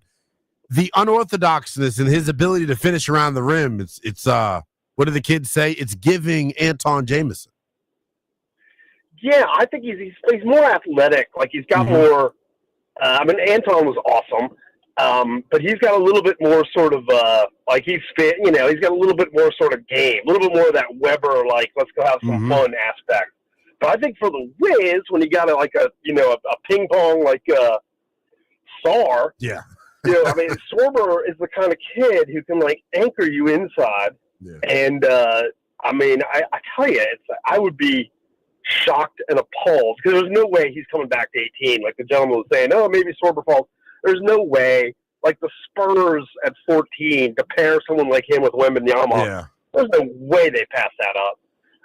There's just too many people looking for centers. And I like Queen and I like Malawak. He sort of reminds me of Dikembe Mutombo. I love Malawak, man. And I got Tate Wilson in the chat says the same, that he wants Malawak. I appreciate you as always, man. We got to get to some other calls here. But, yeah, Malawak to me. Here's the thing about Kamal Malawak. And I said this the moment the Wizards got hosed in the lottery. You have the opportunity here, if you're Will Dawkins and company, to do something that's rare in pro sports. Have an executive actually come out and do what he says he's going to do. The Wizards have long said it since they first got here. I know it's only been a couple years on the job. They want to establish a defensive identity, a defensive mentality, and they want to be a defensive-led team. Why not pair Kamal Malawak with Alex Sarr and have the potential of having one of the best young front courts defensively in all the NBA? The other thing is this. When you got 2 7-footers down there, and I know Malawak's rebounding numbers aren't the best, but you put 2 7-footers down there, odds are you probably won't be 26th in rebounding the way you have been, 26th or worse, rather, in rebounding the way you have been over the past 4 or 5 seasons. So I love the fit of Kamal Malawak at 6. I would love it. At 18, the guy that's growing on me is my guy Chase Hughes. I always love tapping in with Chase. He's as plugged in as anybody with this stuff. Thomas Sorber, obviously, as a lot of people are alluding to. Nick Clifford would be interesting, man. Nick Clifford is a ready-made guy that comes in here and gives you 3-and-D potential right off the rip. But the other thing that we sleep on with this Wizards roster, it's going to be a tough roster to make. There's going to be a good guy that gets cut, 100%. C is in D.C. Wants to chime in. What's going on? Hey, man, I made a bet back Sunday of Memorial Day weekend with, I think, Wad or Zaz on there, and it was a $50 bet. And I told him that we would never get one first pick and get Cooper Flagg. This is not a coincidence. We are a farm team for the NBA. Whoa. We get players that no one wants anymore, or they can't get the contract. So this is the thing. If you're going to be a farm team, be intentional. And I would trade the pick. Trade the pick. See if we can get something for the pick, because it's the sixth pick, and there's nobody that's going to change this organization at the sixth pick. But that's kind of where I was going. I mean, we basically gave Hatcher more away for nothing. Yeah. Gafford is gone too. Kispert will probably be gone if he goes on some type of streak this year and kind of like start hitting threes. You know, the Lakers are going to need a shooter. So, you know, if you're going to be, change the name to the Washington Tanks. Oh my gosh, you're a name guy too. Yeah, you and Danny Rouet should have dinner together tonight. Yeah, and just complain about the sports teams' names and not care about the result of the product. Just be an intentional farm team. Just like trade the pick. What's that sixth pick anyway? Wow. What is that going to do for the They're organization? saying we're like an expansion team. What? Wow. Load up. Yeah, just load up. See, we appreciate you as always, man. That's tough. See, I take pride in my Wizards fandom.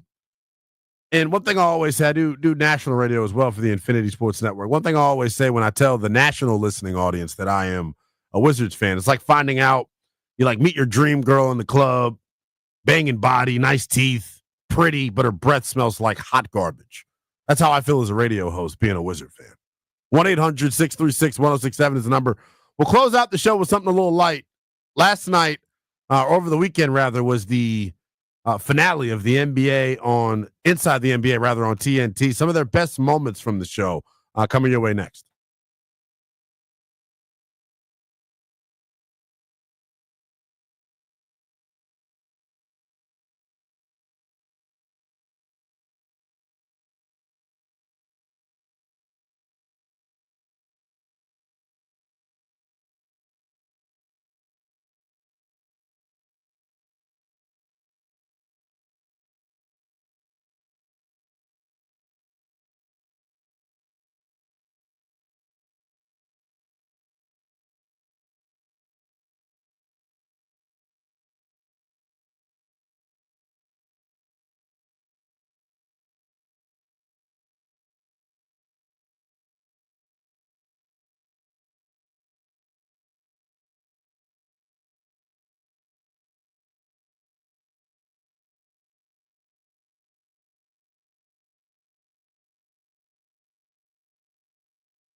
Well, I will retweet some of the best that was from inside the NBA over the years on my Twitter account. It's at NELL_BTP. Couple of NFL items I wanted to get to and deliver to you before we get out of here.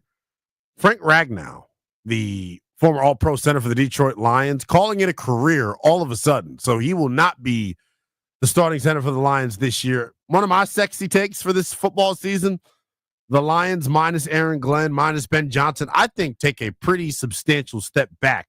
Now you add in no Frank Ragnow, makes that take even more likely to happen. Something else I wanted to get to, Jedrick Wills, the free agent offensive tackle, former top 10 pick of the Browns, going to sit out all of next year in hopes of getting healthy, and he's going to give it a stab at it again in 2026. So, boom. If you're looking ahead for linemen next year, maybe we'll have Jedrick Wills. Big thank you to our guy Brian. Big thank you to our guy Landfill. Big thank you to your calls at 1-800-636-1067. Thank you to Chase Hughes. Thank you to Bobby Blanco giving us some time here on the program. B. Mitch and Finley back with you tomorrow out in Ashburn at the Purple Heart Open. Grant and Danny come at you next.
I'm Earl Forsey. We're sponsored by Door Pro America Garage Door Service. Go with the pros at Door Pro America. No baseball for the Nats. They have the day off coming back home after a 4-2 successful West Coast swing last week, taking 2 of 3 from both the M's and Arizona Diamondbacks. Nats return home to D.C. 6-game homestand starts tomorrow night against the Cubs, 6:45 first pitch here on the Fan. The Nats have at least shown some signs of life despite the loss Sunday. They snapped a 4-game win streak. They have won 10 of 14. Nationals coming off a 15-12 month of May, their first winning month in nearly 2 years since August of 2023. No hockey tonight. Stanley Cup Finals get underway Wednesday night. Florida in Edmonton for Game 1 there at 8 p.m. Still a few more days until the NBA Finals tip-off. Oklahoma City will host Indiana Game 1 on Thursday night. Commanders continue their offseason work today in Ashburn. Mandatory minicamp is next week. Elsewhere in the NFL, former Terp star Stephon Diggs has reported now to Patriots OTAs after reports last week he was possibly on the verge of being cut. And Detroit Lions center, Pro Bowler Frank Ragnow has retired after 7 seasons in the NFL. Go with the pros at Door Pro America. From spring repair or replacement or a brand new garage door to boost your home's curb appeal, call 877-DOOR-PRO today and ask how you can save $60 on a repair or $150 on a new garage door. Visit doorproamerica.com. From the Crop Metcalf 5-Star Sports Desk, I'm Earl Forsey on the Fan.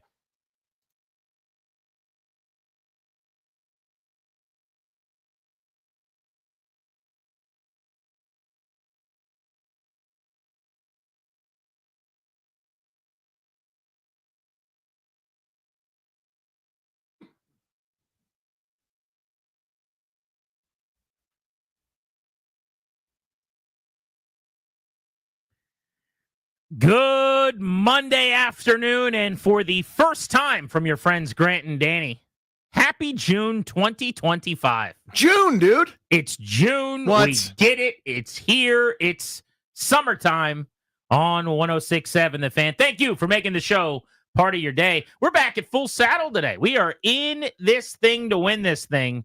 We got all 5 of us in studio. So Darius, Ryan, Ben the Red, myself, Danny. We got a basketball starting 5. I missed you boys on vacation last week. Yeah, we're ready to roll, my friend. Last week was weird, dude. Like, Linnell was in for a day. It was Toby, and, like, Metal Chris was on the board. Bennett Salvatore, the former NBA official, who was the nickname I gave to a kid named Bennett, was here. We had a lot of turnover. Things were happening. It was just, there was no rhythm, no flow. There's no flow. Now it feels like we're back. You're back. You're terrible at being on vacation. I'm the worst at vacation. You stink at it, to be honest with you. I did a pretty good job only getting on Twitter during Nats games to talk about how good James Wood is. Uh-huh. Why would you do that? Otherwise, I just can't help myself with, live tweeting the Nats. But I pretty much stayed off my phone. I went to a meal with my wife, and I left my phone at the rental house. Did you really? On purpose when we went to dinner. Didn't even bring the damn phone with me. So we're moving, we're shaking, we're doing some things. Good for you. But we had a blast. There is a rental that we go to in the Eastern Shore of Virginia called the Sandlot House. It's actually the home of one of our listeners, happens to be here in Northern Virginia. But it's just a really, really cool home designed and patterned after the Sandlot movie, which is one of my favorites, and I've already passed down to my kids an interest in that film. But everything is kind of themed to the Sandlot. And it's a little town on the water in the Eastern Shore of Virginia where they got ice cream parlors and candy shops. And it feels like it's from 30 years ago. So we made some core memories. Ben asked me, how was vacation? And I said, well, look. He doesn't know. He's a young person. The goal is that ideally when it's over, your kids, even though they're too young to really have memories that'll last forever, that they had fun and that they created some core memories with you. And we did that. So it was a win. But you just need a vacation from vacation when you have little kids. When they're little like that and they can't do, that's no reflection on them, they're little kids. When they can't do anything for themselves, it's work. It is intensive, constant work. The point of the vacation, to me, wherever you are, whatever you're doing, relaxation. Yes. I need to relax. Now, you and I have not the most stressful job in the world. We're not splitting the atom here, but at the same time, there's pressure like anything else. You got to perform, you got to be on. I need to shut that brain down. I need my feet is up. I need to relax. I need to not be bothered. And when you have little kids, it's nothing but being bothered. Nothing but being bothered at all times. Chocolate ice cream was consumed at Brown Dog Ice Cream. So that worked out. Yep. And crabs were had for the first time this summer. So a win, I would say, in my book overall of the vacation. Enjoyed myself. But yeah, I got lucky. Yeah. It rained a lot. This is perfect for you. So there wasn't really beach time to have to worry about. We had to find some indoor activities. We did puzzles. We played cards. But there was no time on the sand. Not 1 second at the beach in my 3+ days was spent on the sand near the water. That's ideal for you. Because of the rain. Yeah. By the way, cold. Everyone else was super bummed. Yeah, for a Memorial Day weekend into a Memorial Day week, uncharacteristically, actually legitimately would have been freezing in the water. Yeah. Probably a good thing we didn't get in the water. But doesn't matter. It rained. Didn't have to worry about that. Why not? Why do you think you can't shut it down for vacation? Do you know what I mean? Like, yeah. Again, we're doing stuff that we would consume in our free time anyway. Like, I was going to say, like, how psychological do you want to get here? How much of a therapy session do you need? Dude, put your feet up. Let's get on the couch. I mean, so to it's me, twofold for go me. ahead. One, sports and what we do on the air is all I care about other than my family and my life. Mm-hmm. It's like I was texting with my brother and my sister a couple of weeks back, and they're like, you seem so angry about everything. And I'm like, well, what do you mean? They're like, all the stuff you send us, you're angry about. I'm like, I'm not angry. I'm just sending you something that I disagree with that's happening in the world. Uh-huh. And they're like, but that's all you send us that all the time. I'm like, well, yeah, I'm not sending you like cool stuff that like, hey, you guys might like this. Like, you could send us that too. And I was like, okay. My brother's like, the only thing you ever like is sports stuff. And I'm like, what else is there, man? Seriously. Like, Yeah. I also like movies. Yeah. You want to talk about Mission Impossible? We could do that. Yeah, he did his own stunts. He was hanging on the plane. That's a big part of it. While I'm on vacation, all I'm thinking about all day, other than when I'm playing with my kids, is 9:40 when the Nats are playing the Mariners that night and James Wood's first at bat. That's not like an act. That's not a bit. That's not me trying to get cool points. That's what I care about. Seriously. Yesterday, all I cared about all day, what is it? Game 57 of a 162. Most people don't care that much. I'm just waiting for 10-10 on Saturday for the first pitch and the hopes that maybe the Nats have a big first inning. And boy, did they. Didn't they? So that's part of it, is I don't really care about other stuff. But because that's the, before I have this gig, that's my spare time also. Like I'm reading sports blogs. I'm reading everybody's column. I'm watching every game. And it's like, I'm obsessive about this, and to the point that my friends are like, hey man, like there are plenty of other things. And I'm like, yeah, but those things don't really deliver. Not that my DC teams did at that point either, but it's still like sports is perfect. Now that I do it full time, and it's not a complaint, it just sort of is what it is. It's become my buddy who's a lawyer reads case material and he's reading briefs. He needs a break from that, right? When he goes and relaxes. This is my version of that. So when I go on vacation, like real vacation, I actually need to not watch the training camp recap and figure out that Jaden Daniels was 13 for 21 in team drills, right? Or that whoever did this, whatever. Like, it's the thing that I digest all the time, and I can divorce from it. And my guy Grant Paulson doesn't. No, but I don't necessarily want to either, right? Yeah, it's just different ways to do it. Like, your way's probably better, in all honesty. An example would be if we go do a pregame show at Nats Park. Yeah. Like, we're on and then they play at 4:05. When the show ends, you go home and do something. You go play basketball or you go work out or whatever it is that you're excited whatever to do. Whatever it is that you do. I want to watch the baseball game. You see what I'm saying? Yeah. It's not a right way or a wrong way, but like, that's my thing. So like, where you get your kicks by like doing crunches on your back and like, finding out what your new hit set's going to be or whatever weird 47-year-old guy thing you're doing lately that's going to keep you alive longer than me. I just want to go watch the James Wood at bat in person. So that's a big part of it, I think, is like work is play. Right. Number one. And then number two, and this is where we could get really deep. So I started doing a lot of this stuff when I was 10 years old. Yeah. It's kind of all I've ever known. There's not other stuff for me. And so that's super interwoven. Like, I always see these videos where people are talking about, when players retire, this idea of like trying to separate the football player, which is what you did, not who you are. I probably have a less healthy relationship with just like sports fandom and whatever this is than most people, because I've been doing it since I was 10. And so I'm cognizant of that. But yeah, I'm bad at vacation. I don't want to go on vacation. Like Friday, I wanted to come. CK's like, just take Friday off when you come back Monday through, you're going to be off through Thursday. And I wanted it that week because I was not going to miss Monday because it's one fewer day to take off. Mm-hmm. CK's like, just don't come in Friday. Just wait till the next week. I was like, but I'm going to be home. I need to come in Friday. Just don't come in Friday. And it turned out the only reason I didn't was I said to my wife, I'm like, I think I'll work Friday. And she's like, no problem if you want to do that. But just so you know, like, Reagan's got a little thing at school where she's going to be reading a poem. And, she does it once a quarter and you normally work. If you wanted to, she's doing that. And I was like, no brainer. I'm doing that. Just do that. Yeah. 100%. Like anything with kids is going to be the 1 seed. Mm-hmm. Otherwise, the pie is just one slice, bro. The pizza at Pupatella, it's one color. The It's whole one thing. slice. That's all I got. So that's where we are. They probably got more than you bargained for there. No, not at all. I figured it was something like that. One day when this all gets ripped away from us, I just picture you like, remember when Bud Kilmer got kicked out in Varsity Blues, like when the locker room revolted and Lance Arbor takes over as interim coach? Correct. Right? Kilmer's out there in the hallway going, I need y'all to trust me. Come on now. Come on. Let's go. I just picture you doing ins and outs just in a parking lot somewhere. Yeah, it's good. That'll be, it's probably coming sooner than any of us are comfortable talking about. Oh man. But wow. Yeah, that'll be a time for sure. It'll be a fun time for everyone. Speaking of, let's get to some headlines here. The Nats, despite losing yesterday, have won 10 of 14. I missed out on a lot of fun Nats stuff this past week. We had some fun.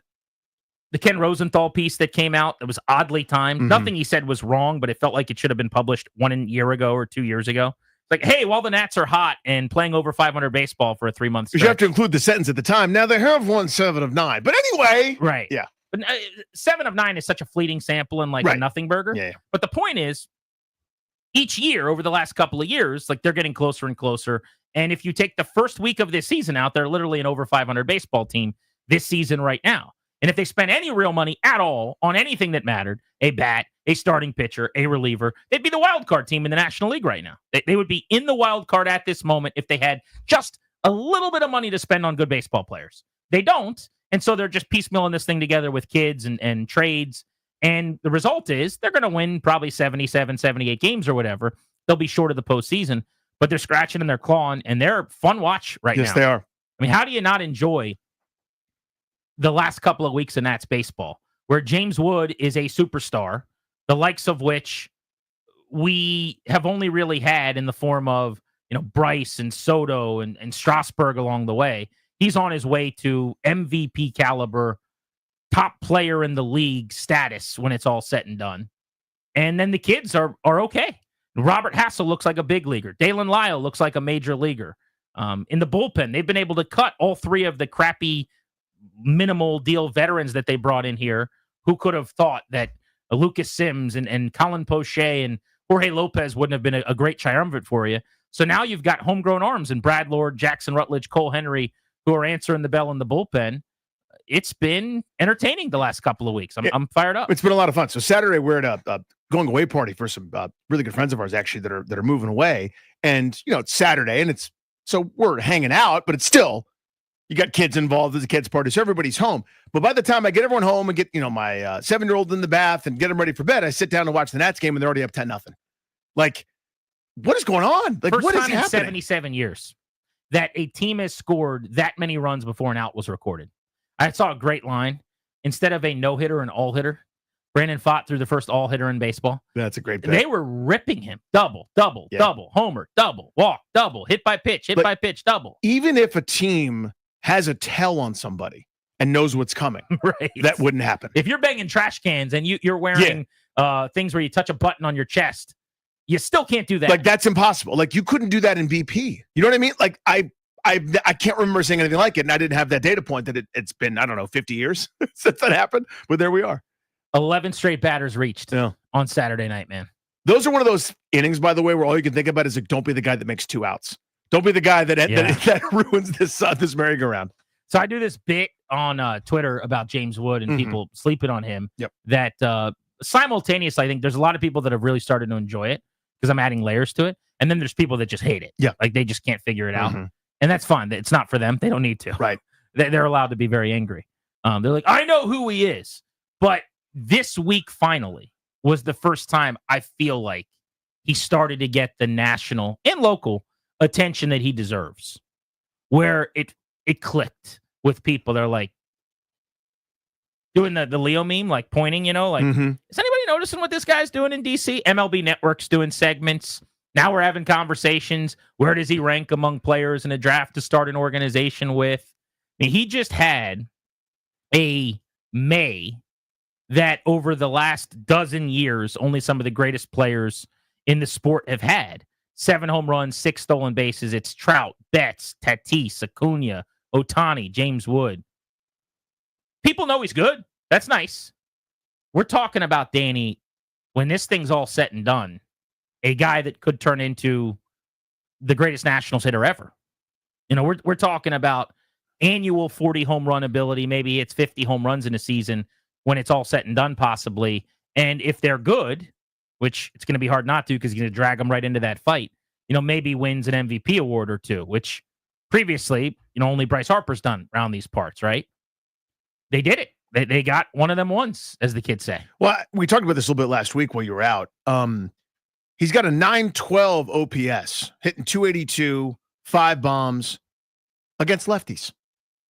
You know what I mean? Like, remember that was a thing? He needed more time to hit lefties in the minor leagues. Why it didn't come up? Which wasn't real, right? Because he was crushing lefties in the minor leagues while they were saying that. Yeah. But they needed a reason to not call him up. And that was the given reason. But again, that's exceptional. It's exceptional for anybody. It's exceptional for 7-year big league veteran who's a frontline player, where you're the guy they bring in people to stop, and that's happening. And this was right after he, just flipped up a double down the left field line against the Mariners, left-handed specialists that came in just to get him out, who was unsuccessful because James Wood's incredible. Did you see the graphics this weekend all over the place? But Masson ran one of them. There's a bunch of different versions of it, where it's him side by side with Soto and Harper at this point of their career as Nationals. First 135 games, I think it was. And Soto had hit about 280, Harper hit 275, Wood had hit 275. All three of them had within 1 or 2 home runs of another. Wood had 25, Soto had 26, Bryce had 24.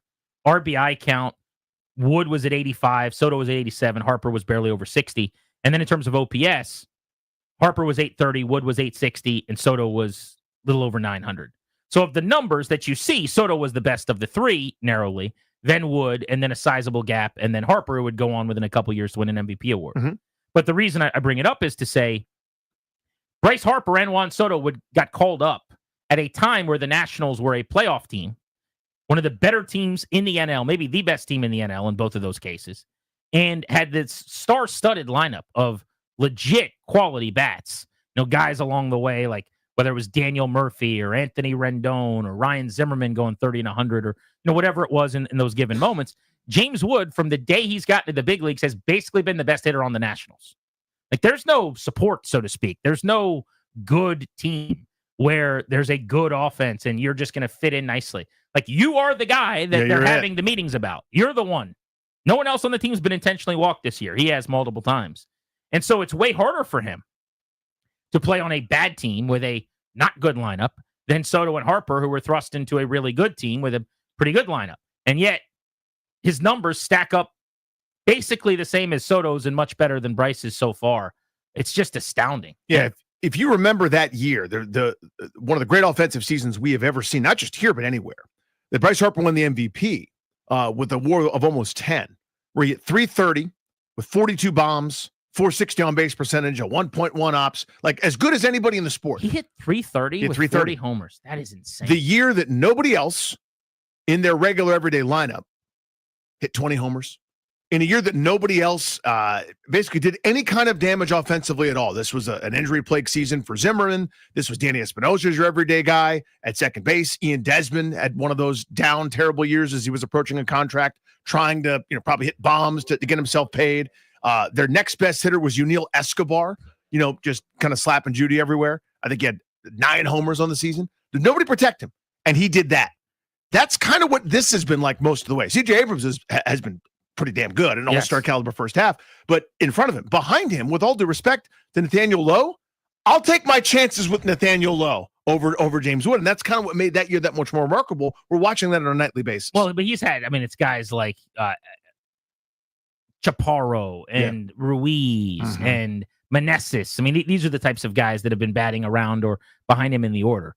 It's nuts what we're seeing, what we're doing. He's 22 years old, man. Yeah. He's 22. Was a high school player at St. John's College High in D.C. a few years ago. Mhm. And he is already one of the better players, one of the more feared hitters in the National League, which is awesome. The NBA Finals are set. It seems like the conversation is that this finals is not interesting because of a lack of like the long-time Hall of Fame type superstars. I could not disagree with that more. I find myself more interested in this matchup than I've been in a long time. We can get into that next. Plus, Josh Harris has broken his few-week silence on the stadium. He went on a show and talked a lot about the future of building a stadium in D.C. We've got some of that audio for you. We're going to play it as we continue. You're listening to Grant and Danny on The Fan.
I'm Earl Forsey. We're brought to you by Reynolds and Power Home Team, Keller Williams Realty. Quiet night in sports. No baseball, no hoops or hockey. Still Nationals, though, coming home after a successful road swing. Won 4 of 6 out west against Seattle and Arizona. Nats return to D.C. for a 6-game homestand beginning tomorrow night against the Cubs, 6:45 for the first pitch here on Man. Football news, Philadelphia Eagles running back Saquon Barkley. Now the legendary reverse hurdle will be featured on the cover of Madden NFL 26, that according to an announcement from EA Sports today.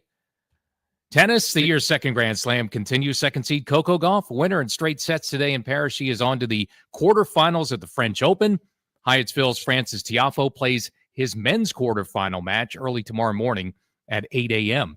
Want to hear the fastest way to know what your home would sell for? Reach out to the Empower Home team. Simply text your address to 800-763-3000. No phone call. Just text your address, 800-763-3000. That's 800-763-3000.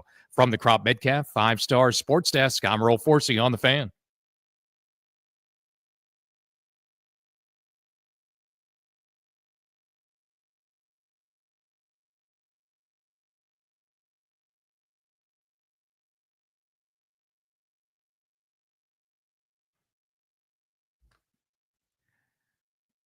At 4 o'clock today here on Grant and Danny in 90 minutes, we're going to give away a 4-pack of tickets to the Giant Barbecue Battle.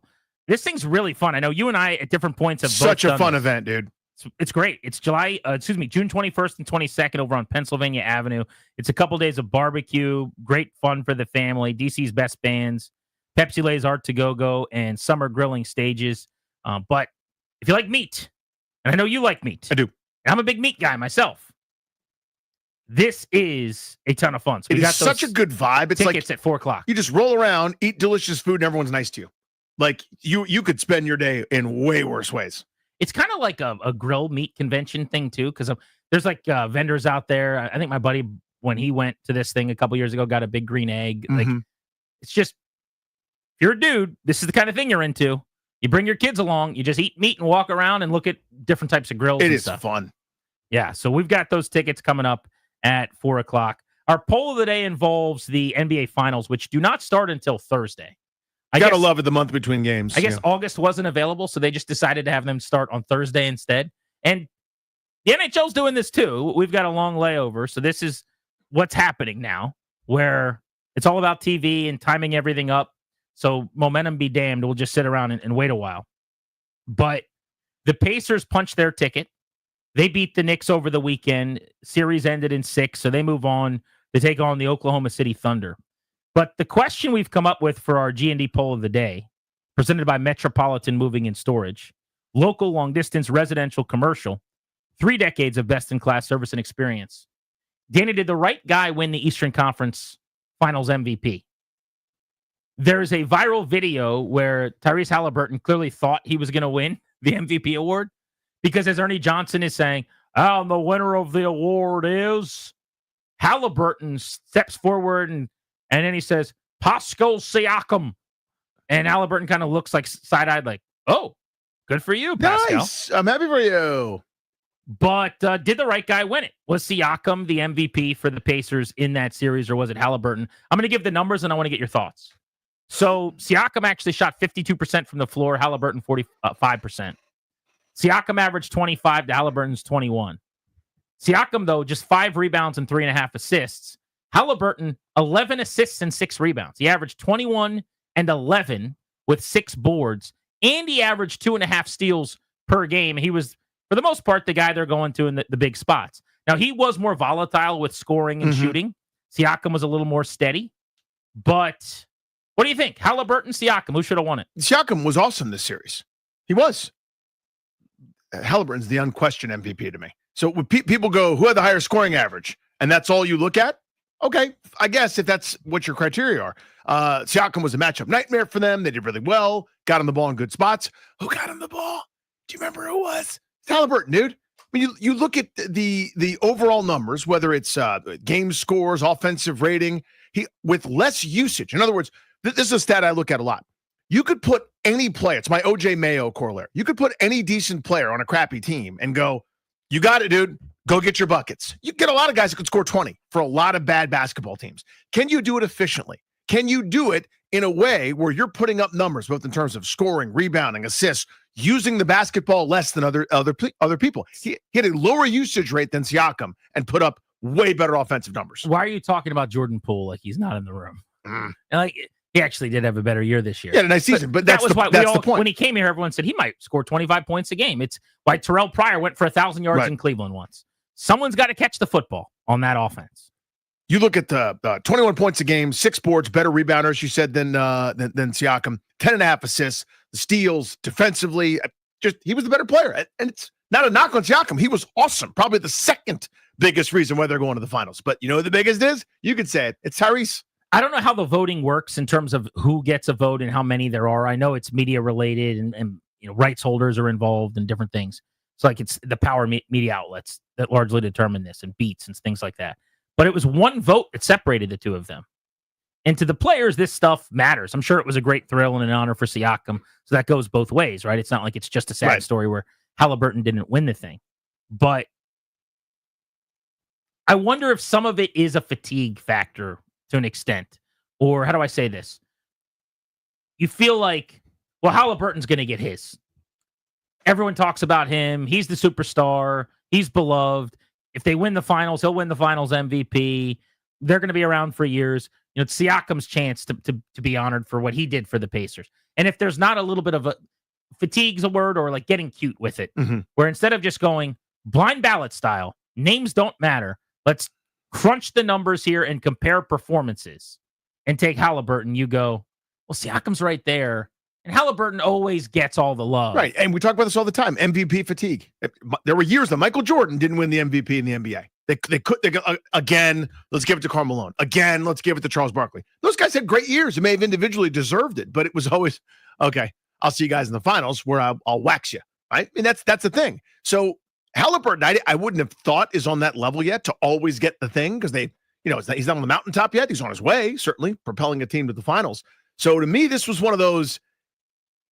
You may have seen him make a few more buckets talking about Siakam. And if you don't go beyond that, then I guess that's how you end up with that vote to me. I don't know that you can watch that series and think Siakam was the more important player to his team winning. He was awesome. That's not what Halliburton was doing. Come on. So I open the floor to any of you basketball marks who watch the NBA and love it. Tell me why I'm wrong here. This feels to me like a Thunder coronation. I'm happy that the Pacers have gone on this run. I think it's great for the sport. This will be a really fun series because Halliburton's a great young rising star, was on Team USA. Shai Gilgeous-Alexander, SGA on the other side, is one of the great scorers we've seen last few years. This has been his coming out party. He's your MVP this year. That's awesome. This Thunder team is not going anywhere anytime soon. Oh, by the way. Yeah, everybody's like 23. They're just getting started. In fact, they were 68-14 this year, which tied them with a Sixers team from the 60s and the Celtics of the 70s for what was the 4th best record ever in the NBA. And if you account for the playoffs, by the way, now the Nuggets gave them all they could handle and took them 7 games. But because they were so dominant otherwise, they're going to go down behind the Warriors of 15-16 and the Bulls in 95-96 if they can get through this thing in 4 or 5 games as, from a win percentage standpoint, maybe the 3rd best team ever, which nobody's, I don't think, really talking a lot about that. But I think they're going to roll. Sweep is probably aggressive. I don't have the stones to put money on that. But I don't think this thing goes longer than 5 games. I think the Thunder are just way better. So I do too. And I've made that mistake a couple of times in a row talking about the Eastern Conference, certainly. Well, Cleveland eventually, right? Right? And then they don't. Well, Boston's eventually going to figure it out, and then they don't. So the Pacers have earned some benefit of the doubt here that they keep, I'm kicking their coverage, or they keep punching above their weight class, whatever you want to use. They're well put together. That's a good team. Obviously, they're in the finals. Like, great analysis, dude. But I just don't know that anybody matches up well with what OKC can do. They remind me, I said this last week while you were out, they remind me of those UConn back-to-back champions where you go, all right, we're going punch for punch with them. We're in the game.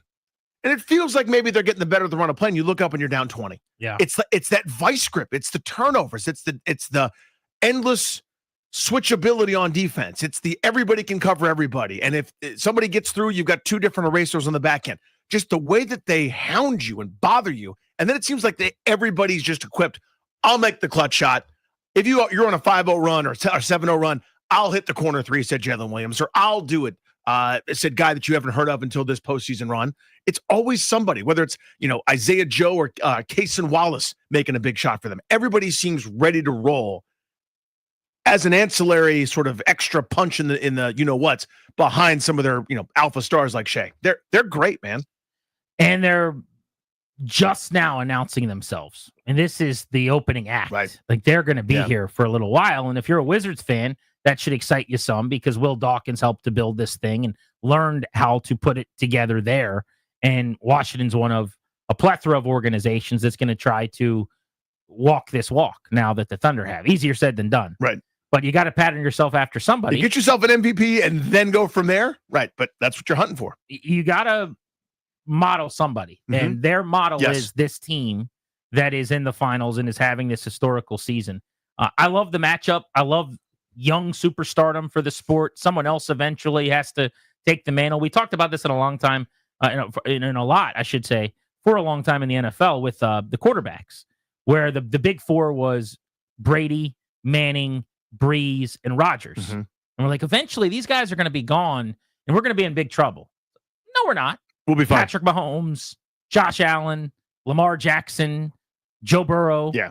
And even after that, looks like we're pretty well set still with others coming like Jaden Daniels, and we'll see who else joins him among the young elite players. But the NBA is in a good spot too, as we've seen this year. And I understand that you want the Mount Rushmore guys.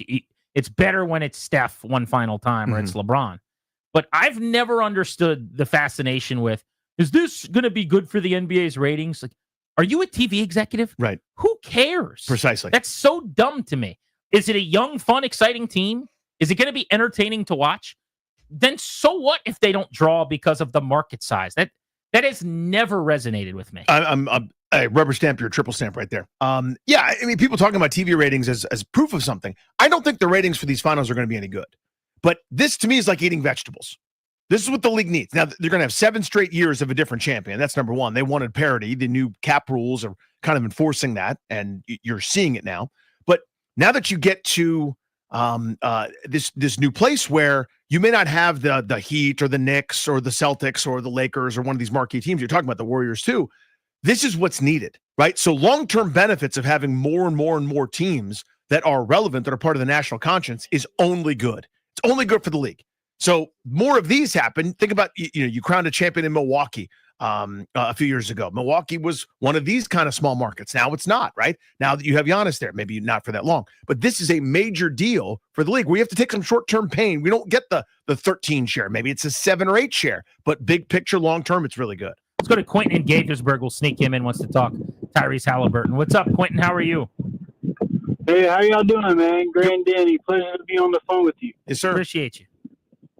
But yeah, so what I'm thinking is Halliburton is by far the MVP. Siakam is a big man, and Halliburton's getting more rebounds than him. It's just insane to me that they could give the MVP to Siakam. I mean, unless they think that Halliburton's going to take them to the mountaintop this year and get Finals MVP. But I see that very unlikely because Shea, and this is shaping his dynasty. Like, he had to get this Western Conference MVP, and Siakam's already a champion. He's already done it. He's already climbed the mountaintop. Yeah, he was there with Toronto. I mean, he's been around the block. I think it's as simple as, if you look at Siakam's numbers in this series, he had some huge, prodigious scoring performances. Super efficient, led the team in scoring. 25 points per game. Yeah. It's a kind of a simpleton way to look at it, but he hit a lot of the big buckets. And even in the clincher, recency effect, pouring in over 30, he was the guy they went to. But to your point, who got him the ball? Who got him good looks? It's everything else. The complete performance was more Halliburton. Appreciate the phone call. Josh Harris talking about the future of a stadium at the RFK site. We're going to get to that in 20 minutes on Grant and Danny. Next, though, Alex Ovechkin, more rumors over the weekend as to whether or not this is his final season. We've got more of this on-again, off-again stuff. What's going on here? Why is it so hard to just figure out what is going to happen with him next year? You're listening to G&D.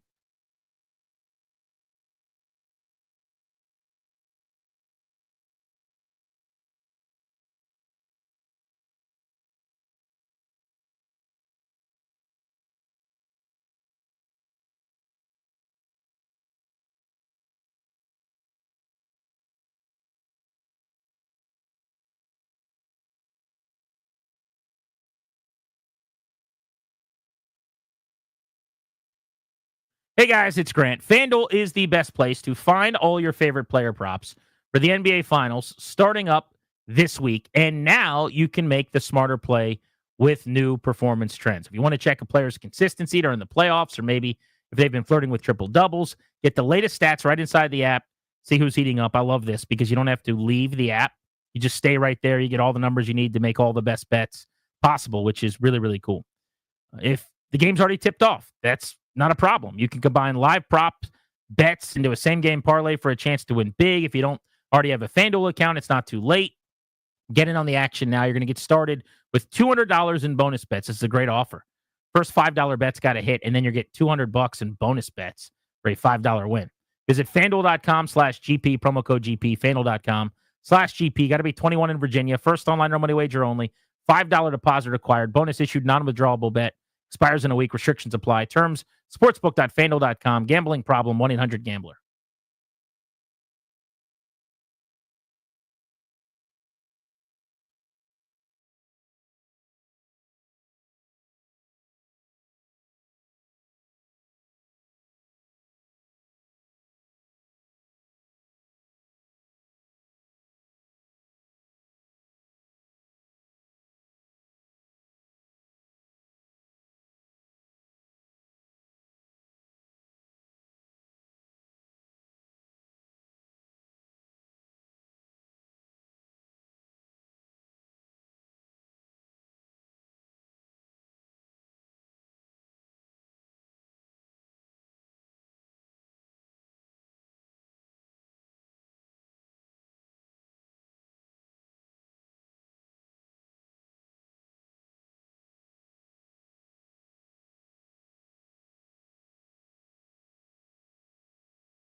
stadium at RFK. There's a lot of stuff there that is new. So we're going to go through some of that audio coming up at 3 o'clock. Josh Harris on the stadium.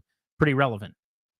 Danny, forgive me for not knowing. How much did you guys talk about Alex Ovechkin's future last week? Because I feel like toward the end of the week, there were 2 or 3 different stories that came out about it. So we did the initial email, then the retraction from Caps PR. We did that. Kind of, what do you make of it? Which that was a marketing email, not a ticketing person really, but like some kind of marketing department email about the fact that, hey, it's going to be his final year. Take advantage of the opportunity to celebrate Ovi.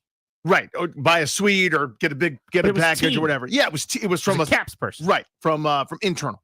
And so then the Caps PR. What's your perception on that? Did somebody assume, like the rest of us, that it's his final year, which is pretty reckless? Or do they have some intel that we don't have? What I thought was they had some intel. Yeah, me too. So I think, and again, this is not, I tried to differentiate a bunch of times. This is not a then Redskins type scandal where someone did something awful or an embarrassing thing is happening and they're trying to control the narrative. I think this is all out of a very good place. You're trying to be reverential to the legend. You're trying to make sure he gets his thunder. However he wants to announce it, if there is an announcement, we need to let him do that. So we did it, reacted to it. Then credit Rush Machine Never Breaks, who credited somebody else in translating a post that Ovechkin's wife did on Friday, that came out on Friday, where she's basically like, yeah, that's our plan, is to move back to Russia. This is the last year. And I went, okay, so remember the smoke the other day? There's a lot more of it. Yeah, how much smoke do we need? Right. Very smoky. It looks like the Pope's about to walk out from Chicago, and everyone's going to be excited that he's a White Sox fan. That's kind of where we're at now with all the smoke. Also, what is the mystery here? Am I the one that's crazy? Haven't we known all along this is the end of the road for Alex Ovechkin? What am I missing? He signed a 5-year deal. This will be the 5th year of that deal. He is in his 40s. It's a $9.5 million per year deal that's worth about $47.5 million. Now, is it possible that Alex Ovechkin could, at 41 years old, go to the team and say, I still got it. Stella got her groove back. I want to keep playing hockey. I want you guys to pay me and keep me around, because otherwise I got to have to find another place in the NHL. I guess that's possible, and maybe that's the point. But I feel like this has kind of been the expectation all along. He's playing out this contract, assuming he breaks the record. He's already done that. Done. Everything he does this year is just piling on top of that. He'll get over 900 goals as we move forward now. He'll be Mr. 900 in the NHL, and this is it. And so the marketing thing, while maybe early, the wife's comments, which have been walked back as well. Like, we've had 2 of these. Ta-da! Never mind. Ta-da! Never mind. I think it all points to the same thing, which is I would be shocked if this is not Alex Ovechkin's final season. And we'll know about it well in advance, because the Caps do a lot of things well. One of them is celebrations and pageantry and honoring important people organizationally. Look at how they just did the 50th year of Capitals hockey, rolling out the proverbial, and at times literal, red carpet. They are going to want to honor and celebrate him. And look no further than the chase down of Wayne Gretzky. Other teams are going to want to take part in this and honor Ovechkin as well. So you don't really even probably have the choice. Even if he wanted to play this thing under the radar, don't you think you've got to come out and let people know in advance, like Mariano Rivera did, where he's getting the rocking chair of broken bats from the Minnesota Twins, like Cal Ripken Jr. did, where he's going city to city barnstorming for the final time and, hitting a home run in every ballpark one last time. Ovechkin is that type of player. The league is going to want it celebrated that way. So I think we'll know well in advance. This will definitely be his final season. I don't know if I'm missing something, but I don't know where the intrigue comes from with this possibility that maybe it won't be. Yeah, the intrigue, I guess, is I'm trying to think of the answer, because to me it's always kind of made sense. Like 1 + 1 is 2 here. I'm holding up a sign that says 2, and everyone's like, yes, but what about 3 or maybe 4? Exactly. Like there's is always how been good this he was this year. That's got to be it. Where part of it. Wait, maybe this guy's not done, and maybe he's got more to offer. Yeah, and maybe he's hinted at maybe wanting to do it longer in conversation. I have no idea, but to me the only stuff I've ever seen has been, when I'm done, one day I'll go back and play for Dynamo, the team I came up with in Moscow, and I'm an advisor for them, and that's kind of the way to tie my career in a bow. And that's where I'm from. That's my homeland. So I'll eventually go back there and do that. And the contract ends when he's 40 years old. the record is in the rearview mirror. Like every box has been checked. So, but maybe there was thought, maybe there was intrigue that it may or may not be official. If they get to like an Eastern Conference final and he scores 41 goals, I guess the point is, are we sure they don't both still help each other a lot? Part of why they're so good is his goal scoring. He still wants to win a second cup, and there's as good a chance here as anywhere if they're very solid again next year. I'm just trying to talk myself into I understand. What people are thinking. I'm with you. But you know what? I think what's ultimately happened here is they want to be correctly, and everybody should. Not many players get the privilege of saying, this is when I'm walking away. Usually, like happened to me, is the game says, we don't want you. You're not welcome.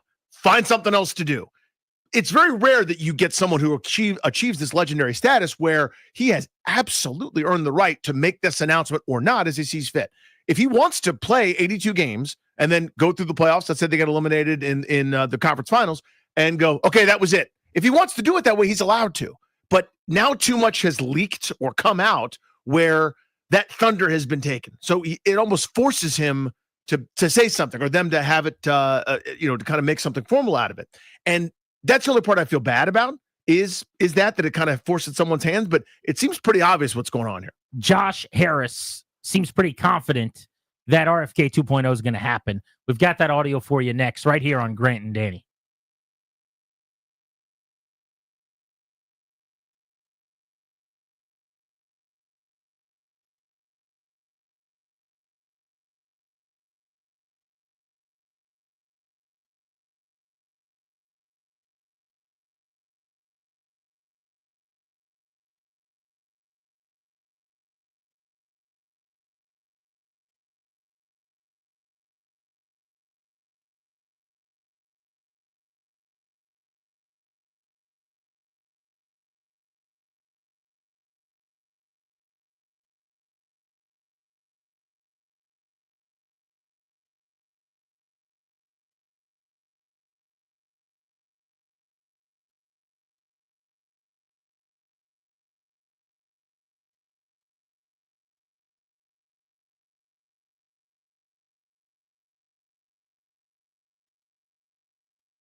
I'm Earl Forsey, and here's what's happening. Very quiet Monday in sports. Really, the only live action going on the red clay of Roland Garros, tennis year's second Grand Slam, and the top American on the women's side. Second seed Coco Gauff was a straight sets winner again today in Paris. She is on to the quarterfinals of the French Open. Gauff will play Australian Open champ Madison Keys next in an All-American quarterfinal. Third seed, though, on the women's side, Jessica Pegula was upset today. She lost in 3 sets. Early morning, if you're into watching Hyattsville's Francis Tiafoe tomorrow, he will play in the men's quarterfinals at the French Open tomorrow morning. That match scheduled to start around 8 a.m. Baseball, the Nationals coming back home to D.C., coming off a great West Coast swing. They went 4-2, taking 2 or 3 from both Seattle and Arizona. The Nats are back in town tomorrow to begin a 6-game homestand against the Cubs. 6:45 first pitch here on the Fan. Nats, even with the Sunday loss, have won 10 of 14, hoping to ride some May momentum now, maybe for the rest of the season. Nats coming off a 15-12 month of May. That's their first winning month in nearly 2 years since August of 2023. Hockey Stanley Cup Final gets underway Wednesday night. Why rush? Florida and Edmonton, Game 1, 8 p.m. And the NBA will take a few days off before tipping off the finals on Thursday. Oklahoma City hosting Indiana Thursday night in Game 1 at 8:30. From the Crop Medcalf 5-Star Sports Desk, I'm Earl Forsey on the Fan.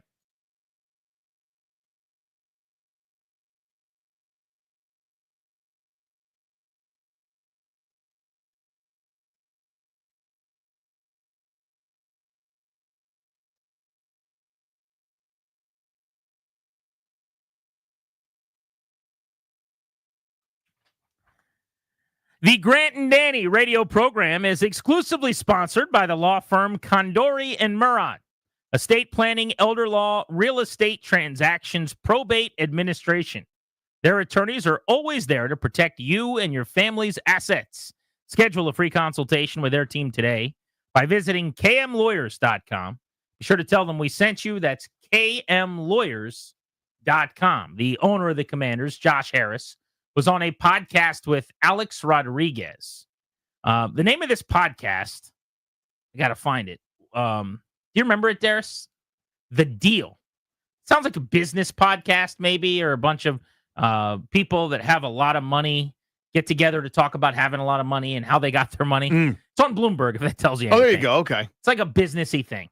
But I listened to some of this, and it was really compelling because, let's face it, how much have we heard Josh Harris talk about the stadium deal? We had the press conference where he answered a couple of questions and he had some, prepared comments, which was nice. But this was the first back and forth Q&A about this deal and a lot of his thoughts on how it's going to go down.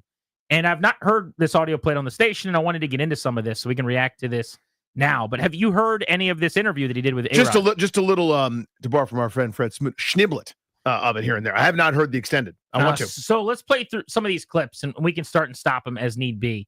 Let's start with Harris one. This is on how important it is to return to the RFK site for this ownership group, for this fan base, and maybe even for the city of D.C. Well, it's seismic, I think, for the city, for the DMV, for D.C. D.C. is obviously an incredibly important city. And, I grew up there. I grew up in Chevy Chase, Maryland, and to be able to bring football back to RFK Stadium, the spiritual home of Washington football, of the Commanders, and build a next generation world-class venue. I mean, obviously venues are advancing, the technology is advancing, the fan experience is advancing, and then it's not just a football venue. We're gonna put a dome on it. We're gonna make it about football, but we still put a dome on it. It's very important to the city that they be able to host massive events like the Super Bowl. Maybe we're now going to push Roger on that, but whatever, Beyonce, pick an event. And DC obviously is a gateway city for the United States, so it'll make DC great and proud. And then not only that, it's a $2.7 billion stadium, but it's a $3.8 billion, including all the stuff that's going to happen with the infrastructure and everything. And then there's the stadium itself is about 15% of the overall ground. I don't know if you've ever been down there, but of course. You got the Capitol and the monument. You can see it. You got the Anacostia River, and then it's a 15-minute bike ride to Nationals Park, the Navy Yard. So you're going to redevelop a lot of neighborhoods with DC, affordable housing. You have a whole bunch of parks, and then, retail, mixed use. And so you're going to really change those areas in a really positive way. And DC's had an amazing, they've done this in the past. So, it's incredible, actually, and really exciting to be able to engage with the city and help the city. So that's a good launching point there with them just talking about the project. But what I got out of that answer, at least the initial part of it, Danny, was my argument I keep making, which is, and I know this does not hold up in court. We're talking about Washington, D.C. We should be able to have a world-class stadium, which we don't right now. We're talking about Washington, D.C. We should not be left out of the World Cup. The number one TV market every 4 years for the World Cup, D.C., should not be told you can't host a game because your stadium, which isn't even in the city, by the way, is not good enough. We don't feel good putting a game there right now. It's a rundown, mediocre joint. Right. You can't have the people safe and comfortable in that dump, so you don't get a World Cup game. But if you want to travel up to Philly, you could do that. Shouldn't be. In Washington, D.C., the most powerful city in the world, we should not have a situation where Taylor Swift says, I'm doing 23 cities. DC's not going to be one of them because we're not going to that place in Landover. That's a thing. That's a reality. The Beyonce concert that was last in Landover, go back and see all the news stories about the lines in and out and some of the stories that night. There's a good chance she wouldn't go back to that stadium based on all the complaints and the problems. We shouldn't miss out on things in this city. This is not Wyoming, some random town, Cheyenne, or I don't know. Like, you know what I'm saying? Like, exactly. Give me a break, man. We're DC, so you should have a world-class stadium. And I know that's not the beginning and the end of the conversation, but I got a little bit of that tone from Harris there. Well, but to me, it's the most compelling. So economists and really people smarter than me will disagree forever about the outright financial benefits. In other words, if I tell you, Grant, you give me $5 today, you're going to get $750 in 2 weeks. Whether that's true or not is maybe up for debate. Reasonable minds, I think, can disagree. I don't think it's a great pure cost benefit analysis in terms of like win and loss for the local economy. But what I do think is that the point is it's now the showcase where it is as currently a blight. The whole point of this is when the World Cup comes, when this televised event comes, it's the advertisement. It's the best foot forward for the city, and it needs to happen because of that. More so, again, than if we spend $1.1 billion, will we make our $1.1 billion back based on the Final Four being here? The answer is probably not. But over the long haul, or at least for me, it's probably not. But over the long haul, there's a reason people want to come see the Smithsonian. There's a reason people want to go look at the Capitol and the Washington Monument and all the memorials and all the different beautiful things that are hallmarks of DC, every school trip. So you go beyond just the school trip, and it becomes a place that everybody has to go and wants to come see because look what else we can do. We don't have a look what else right now. Yeah. Get the look what else, and this is your gateway for it. Charles Allen will disagree with me. Brianna Nadeau, I'm not sure of her exact name. She would disagree with me. But if there's not a venue where you can host a World Cup game, you're not doing your job in this city as a member of the city council. Like, that's how I feel about this. If there's not a place in DC where we can host the biggest performers in the world to come and do a stadium-sized show that is too big for an arena, then you're doing it wrong. Go back to the drawing board and figure out another plan for your city. In this city, in a top 7 media market, it's been as high as 6 and as low as 8 or whatever it is now. I don't know. I know it's Washington, D.C. I know that's what I know. You got to be able to have that. All right, let's go to Harris 2 here on Maryland's role in deciding to move to D.C., talking about Westmore and the battle to try to keep the team. Okay, so we play in Maryland today. The team has played in Maryland since the 90s, like the late 90s. And, you know, obviously the DMV is DC, Maryland, Virginia. DC's in the middle, right? So RFK is in the middle. So Maryland, right, for Virginia fans, a little further, but we play in Maryland. And so the first thing we had to do is assure all through the process Governor Moore, who really cares about Landover. The governor of Maryland. The governor of Maryland. You know, he wanted to make sure that, you know, we said to him, look, we have to consider DC because it's the spiritual home of the Commanders. And he said, look, I'm willing to let you consider that and be generous about allowing you to have some options, but you need to convince me that you're gonna, build something in Maryland if you decide to leave. And so we concluded a deal with the governor, and that allowed for the project the land to be transferred to DC. So I don't know if you remember, but as the last Congress was sunsetting, we got 100-0 vote in the Senate. Yes, which moved the land to DC. So until the land was under federal control, until the land was under DC control, and then it wasn't possible to build a stadium.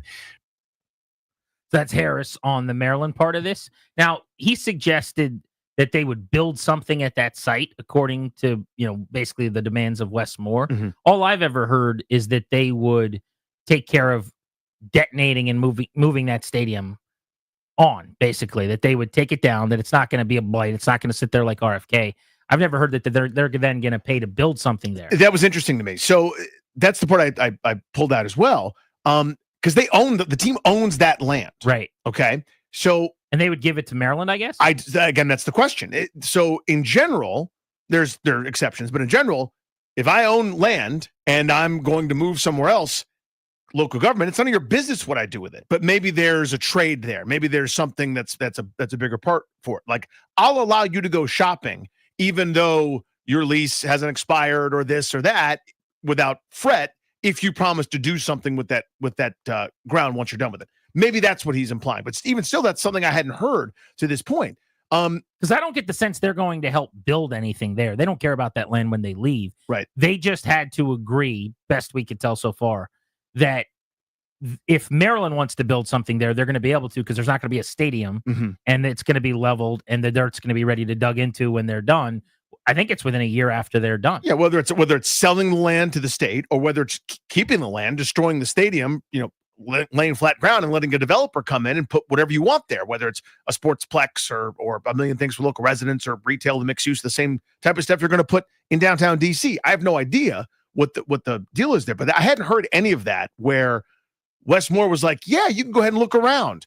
That was interesting to me. Like, it makes sense that that's part of it, but they were under the lease. So do you need permission from him legally to start talking to DC? I wouldn't think so. I don't think you would, looking for your next place you want to do something. I don't, but even but still. I wonder in the terms of a contract, and I'm with you, I don't think this would be the case, but could you do that 6 years before the end of the lease as opposed to 2? You should have to pay something to get out early from a lease like that. But even still, you're basically saying his point there just sounds like, again, summarizing, Wes Moore's been a great partner, and he's still not holding our feet to the fire, not making it miserable for us, giving us ultimatums and deadlines, going, if you don't tell me right within 5 minutes, I'm just making this up. You don't tell me by June 1st that $400 million we were going to spend goes away. He's not doing anything. He's not playing any hardball at all.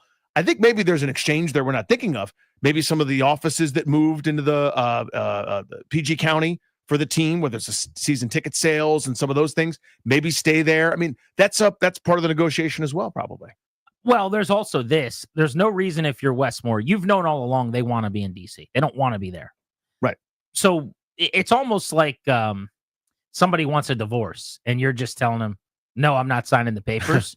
Where does that really get you? Right.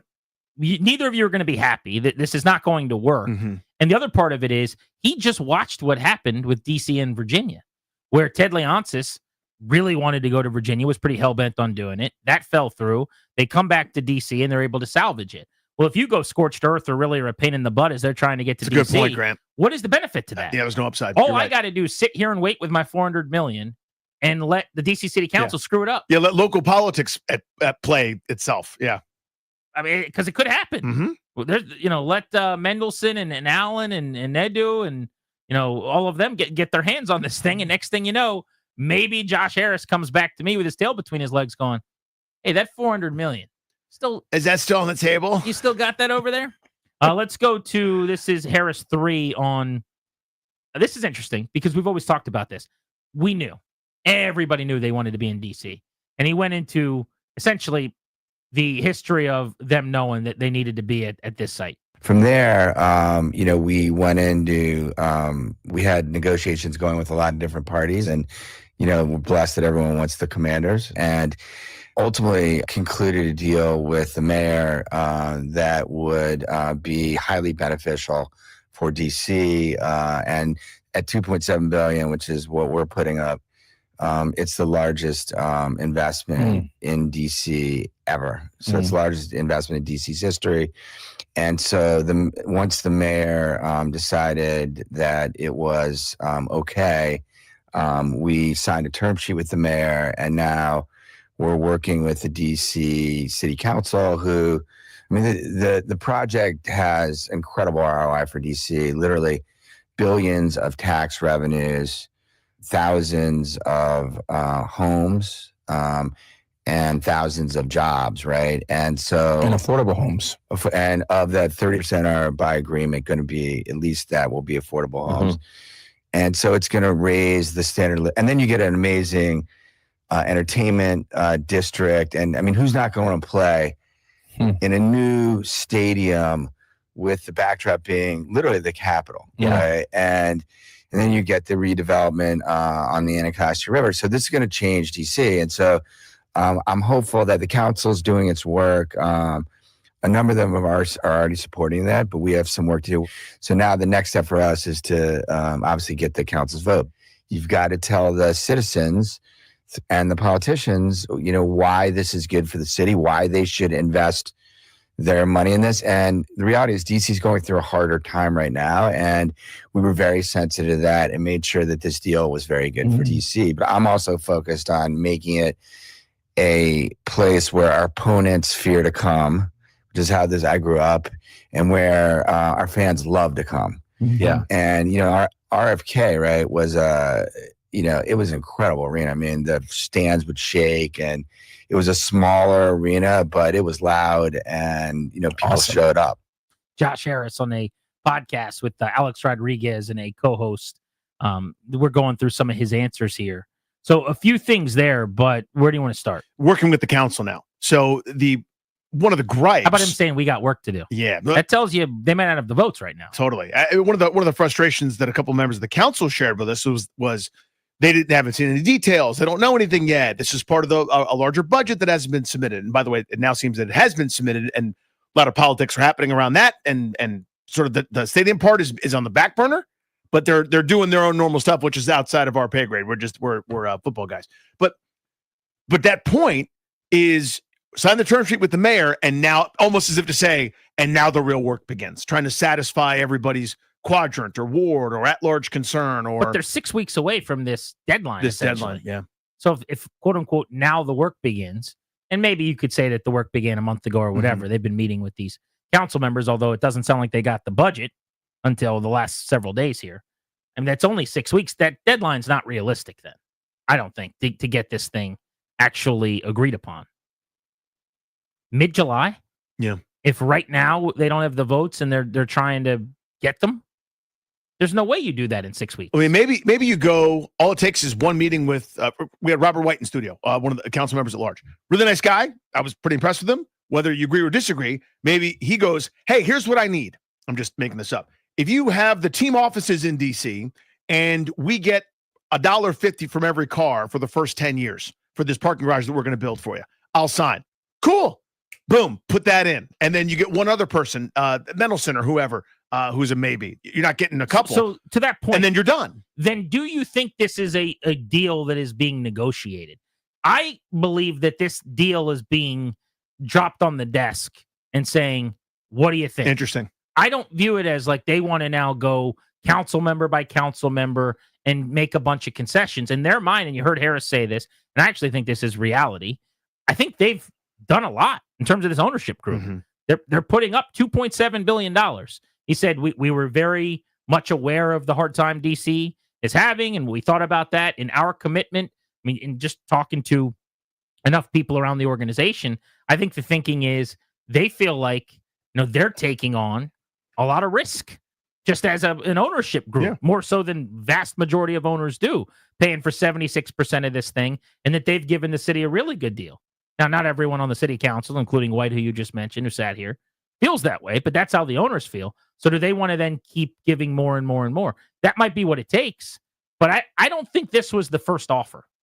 I think this was here's your stadium deal. And by the way, the offer expires. Yeah, interesting. Yeah. So, and also, again, the politics of it, which you and I are clearly experts in, but it is, again, as to remind folks, it's part of the mayor's budget, right? So that's money for the fire station. That's money for this program, cutting this, adding that, whatever the expenditures are. And one of the paragraphs or 2 line items or however you want to phrase it is this stadium deal. So if it gets voted on or not, or rejected or not, I don't know how much red tape, and then I turn a red pen, and I X out this, and I want to make that number bigger or smaller. I don't know how much of that there is with this part of the process. I just don't. All right, I want you to answer this question next. We can actually pose this to listeners if they want to hop in on the phones as well at 800-636-1067. Now that you've seen the idea, the vision, the plans, we haven't seen the actual imaging yet. I mean, they haven't come out with anything with an architect of what it would actually look like. We've seen some basic renderings of what it could look like. Right.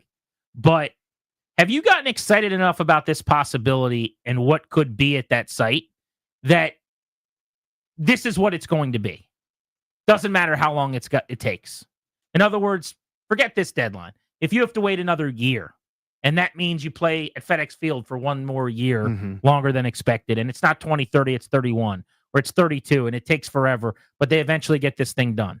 Are you willing to wait extra years for this deal in D.C., or are you of the belief that you'd rather just go build something awesome in Maryland if it opens a couple years earlier? Where are you at now that we've gotten the ball rolling in D.C. to the point where it's like promising you food? We pulled into the parking lot, and then we said, oh, we're not actually getting anything. We're just getting air. We're putting it in our tire. We're not going in to get drinks and snacks. We're just filling up and getting gas.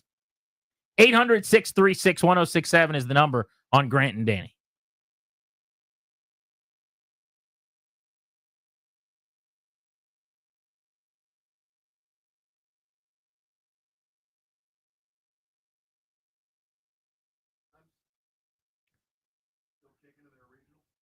Hey, it's GP. FanDuel is the best place to find all your favorite player props for the NBA Finals that get started eventually, ultimately, on Thursday. And now you can make the smarter play with the new performance trends. You want to check out a player's consistency during the playoffs. Dive into all the numbers before you make your bet, like I like to do. Get the latest stats inside the app. See who is heating up. After the tip-off, you can combine live prop bets into a same-game parlay for a chance to win pretty big. You get $200 in bonus bets if your $5 bet wins. If you're new to FanDuel, that's right. You don't have an account right now? You're a lucky duck. Get in on the action and bet 5 and win 5, and you get $200 in bonus bets to go along with it. FanDuel.com/GP, promo code GP. FanDuel.com/GP, promo code is GP. Must be 21 in Virginia. First online real money wager only. $5 deposit required. Bonus issued. Non-withdrawable bonus bet expires 7 days after receipt. Restrictions apply. Terms at sportsbook.fanduel.com. Gambling problem? 1-800-GAMBLER.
I'm Earl Forsey. We're sponsored by Door Pro America Garage Door Service. Go with the pros at Door Pro America. No Nats tonight. They have the day off coming home from a 4-2 West Coast swing. Nats return to D.C. tomorrow night to begin a homestand against the Cubs. 6:45 first pitch tomorrow night for Nats baseball here on the Fan. Hockey Stanley Cup Final gets underway Wednesday night. Florida in Edmonton for Game 1 there. Still a few more days until the NBA Finals tip off. Oklahoma City hosting Indiana Game 1 Thursday night. Tennis, Coco Gauff, second seed, a winner today in women's play at the French Open. She's on to the quarterfinals. Francis Tiafoe plays his quarterfinal match of the men's side tomorrow morning. Go with the pros at Door Pro America. From spring repair or replacement or a brand new garage door to boost your home's curb appeal, call 877-DOOR-PRO today and ask how you can save $60 on a repair or $150 on a new garage door. Visit doorproamerica.com. From the Crop Metcalf 5-Star Sports Desk, I'm Earl Forsey on the Fan.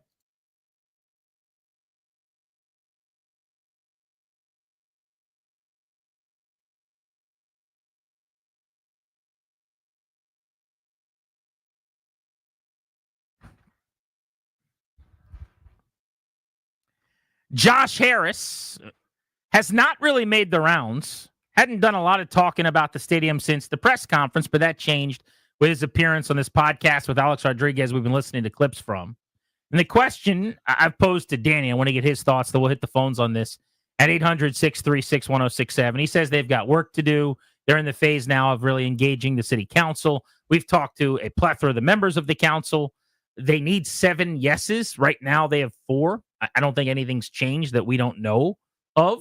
So they're a good way there, but it's not close to over at this point. And there is this deadline set for the middle of July where they need to know if DC says yes or no. The deadline's interesting, Danny, because we haven't heard a lot of details about it. What happens if you don't meet the deadline? Does it just move? If so, it's probably not really a deadline that matters. Right. Is it if you're an hour late, is that it? Like what happens now? Ultimatum are they giving behind the scenes? Hey, you have until this date. Until what? You go back to Maryland and now start talking to them again? I don't know how the deadline works really.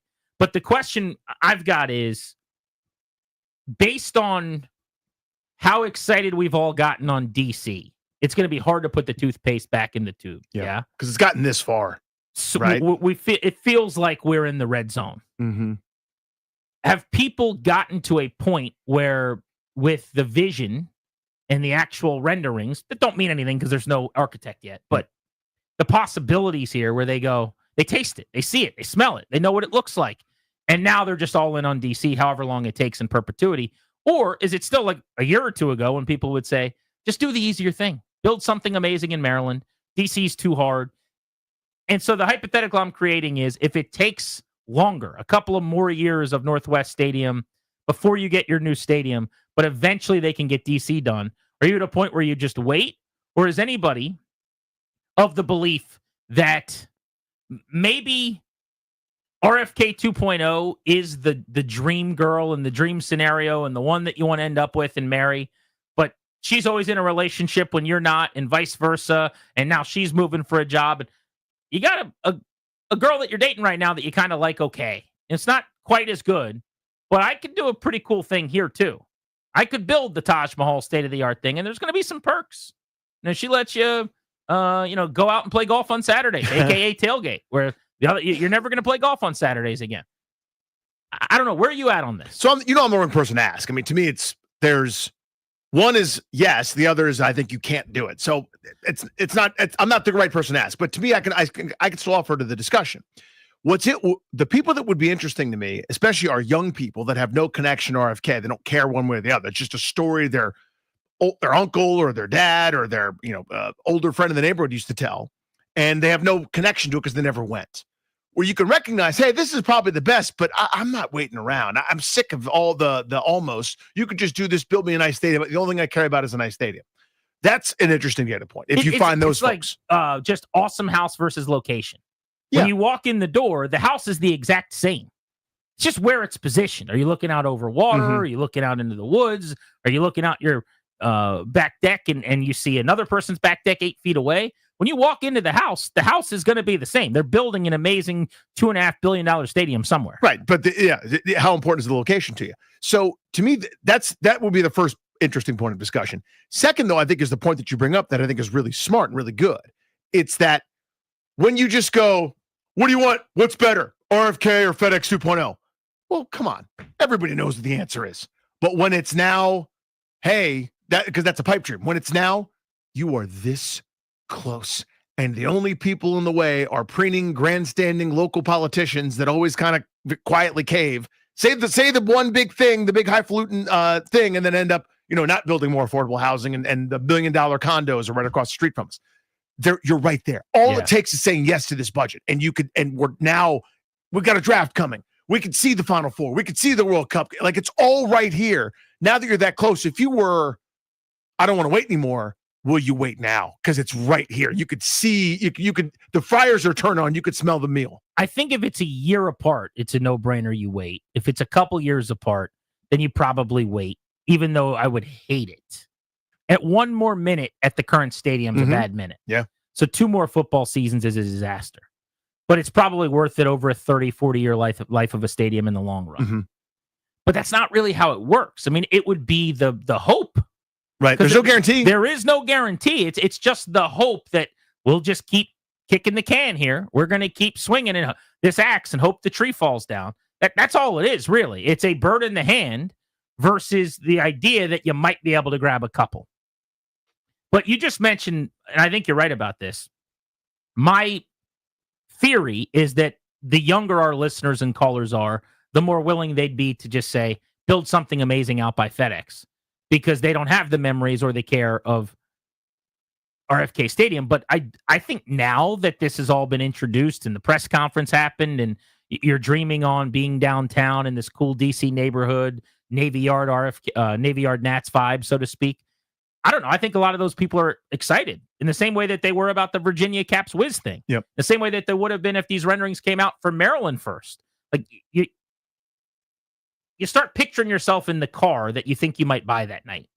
So when you get there to the dealership, there's juices. There's a little juice, yeah. But we've got a couple of them in the studio we can tap into, and then I want to hit the phones. 800-636-1067. All right, so Clary, state your age, please, and your place of business. 25 years old, and I reside in Arlington, Virginia. Okay. I was looking for Odyssey headquarters. Odyssey headquarters. Okay, there we go. Place of business is Arlington, Virginia. Okay. Yes. Very good. No, but stick aside. You have been kind of, I would say, like with me on build me an amazing stadium. I don't care where it is and do it as soon as possible. Yeah. Where are you at now that you've seen the DC plan and you've started to get a little excited about the possibilities? I have. And I was originally on your team, Grant, where it was just like, just give me a brand new shiny stadium. But now that I have seen some of the renderings and I have seen the press conference, I'm all in on RFK Stadium. Like, this is the dream. Like, you're right down from the Capitol. You're going to have the NFL draft coming to town in 2 years from now. You're going to have a Super Bowl, a Final Four, and all that's going to happen in Washington, D.C., where it is metro accessible, where you can get to games. It's just, it's the best spot for a stadium. So are you waiting in perpetuity? I'm waiting it out now after I've seen it, after I've seen the vision. So if you might get a stadium in a couple of years, and I'm not saying that that's how this is going to work, but this is the worst case scenario of this deadline. I don't know what it means, what it has to do with anything. If you have no promises in DC, but there's a real good chance eventually something could work out down the road, we're going to keep working at it. Versus Maryland, where you could just break ground in 11 months or whatever. As soon as you go back to Westmore, he's willing to, give you a high five and go buy you a shovel from Home Depot, right? You're sticking with let's wait and see what happens. I'm sticking with RFK. All right, what about you, Ben the Red? State your age, please. 21 years old. 21. That's annoying. And Linnell calls himself the youngest in charge. I don't think so. With all due respect, sir. I mean, Linnell's about to retire compared to Ben the Red. That's Lil Top right there. All right, so what do you got? That's right. Danny's right. Lil Top. What do you got? That's my new name. All right. Well, I'm from Gaithersburg, so a Maryland kid. You'd expect me to, be steamed up potentially about a really nice state-of-the-art stadium in Maryland. I'm all in on DC RFK 2.0. One, just from the memories, from stories my dad has told me about going to the games. I want to live that. I want to experience that. When I would drive to our studios here in Navy Yard from College Park, I pass by RFK, and every time I pass by and see it, I get chills. I would get the chills during the playoff run when I would drive by and I'd see the stadium. I'm I'm like, we got to get back there, man. We got to get back to DC. And when new ownership took over in 2023, two things I'm most concerned with is obviously building a winning football organization, which they're on their way of doing right now. Last year, a great start, and they may be on the way to building something really special. The other thing was if the ownership can get the team back to DC, they have a successful ownership tenure. By the way, notice no name mentioned there, Danny. Yeah. The two things he cared about the most: win football games and get me back to DC. By the way, they'd be 2 for 2 in your book, assuming that they continue their track. Darius, you're my age, so I don't claim being young like Ryan and Ben the Red at this point. No. But we are still at an age where RFK Stadium doesn't really mean anything to us. Yeah, I don't have it doesn't hold any significance to me aside from, knowing that that's where my dad went to watch games, and that's where, he prides that his football team won games at. Same thing. That's all that I went got. there once in my whole life. It was the final year in like October of that stadium. Barely remember it because I was, I think, 7 years old or whatever I was. But I've seen the videos. I've got all the stories, but like I still think we qualify in terms of the age bracket, the range of not having the affinity for that site. So where are you on this? For me, it's just the allure of having your team that represents Washington D.C. playing in Washington D.C. That's my main priority. If it was to come out that, oh well, hey, it can't happen because DC stinks and they don't want a stadium, then sure, I'm fine with building a new stadium in Maryland again. I want a new stadium as soon as possible, but I do want the allure of my team playing in the city that it represents. What's the cutoff? This is always the question. So how long are you willing to wait? 2 years. If the target date is 2030, I can wait till 2030. Well, it's 2030 regardless. Right. But what we're saying is if this continues, right, and like in 6 months, there's no real progress made, and now you're not building for another year. And like, at what point what is your breaking point where you go, she's ready to go to the prom. I've got someone waiting. All I got to do is pick up the phone. That's Wes Moore. My breaking point is whatever would allow it to be built in 2030. If it's going to take 3 years. So then you're on the side. That's what we're talking about. If they're not able to open in 2030, if they don't start building in the next, if they don't move forward in the next half year to a year, it's over. So then you are Team Maryland if they can't get this done. Absolutely. Yeah. Oh, interesting. So 1 year delay, and you'd go, nope, we got to do it at 2030. Period. But it's not just the 1 year delay to his point. But the uncertainty. It's the uncertainty. Right. Again, if we knew definitively, well, they're going to open in 2031, you might be able to convince them to wait 1 more year for the RFK site. But that's not how it works. Of course. It's just the possibility that at best, now it's 2031. Yeah, one's guaranteed, one's the promise. Let's hit the phones on this next. 800-636-1067. Plus the double play, a significant anniversary in TV history. You're listening to The Fan.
He's Danny. I'm Grant. This is The Fan. We will squeeze in a double play in just a few. Got a little TV anniversary I want to tell Danny about that if you were his age, my age, I think will mean something to you.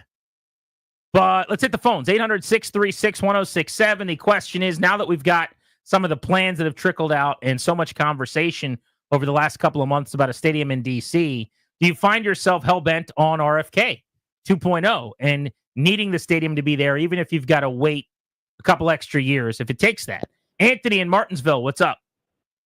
Going on? How y'all doing?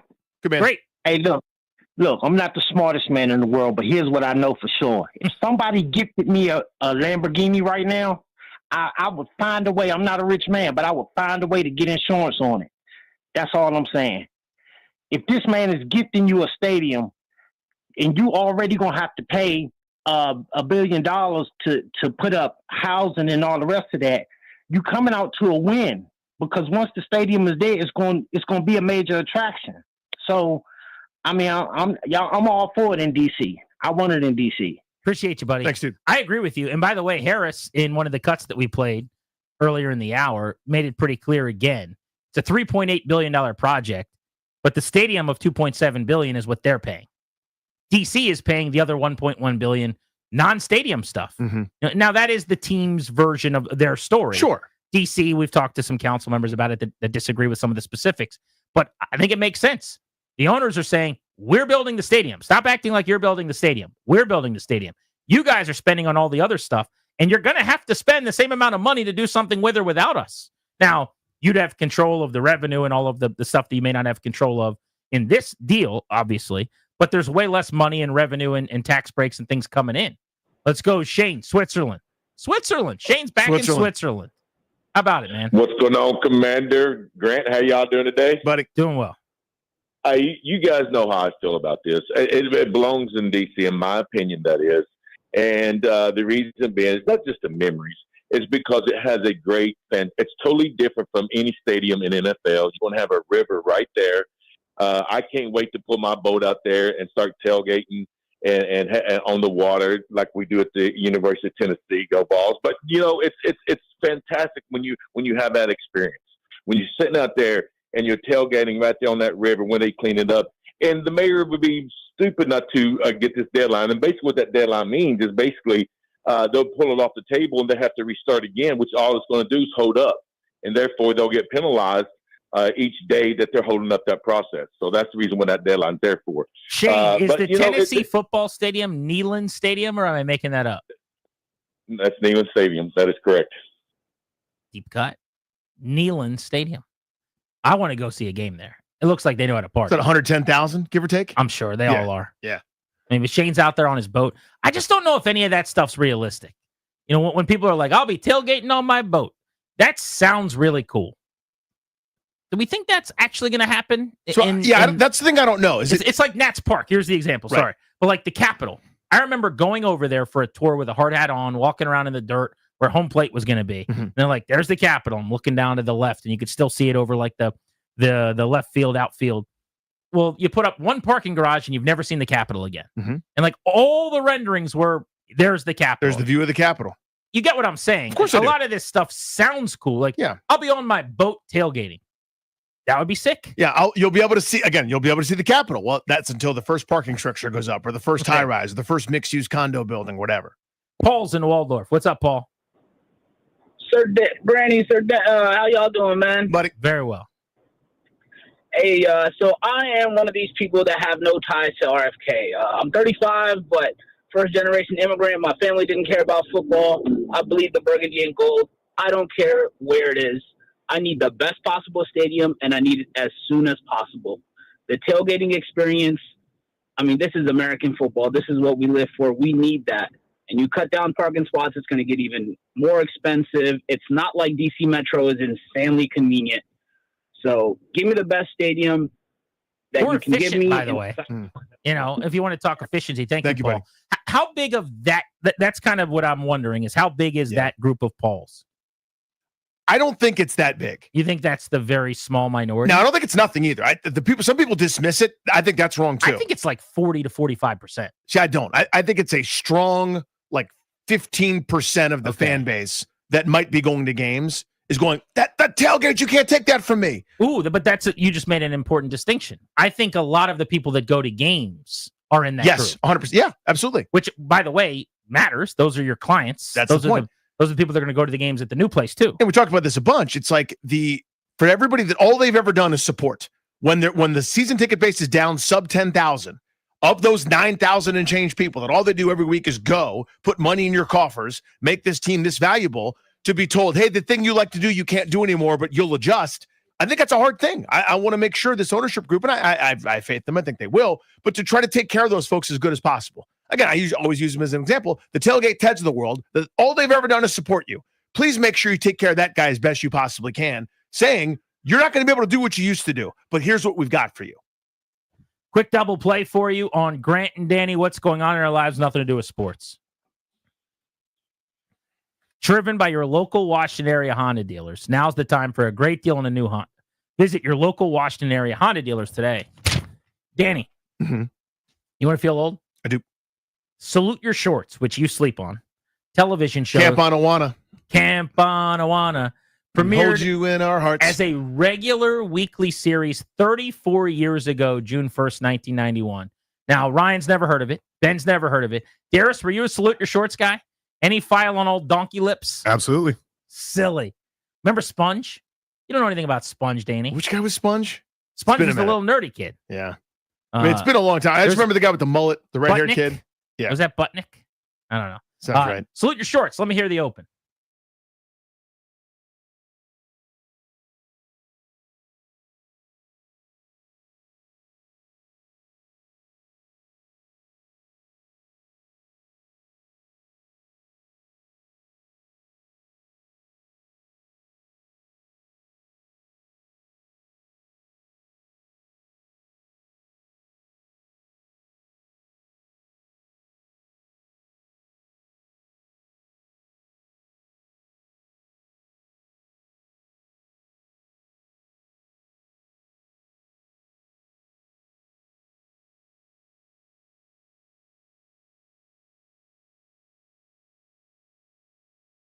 You know what's crazy about it?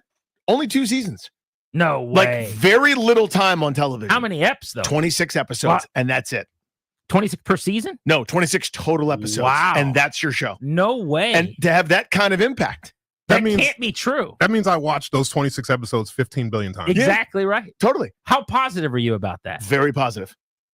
26 episodes. 26 episodes, man. That's like a top 10 childhood TV show for everyone our age. Totally. So, like, I'm a little bit older than you, obviously. So, Saved by the Bell, we remember it the same way. I think only 4 seasons of the kind of the original group together. So I will say that it used to be that a TV season was like 30 episodes, and now they're like 10. But in this case, you're saying 13. Wow. And the dude that played Budnick played John Connor's buddy in Terminator 2. Correct. So that's the redheaded kid I was talking so about. he sort of upped his Q rating there. All right, Beltway Blitz is next. We are going to be giving out tickets, a 4-pack to the Giant Barbecue Battle, as soon as we return on Grant and Danny.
I'm Earl Forsey, and here's what's happening in sports. Not much today. The NBA still waiting for the finals, still waiting for the Stanley Cup puck drop for the finals there. Baseball, the Nationals with the day off as they are coming back home after a pretty successful road trip. 4-2 last week, taking 2 of 3 in Seattle and Arizona. So the Nats return home for a 6-game homestand this week in D.C. That starts Tuesday night against the Cubs, 6:45 first pitch. Here on The Fan, the Nationals, despite having a 4-game win streak snapped Sunday, have won 10 of their last 14 and hoping to continue the May momentum now into early June. The Nats were 15-12 in the month of May. That's their first winning month in nearly 2 years. Mentioned hockey still a couple of days away. Stanley Cup final gets underway Wednesday night, Florida and Edmonton for Game 1 at 8 p.m. there. Game 2 is Friday night. Still a few more days before the NBA Finals tip off Thursday. Oklahoma City hosts Indiana in Game 1 Thursday at 8:30. Game 2 won't be until Sunday night. Thunder are the overwhelming favorite to win the NBA title. Tennis, the year's second Grand Slam. Second seed Coco Gauff straight sets win today in Paris. She's into the quarterfinals of the French Open. Hyattsville's Francis Tiafoe plays his quarterfinal match tomorrow morning. And the Commanders continue their offseason work. OTAs this week in Ashburn with mandatory minicamp coming up next week, Tuesday, Wednesday, and Thursday. From the Crop Metcalf 5-Star Sports Desk, I'm Earl Forsey on The Fan.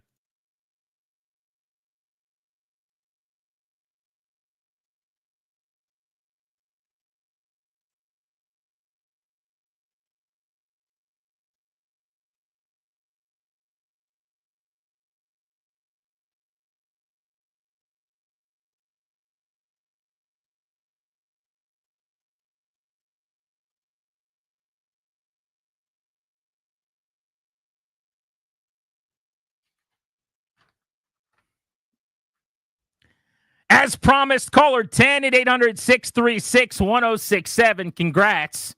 You're going to win a 4-pack of tickets to the Giant Barbecue Battle, June 21 and 22, Pennsylvania Avenue. Enjoy 2 days of barbecue and family fun with DC's best bands. Got the Pepsi Lay's Art to Go and summer grilling stages. Metro, shared ride accessible. Tickets, more event information, all available. 1067 The Fan website. Danny, before we get to the Beltway Blitz, we're going to cover the Nats. We're going to talk NBA with Keith Smith, and we'll get to the Commanders with our buddy Earl Forsey. But I want to regale people a quick tale. Oh, sure. Yeah. Of something that happened outside. And I just want to say that I feel really bad for my guy, Danny. No, I'm not a victim here. I'm fine. Well, it was a tough commercial break for you. It didn't go great. I'll say that. We were doing the thing where a bunch of us like to throw the ball around. We were throwing what is a bouncy soccer ball? Yeah, like one of those, the mini balls, like a size 1. Yeah, I would say it's like half of a normal soccer ball. Yeah. You can palm it, you can grip it, and we're bouncing it. We're doing bounce passes. We're doing wackies, right? Anthony, who produces over on another radio station in this building, right? He's a pal of ours, so he came over, and we're discussing matters. And we're just playing a little hoop. Yep. Well, Danny says to him, have I ever told you the story, Anthony, about what God Shamgon did to me? God Shamgon, one of the great high school point guards of all time. And one of the great mixtape dribbling assassins with the basketball. Like legendary handles. Guys Absolutely. still use his signature move in the game today. Anthony, though, is a younger person. I don't know how interested he is in God Shamgon or how much he knows about him.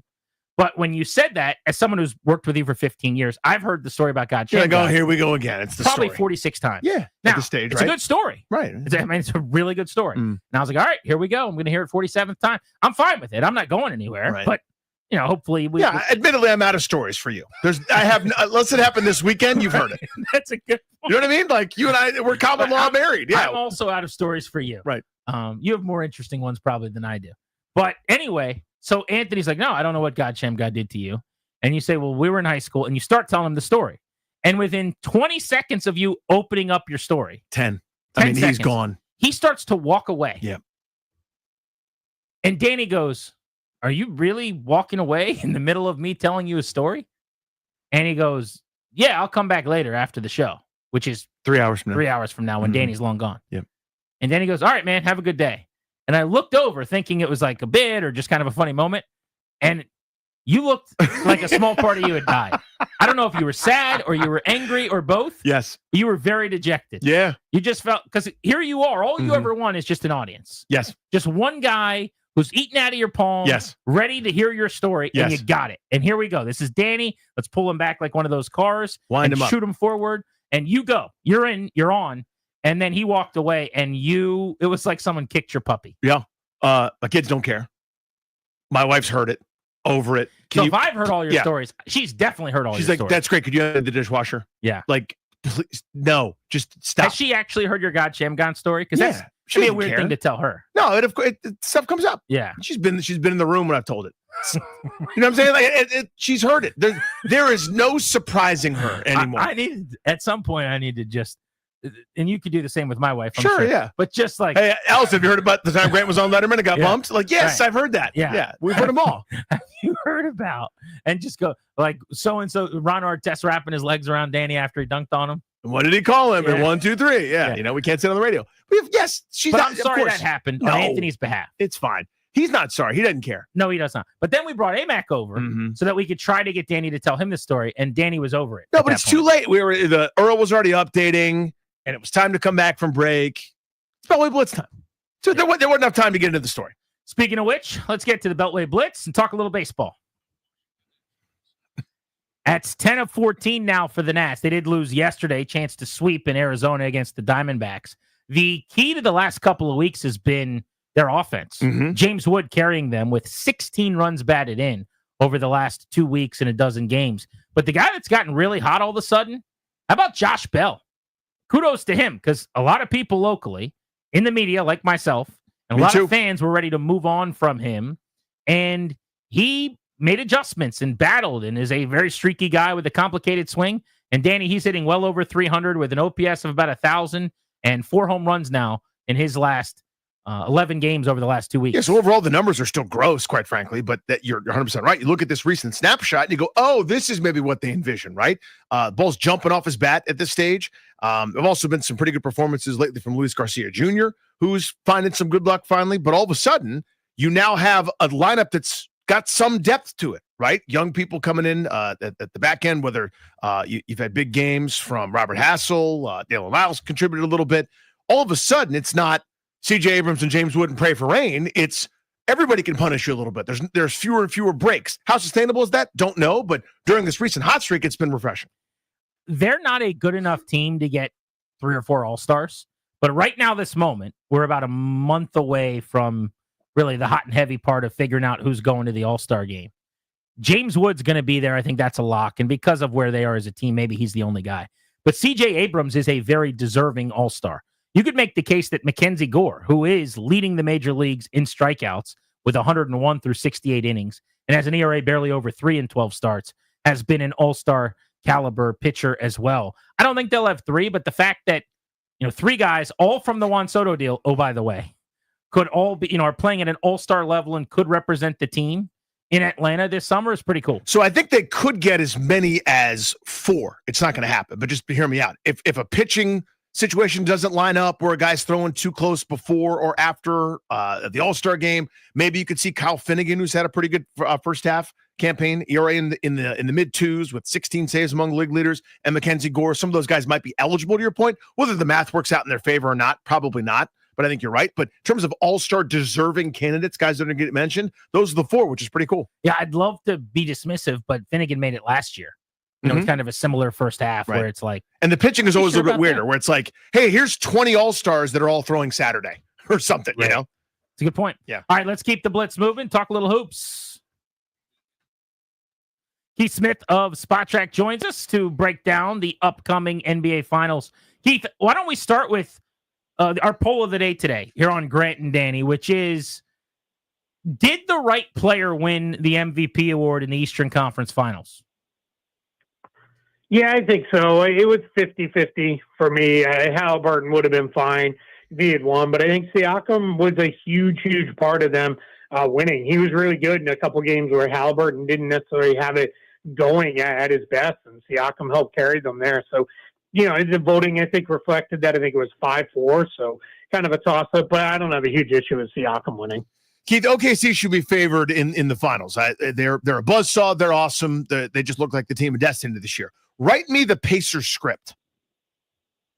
Yeah, they got to control the ball. You can't turn it over, especially live ball turnovers. You have those, against the Thunder, and you're finished. You're going to be in all kinds of trouble because they're the best team I've ever seen at flipping a 5-point deficit to a 15-point lead. They do it in a blink of an eye, and they usually do it through turnovers. So if the Pacers can keep control of the ball and continue to score, they're going to be in these games. If the Thunder were to sweep or win this thing in 5, I think I did these numbers right. From a win percentage standpoint, they could be as high as like 3rd all time behind the Warriors and the Bulls. Is there enough talk about that, or does that mean anything at this point in terms of the dominance of this team this year? Yeah, it should be talked about because they also had, I think, one of the greatest scoring margins in the regular season, and they've largely kept that up throughout most of the playoffs. They've been unbelievable this year. I think they were so good that it almost became like, they drilled another team, and you move on to a different story that's a little more interesting, and that kind of undersells just how good they've been. So, yeah, it should be getting more pub. They've been one of the best teams in NBA history. I think this is not a word that I'm about to use, so bear with me, Keith. What's replicable? What's replicatable? Do you know what I'm saying? Like another team that's building, like say, like, I don't know, a local team here in Washington that's terrible. It's been bad most of my life. What can they pattern themselves and go, we could maybe take that path to try to get to where some of these teams are? Yeah, I mean, it's a lot easier said than done. You've got to nail your draft picks. That's the big part of it. If you have some extra ones, that helps. If you have 25 extra ones like the Thunder have had, that really helps. Mm-hmm. But then you got to get your trades right. The Thunder and the Pacers have both hit on their trades that they've made throughout the years, whether it was the Halliburton, Siakam trades for the Pacers, even the Aaron Nesmith trade was big for them. And in the draft, they got guys like Nembhard and Mathurin that have been really good for them. And then on the Thunder side, the SGA trade was great. And then following that up with some key draft picks, and then the Caruso trade before this season, paying off big. You got to hit it. And I think the other thing is you can't rush it, right? If you try to take shortcuts, that's when you get in trouble. That's one thing I would say for Wizards fans that should have them excited is I don't think they're trying to shortcut this. I think they're trying to do it the right way and build up, slowly but surely over the years. And I think that's a proven path towards being a pretty good team eventually. Yeah, I mean, for people that casually followed it, give the blueprint for the Thunder, because the one thing they did maybe to a greater extent than everybody else was the pick hoarding, so to speak, and just trying to change the philosophy on turning a lot of those picks down the board that didn't have as much value into other things. Yeah, so what they were able to do when they decided, all right, we're going to break this thing up, and everybody thinks it started with the Westbrook trade, but it was really the year after that. They got Chris Paul and then had a pretty good year with Paul and Gallinari and SGA. They put together a really nice season. But then what they did, when they said, yeah, it was a nice season, but that's not where we want to be. We want to really build this thing up. They moved Chris Paul. Then they kicked off a series of deals where it was, all right, we're going to eat this guy's contract, but you're going to send a draft pick with it. Al Horford was the big one there. And then on the flip side, it was, we're going to now trade Al Horford out, and we're going to get another draft pick because we're going to eat Kemba Walker's deal. And then there were like 900 smaller deals that they did where it was all, hey, we'll jump in and help. We'll be the third team. We'll help facilitate a deal, and we're going to pick up a draft pick as we do it. And then another one, and then another one. And then pretty soon, that's how you ended up with, them. I think one of the quotable things was they had something like 30 draft picks in a 7-year period at one point is where they maxed out at, right around that. And that's just, unbelievable that they're in a spot where they had that many. And that's how they're going to be able to sustain this as they get more expensive and they have to lose some of the role players around the stars. They're going to be able to put that in a position where then, all right, we use the next draft pick to get the next guy, and then the next draft pick to get the next guy. And that's how they're going to be able to turn this from like a 2 to 3 year run into probably like a 4 or 5 year run. Keith, really appreciate it, man. Have a good one. I appreciate it. Thank you so much for having me. Thank you. Hit that local 53 sounder, please. By God, that's Earl Forsey's music. Joining us to talk about local foosball, boys. Earl, you're old enough to remember RFK. How important is it for the franchise to end up there kind of no matter what? Or is there a drop dead point for you where you go, you know what, just build me wherever? I don't know how to take that, Danny. You're right, I do. So here, I grew up in this town, and RFK was always the stadium, as long as I've been a fan. But, I grew up at a time where, we weren't privileged enough to have tickets. You had to know somebody that knew somebody. Yep. Right? To get in that stadium, a couple of times I was able to go later. I never got to go with my dad, who made me a football fan, a sports fan, a Redskins fan. So yeah, you know, and it was funny. I was listening to the Josh Harris stuff. Boy, they have their talking points down, don't they? About the RFK site, about what is it called? The cathedral. What is it? Spiritual home of the team? Spiritual home. Yeah, it's a spiritual home. Yeah. And by the way, did he say Anacostia?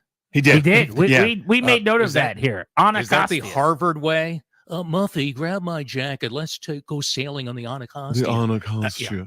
Yeah. Sounds better than Anacostia. I'll be honest. Yeah, it does, but it's wrong. Other than that, yeah, this is, like you guys said, it's first of all a world-class city. Washington, D.C., I mean, it's the most powerful city in the world. I don't care what anybody says. It should have better than that stadium. It looks like, I think they're season 3 of The Last of Us, Danny, I think, is going to film there. Because it's horrendous that thing has been around basically untouched since Jack Kent Cooke and the Redskins left it in the 90s. So something's got to be done. How do you think this plays out, though? We found out now that this deadline is the 15th. The first budget vote is the 16th, and then the second and final one is the 28th. Let's say they don't agree on this budget, or they don't agree on the stadium part of this as of that second vote. Now what? Yeah, they'll find a way, Grant. I think, look, there's nothing more powerful than what we saw that scene a few weeks ago when they announced it.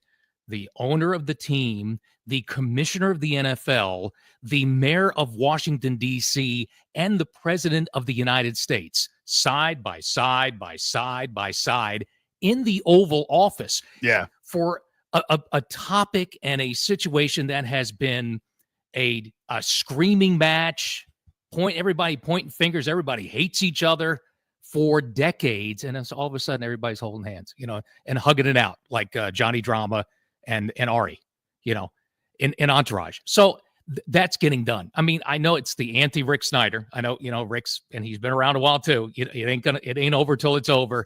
I won't believe it until I see it, but I can't see any other way that this gets done now. Because here's the other thing. I think you brought it up, that all the hype around this, and I know we had the same thing with the Caps and Leonsis and that announcement, and then 2 days later it's not going to happen. But all this hype and this buildup, would they just let everybody down all of a sudden? I mean, it's possible, but I can't see it. Deals get done. Politicians have to get deals done. People are going to get what they want. Deadlines get deals done. It's the nation's capital. Some way, somehow, some way, they'll find a way to work it out. But I just named those 4 very prominent people, the 4 most powerful people in this situation, probably. They're all on board. Everybody else at some point is going to follow along, I would have to think. Our guy, Oral Forsey, as part of our Beltway Blitz here on G&D. Good talking to you, pal. Yeah. By the way, officially 97 days from the Commanders' season opening win against the Giants. So in 97 days, gentlemen. Let it rip. There you go. That's the graduation speech, Dan Quinn. I love that. 97 days out. That is the Lorenzo 97. Alexander. Who else wore 97? That's Jason Hatcher. Good Jason Hatcher pull. He wore 97? He did. Who wore 95 at that same time? Because I would have said Hatcher wore 95. Was it the other former Cowboy? 95. Coming to mind, I've got Dan Wilkinson. Okay. I've got Brandon Noble. I guess, did Stephen Bowen, he wore 93. Chris Wilson wore 95. Oh, there you go. Remember him? Sure do. Probably about that same era. 97. I need to give you one more 97. I mean, you won't, obviously. No, I don't think you're going to do it. I don't think you're going to do it. Listen, we'll wait for as long as it takes. Give me a 97. 97. 97. It's my graduation year of high school. It doesn't help you. 97. Lorenzo Alexander. Yeah. And then the other guy you said. Jason Hatcher. Hatcher, thank you. 97. Jason Taylor wore 99. Ronaldo win. He did. He wore 97. Ronaldo win. You have a Ronaldo win bell? I think we do. Yeah, I think we do. When you mention Ronaldo win on the show, you get a bell. Ronaldo win wore 97. He was the subject, by the way, of one of my favorite Greg Williams quotes when LeVar wasn't playing. He goes, who do you want me to take out? Ronaldo win? And I'm at home going, yes! That's who I want you to take out. They didn't even really play the same position. So that's he was like, who do you want me to take out? I'm like, name anybody. Right. Put in LeVar. A person. A person that isn't LeVar Arrington. Who do you want me to take out? Grant and Danny on the Fan. I'm sure you guys talked a lot about Caleb Williams' comments at the podium last week. We did. Took head on the idea that he didn't want to be a Chicago Bear. The past is the past is kind of his mantra. But I want to use that week for him to look at his second year, look at the expectations for the year 2 quarterback class, headlined by Jaden Daniels. We'll do that as we continue next on Grant and Danny here on the Fan.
This sports update is brought to you by I-66 Express Lanes. The Nationals heading back home after a West Coast swing where they took 2 of 3 from both Seattle and Arizona last week. So the Nats have won 10 of 14 coming back to D.C. for a 6-game homestand. That starts tomorrow night against the Cubs, 6:45 first pitch on the Fan. Still no Stanley Cup or NBA Finals tonight.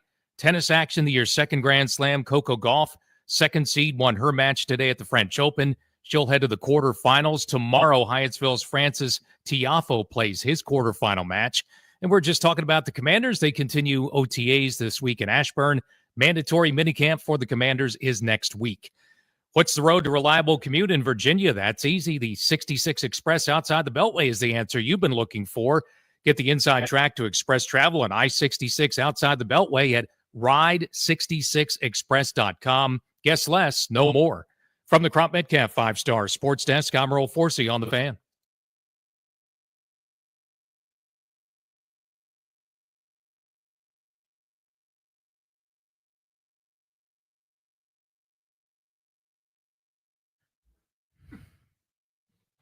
G&D, exclusively sponsored by the law firm Condorian Murad. Estate planning, elder law, real estate transactions, probate administration. Their attorneys are always there to protect you and your family's assets. Schedule free consultation with their team today by visiting kmlawyers.com. Tell them we sent you to get a discount. That's kmlawyers.com. Danny, a big wedding took place this weekend. Oh. You know me. Former Us Weekly guy. With, US Weekly. Who wore it best, right?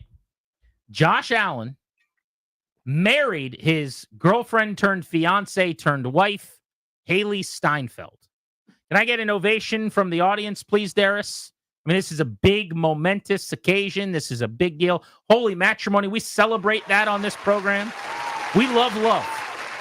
Danny, if we love anything, it's a Grant and Danny radio program. That's the one thing. We love love. We like carbohydrates and wings too, but the number one seed is what? Love. Love. So congratulations to Josh Allen and Haley Steinfeld, who I've got to acknowledge, by the way, is an excellent actress. And she has really climbed my actress ratings over the last year or two, interestingly. Is it like all the different projects she's done? Her performance in Sinners, she climbed my big board in a big way. I will just tell you. Big Haley Steinfeld guy. Anybody seen Sinners? No. That's a no for everybody in the room but me. You should see it. It's heard it's really good. You know what I liked about it is there's never been a movie in the last 3 years that wasn't a remake or an action figure movie from a comic book. Not one. And this one was unique and different and fun. And that it's, I'm slightly hyperbolic in my assessment. But it was cool. We want big Hollywood productions and, something that's fresh and new. And this was that. I'm not a zombie movie guy or like a vampire movie guy. In fact, I hate those. And if I even knew that's what it was, I probably wouldn't have watched it. Like I didn't go to restaurants that have funny names that I thought were something they weren't. And then I realized I liked it. So I got into a movie, not really knowing what I was getting into because I'm a Michael B. Jordan guy. But the point is, Danny, Haley Steinfeld, big fan of hers. But I ask you this. Is the tandem of Josh Allen, reigning MVP National Football League, and Haley Steinfeld, Smashola, Sinners, the A-list couple right now? Or is there a couple more notable? The only ones I've come up with that are in the conversation. More famous, more power coupley. Josh Allen, Haley Steinfeld, or Ryan Reynolds, Blake Lively.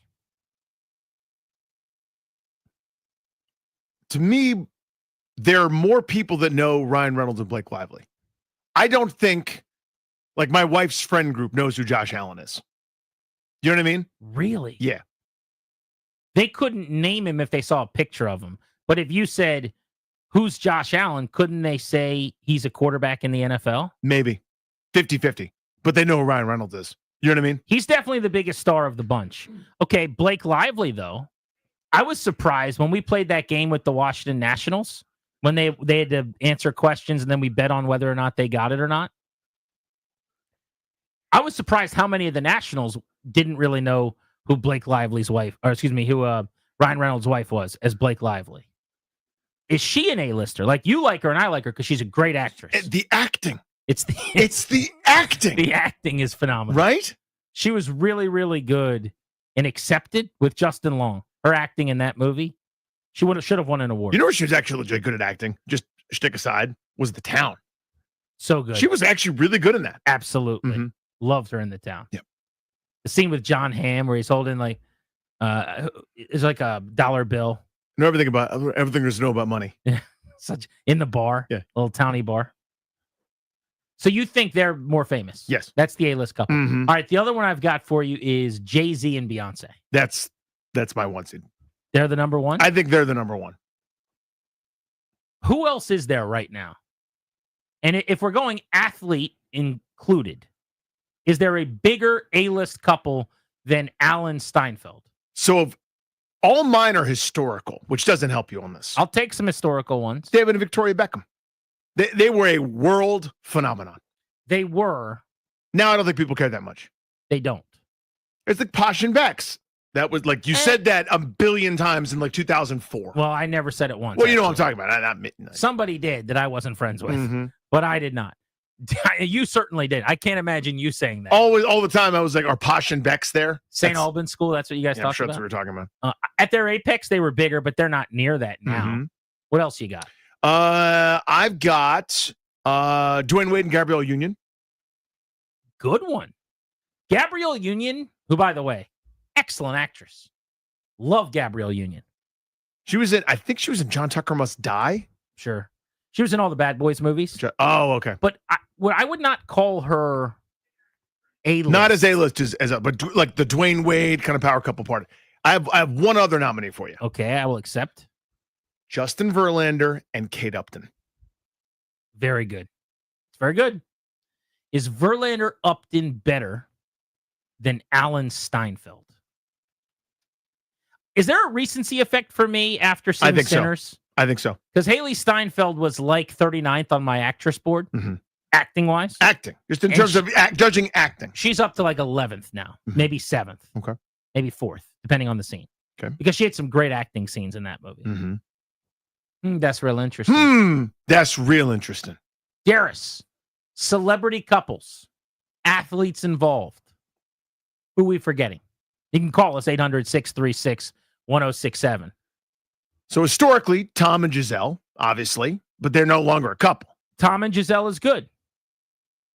That's your one seed couple anymore. There. Yeah. One seed ever? That's Tom Brady. No. And a supermodel that makes more money than him, that the whole world knows. What about Aaron Rodgers and Shailene Woodley? You sleep a little bit. I do. Oh, my God.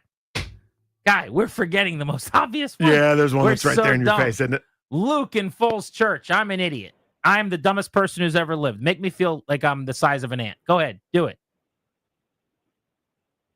Hey, guys.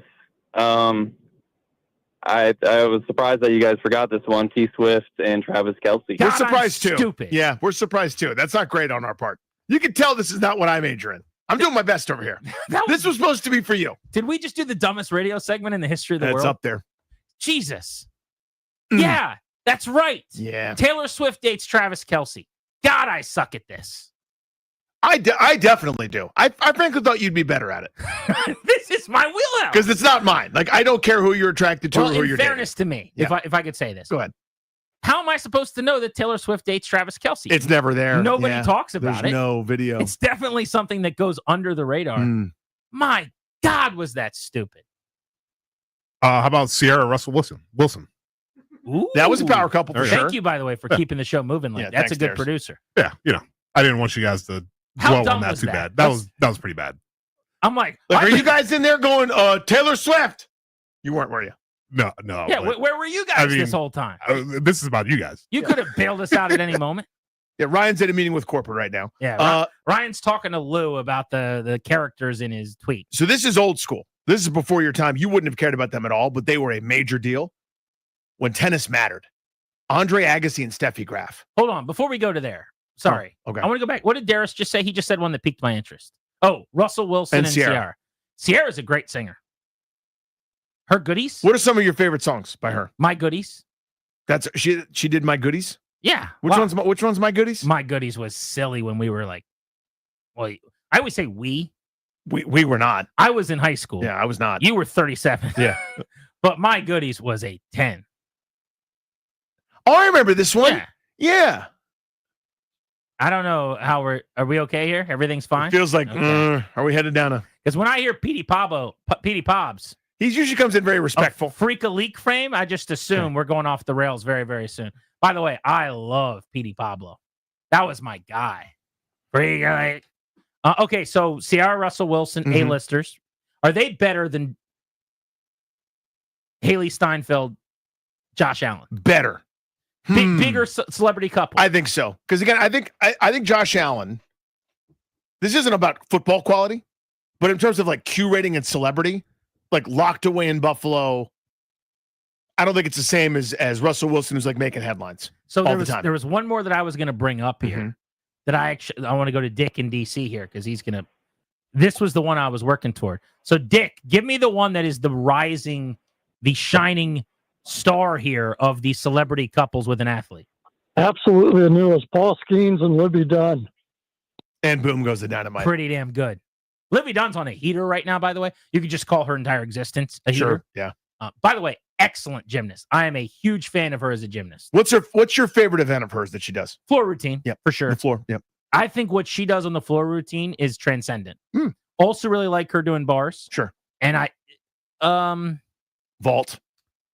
She's Beam. good on the vault. Vault or beam. Beam is good. Beam is good. Big Livy Dunn guy. Yeah. LSU gymnastics is kind of I don't talk about it a lot on the show. Kind of a pet It project. doesn't come up as much, right? No, we don't do a lot of I would LSU say gymnastics. we don't get to talk about the things we want to talk about on the show all the time. We talk about that. We have to talk about stuff that is important to the masses. Yes. Like one time, I did a whole segment about the LSU gymnastics team and some of the stuff that was going on with Gabby and Sarah and whatnot and the cuts that were happening. And CK came in. He said, "We're broadcasting, not narrowcasting. This isn't Baton Rouge." It's like lesson learned, right? He called me a fat ass and he walked out. No, he didn't. He didn't. Okay, one of that was made up. It was He that did part. not. He did, and he would never do that. Never do that. Livy Dunn, man. I just wanted to say that again. Livy Dunn. Livy Dunn. But anyway, back to the point at hand. Her and Skeens, definitely over Josh Allen and Haley Steinfeld. I think right now, yeah. Okay, so now I've got them down to 2. Yep. I'm going to say no to Ciara and Russell Wilson. I think they're In washed. terms of current standings? Yeah. Not all time, but They're current washed. standings? Okay. And not Ciara. I mean, she's still an excellent singer. But just the couple in general, I see them and I kind of go, get them off my screen. I don't want to do Russell Wilson stuff anymore. Russell Wilson, no. No. So I'm going to say Josh Allen number 2. Do we have anything current yet that's above that? I'm asking. 'cause again, Swift and Kelsey are 1. Swift and Kelsey. So then they're 3rd. Yeah. So they're 3rd. Is Tiger Woods still dating Lindsey Vonn? No, God. Is that Are you old? kidding? I don't know. That was 10 years ago. Really wasn't? It was a long I thought time. the Ellen Nordic was 10 years ago. When talking about Tiger Woods, assume that there's a new girlfriend. Oh, okay. That's my general. Assume way to that do he's it. pretending to be hurt at a tournament. Exactly right. Let's go to Steve in Bristow. Hello, Steve. Hey, what's up, fellas? Hey, man. How are you? I got a good, thank you. Got an old school one here. Joe DiMaggio and Marilyn Monroe. That's kind of your all time. That's big time. Yeah, that's kind of your all time one. That's pretty good. Who is the Marilyn Monroe comp now? Would it be like It might be. Livy Dunn? No, I know it's a good bit though. It might honestly, even though like totally different people, but like it might be Beyonce. Everybody loves Beyonce across every genre of everything. You know what I mean? Like that's the sort of like What the was it person. Marilyn Monroe as an actress and model? Yeah, a model, actress, singer, did a little bit of everything. That's why I'm thinking it's got to be the most famous model would be the comp. Let's go to Shane, who's in Sterling on Grant and Danny. What's up, Shane? Hey guys, how you doing? Hey man, good. You're missing the biggest one. You guys watch the Knicks game? Timothy Chalamet, Kylie Jenner. Well, so we're going with athlete couples, but Timothy Chalamet's pretty athletic, I suppose. He could probably play an athlete. Yes, I mean if we're just talking about celebrity couples like we were with, Ryan Reynolds and Blake Lively. Mhm. Yeah, I mean they sit courtside at every game. Chalamet's locked in, wearing some kind of like Knicks jumpsuit. Kylie Jenner went to most of the games. They're right there front and center. My wife was like, "Man, you're really locked into this game." I was like, "I'm trying to find Timothy Chalamet," and I eventually did. He was under the basket. Took me forever. Oh, I knew he was courtside because I saw him on Instagram. because you could see it, right? And I saw he was wearing a big dumb all orange outfit, like he escaped from prison in New Orleans. The He wrote the matching word "two" incorrectly on the wall. Yeah. That's a deep cut. That's a great bit, by the way. Thank you. I just wanted some. He probably would have been captured an hour later on Bourbon Street. Instead of writing TOO. How about those guys? You mean the escape felons didn't have great grammar? They get, well, not only that. You mean to tell me? They get out. Darius and I were dying the one day about this. They get out of the prison and like they're caught 3 blocks away a day later. like blocks away. Like as if nobody's looking for him. We'll just go eat at Brennan's and tell Christian hello. Well, you remember when Andy Dufresne got away? He didn't go to Zawataneo. He just went down the street. Grant and Danny with you on the Fan. Let's talk second-year quarterbacks next.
With Danny, I'm Grant. This is The Fan. We'll take you up to 6:30 this evening.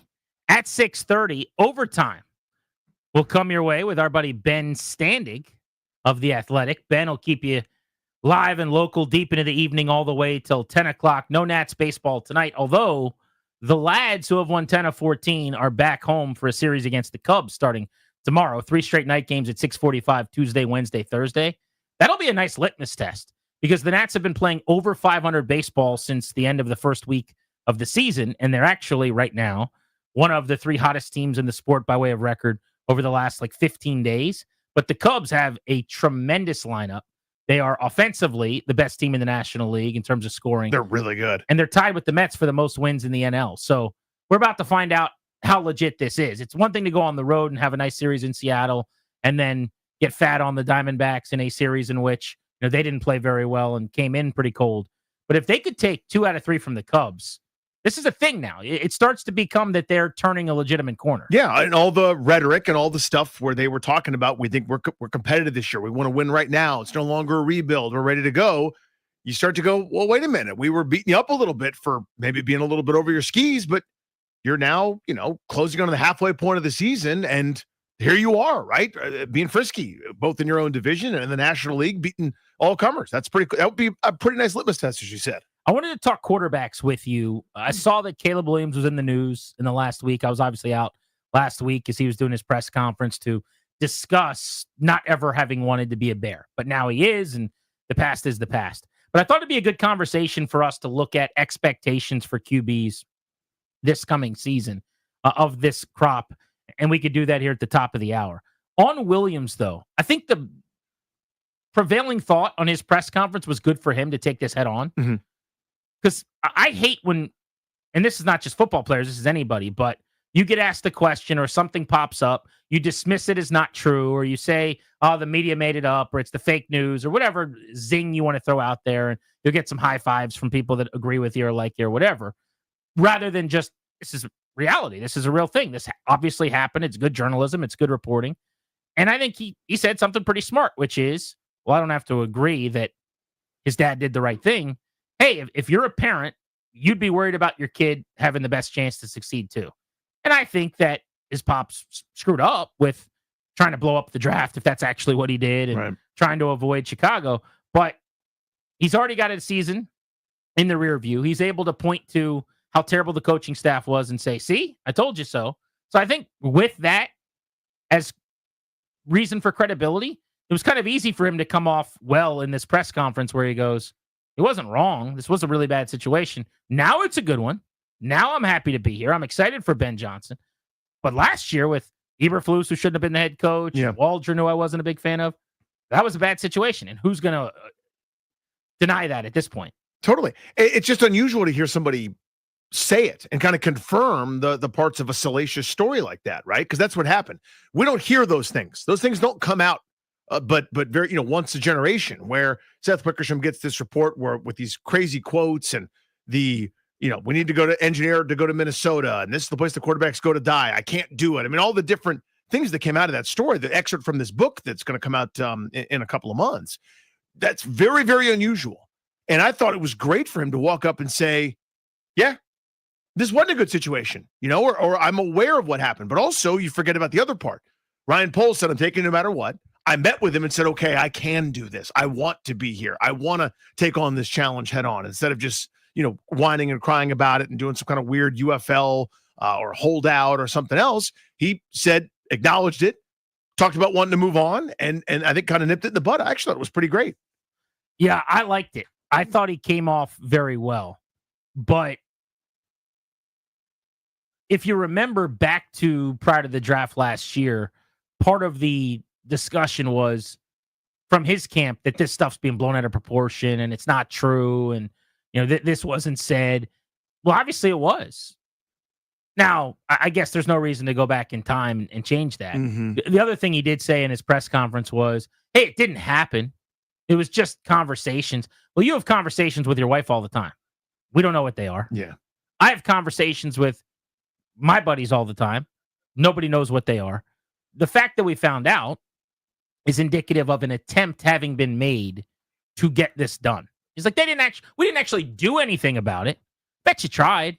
Sounds to me like Ryan Poles told you we're taking you no matter what. And what choice did you have? You didn't have one. So that was the only thing that he said that I kind of, rolled my eyes at a little bit, is when he said, same here. My dad just had this idea. He didn't do anything about it. We didn't do anything about it because he couldn't, because there was nothing to do, because the Bears told him no.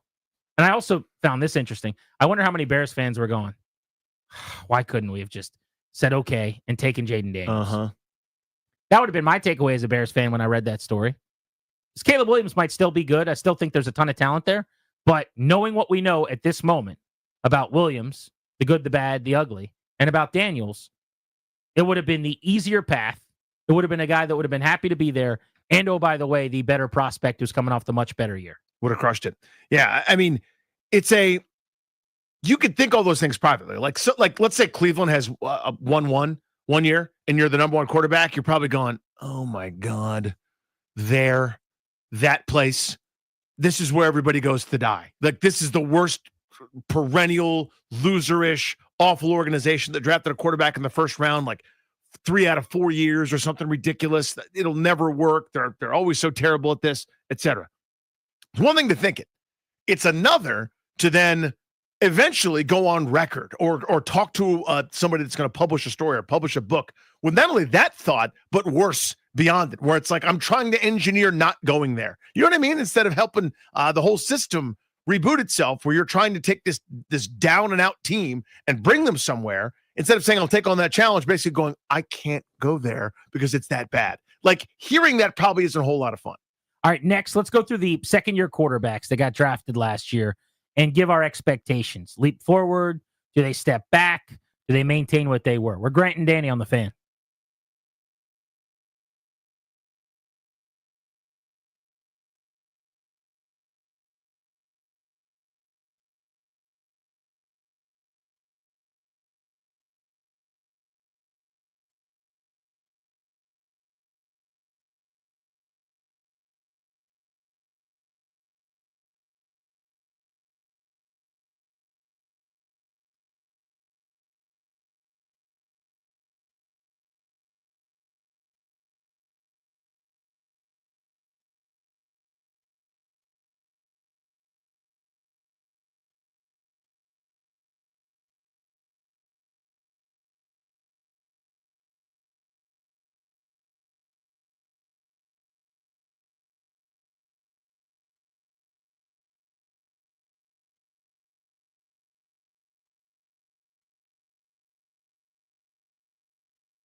I'm Earl Forsey. We're brought to you by Surfside Iced Tea and Vodka or Surfside Lemonade and Vodka. Nationals are coming back home after a really nice road trip. They played well in the month of May, went 15-12, first winning month in nearly 2 years. They'll be back home all week after the West Coast swing. Nats return to face the NL Central leading Chicago Cubs. First game against the Cubs tomorrow night, 6:45 first pitch here on the Fan. So nothing baseball-wise, hoops or hockey tonight. Still waiting for the Stanley Cup Finals to get underway. That'll be Wednesday night, Florida at Edmonton for Game 1 at 8 p.m. Still a few more days until we tip off the NBA Finals. Oklahoma City hosting Indiana, Game 1 Thursday night at 8:30. Commanders continue their offseason work, OTAs again this week in Ashburn. Mandatory minicamp is after that next week, Tuesday, Wednesday, and Thursday. Then the summer break for 6 weeks, then it's training camp. So we're getting closer than you think to some football. Tennis, the year's second Grand Slam continues. Second seed Coco Gauff, a winner today at the French Open. Hyattsville's Francis Tiafoe plays his quarterfinal tomorrow morning at 8 a.m. There's nothing more refreshing than an ice-cold Surfside iced tea and vodka or Surfside lemonade and vodka. To break the heat, Surfside's only 100 calories, 2 grams of sugar, and 0 bubbles. That's right, no carbonation. Look for the can with the sunset stripes. Must be 21. Please drink responsibly. From the Crop Metcalf 5-Star Sports Desk, I'm Earl Forsey on the Fan.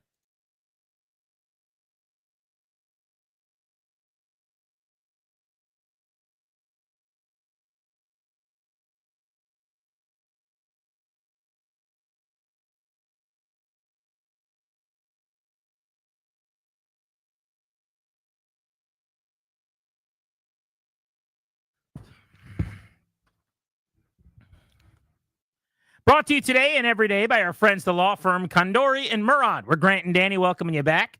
Condori and Murad have you covered for estate planning, elder law, real estate transactions, or probate administration. Their attorneys are always there to protect you and your family's assets.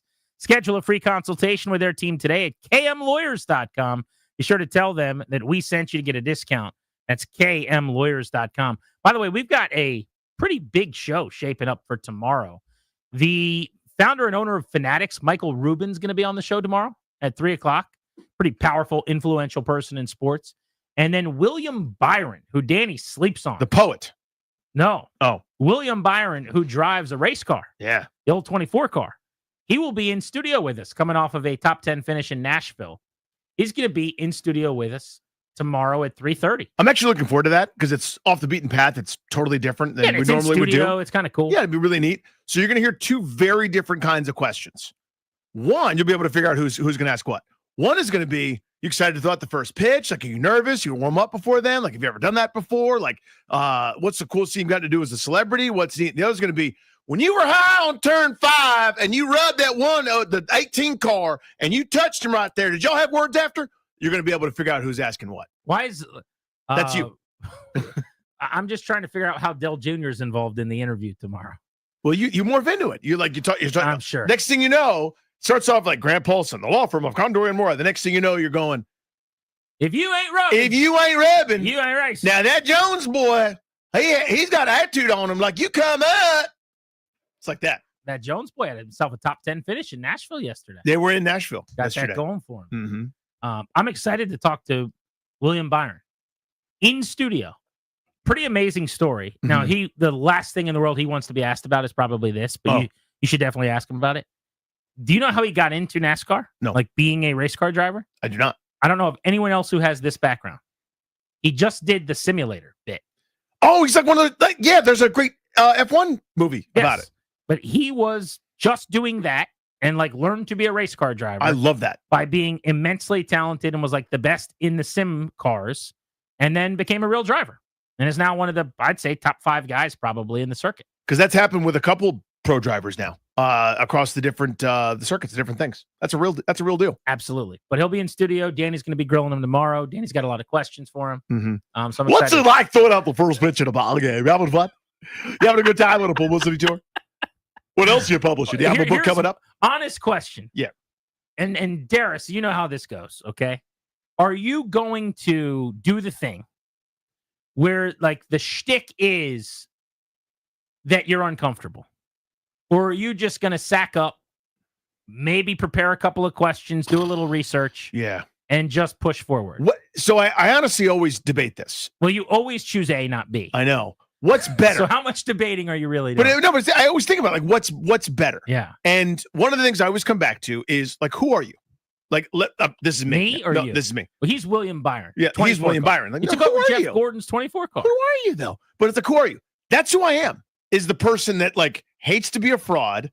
Doesn't if like I did like you were at Watkins Glen last year and finished 5th. That's so fraudulent. No, but that's not what I'm talking about. You know what I mean? Like if I pretend to be something that I'm not, but that's the worst. Here's what I'm saying.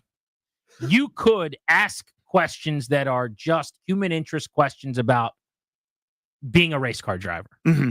Fastest you've ever gone in a car. Mm-hmm. Fastest you've ever driven when you're, in your normal car. Right, but that's not research. That's like no. But just buying into the segment. Yeah, and being. We're doing this. It's interesting. It's happening. It's William Byron. Mm-hmm. You don't care, but a lot of people are interested in racing and do. Right. Or the alternative would be, hey, man, Nats Park tonight, first pitch, and we should bring that up. But like the whole, that's why he's making here. It very clear that you're over it. Which one are you going with? Because I just disagree with the categorization that it make it like I'm over it. Like I'm angry that he's there. No, that's not. No. You're not angry. Yeah. But there's not like you either faux interest or not. It's work in that situation. Yeah, right. And you don't normally faux interest is all I'm saying. Mm. You do the cursory, let's just get to the finish line. If I could. Thank you. Right. Like the couple of times I get steamed up to have Ryan Blaney, who won in Nashville last night, by the way. You know, they raced in Nashville last night? This was in Nashville yesterday. Yes. Yeah. Ryan Blaney we had on. We've had Christopher Bell on, a couple of guys. We had come on. Bubba Wallace. Bubba Wallace, thank you. Yeah. And that's all I'm saying. The entire time for you is just a race to the finish line. Well, no, it is a again, I reject your categorization. Your general point is correct. I'm just praying I don't get found out. But, you know what I'm saying? The whole time, everybody knows. Right, but that's part of it. But it's like I feel so uncomfortable. And I'm so out of my element. Like there are people. Like let's imagine I played professional football here in this town, right? Where I'm a legend, and I'm not. See what I'm saying? Like I'm a legend. I may not have watched the Wizards game super intently the night before, and I could just sort of talk about it generally because I threw for 5,000 yards in the season.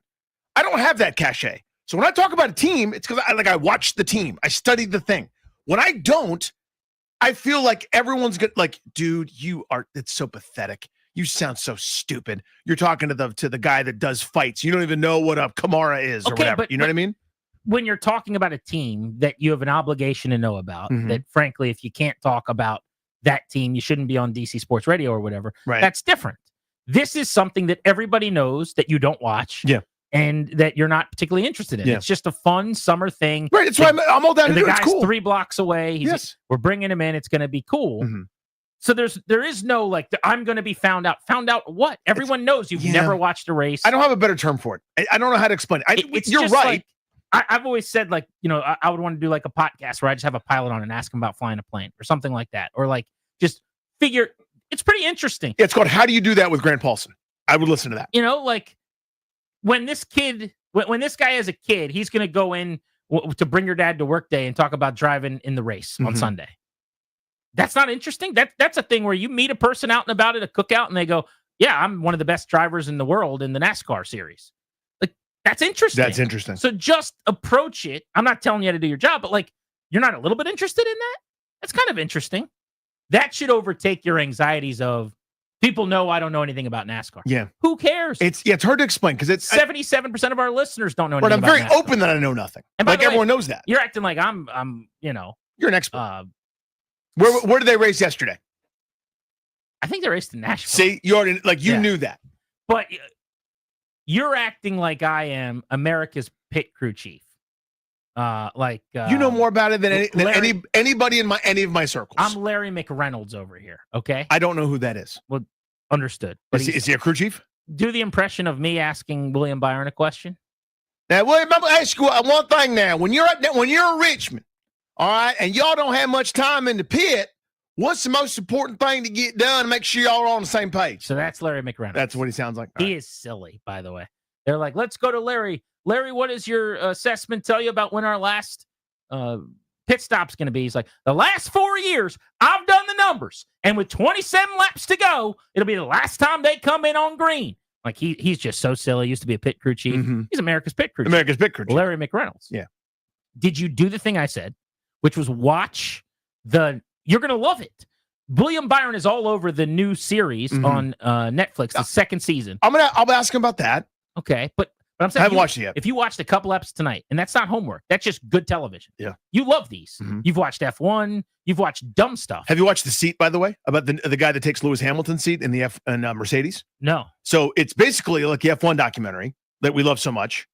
But Lewis Hamilton leaves for Ferrari, right? That's like the big story of the last season, and it's happening now. So whatever, spoiler alert. Well, Mercedes conducts the search for who's going to take his spot, and they went with this dude that nobody had ever heard of, and Really? that's the documentary. It's called The Seat. That sounds amazing. Yeah, that sounds great. It rules. But the Full Swing PGA Tour Netflix series that's a couple episodes or seasons in now, they do it for NASCAR.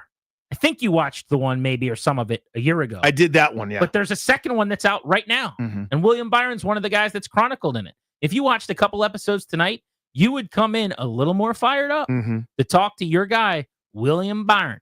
And if you really want to play the part, don't call him William Byron, call him William Byron. Just like that. Byron. What if you do that? What if you reset it William Byron? It's great down here on the van with William Byron. Let's go by William Byron. It's because it's the same thing as Byron Kerr. Or Bayern Munich. Yeah, kind of that. It's like, what if I did it with a German accent? But if you were Larry McReynolds, the guy that does the updates on the fan is Byron Kerr. See what I'm saying? Yes, I do. You don't go Byron. Byron. You go Byron. Byron. Let's go Tim in Virginia. Hey, Tim. Tim. Hey, guys. Can you hear me? Yes, buddy. Hey, first-time caller, long-time listener for a while. Oh, well, thank you for There's calling somebody who should weigh in on that. We appreciate that. Anybody Who...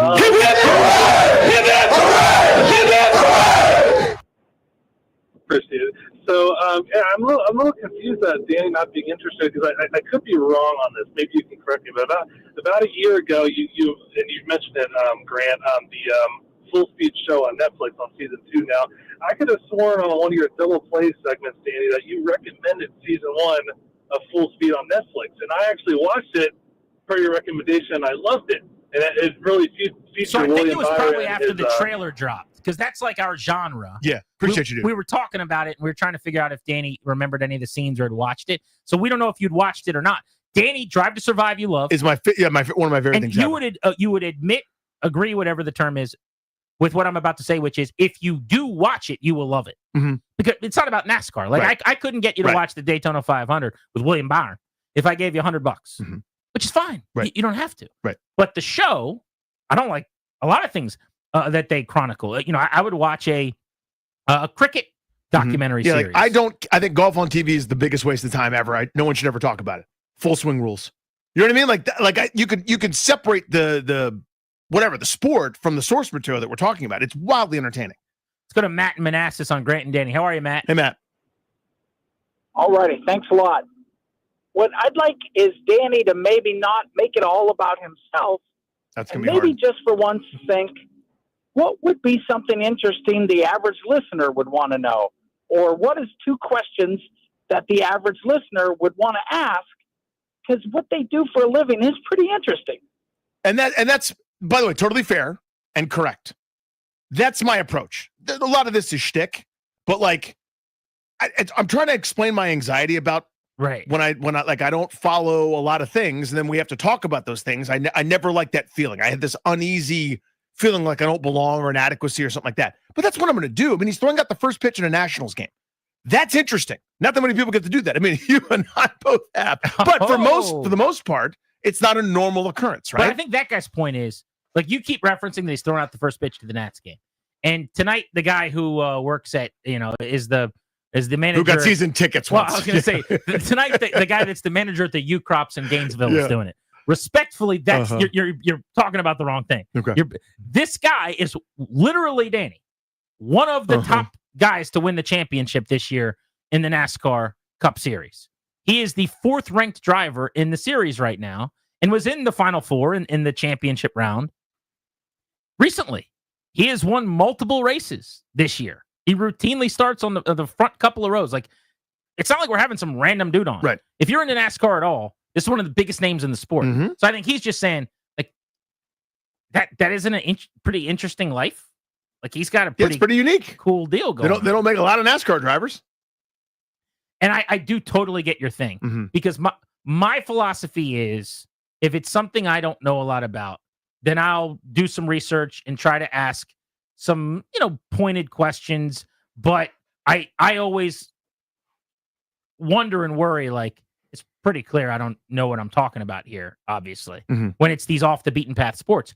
But my point is, this is obscure enough, and our listeners, they know us. We have a pretty honest relationship.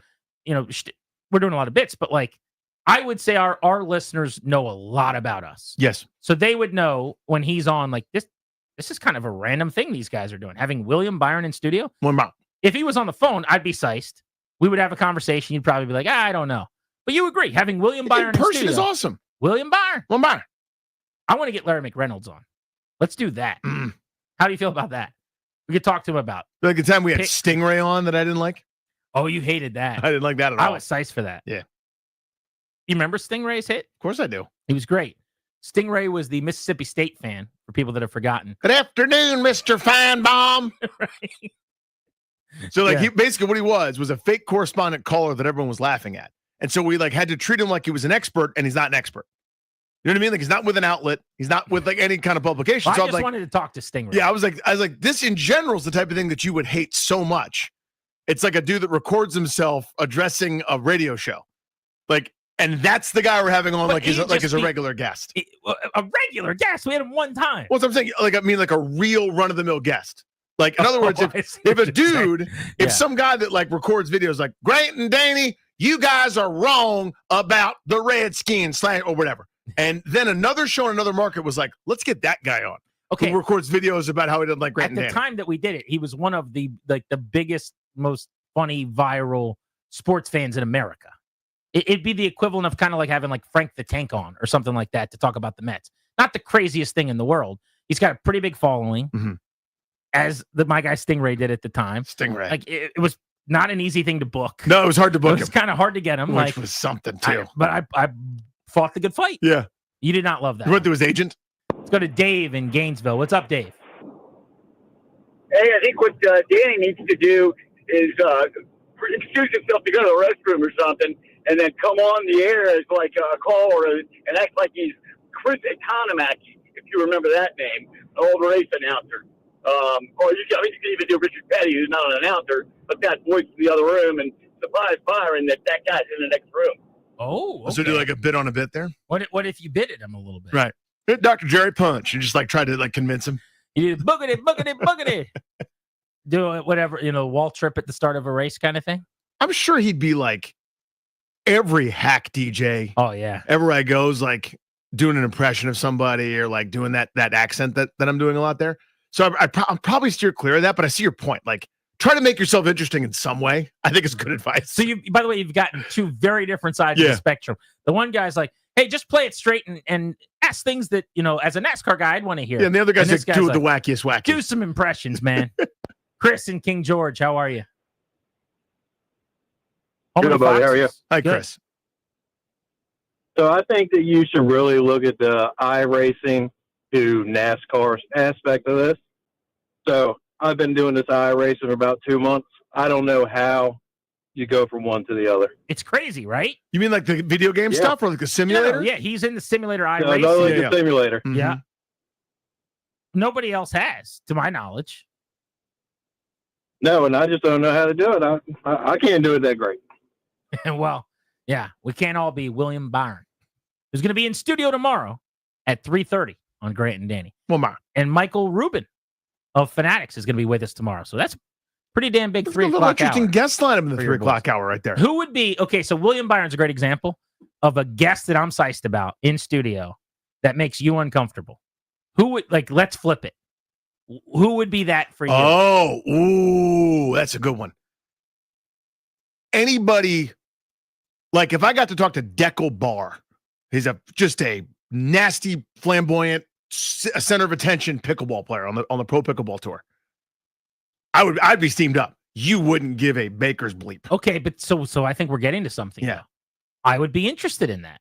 Now, on our show, and you could say the same maybe about Byron, although I think it's a much different deal. It's different. NASCAR was on Amazon Prime last night. Millions of people were watching. And by the way, the Amazon Prime broadcast of NASCAR is crisp, unbelievable. Like Pummel's Fox, no disrespect.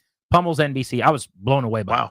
They crushed it last night. But anyway, pickleball, yeah, a lot of people play, but it's probably not the same. No, it doesn't have the pro tour in the same So thing. I might advocate against doing it, to your point.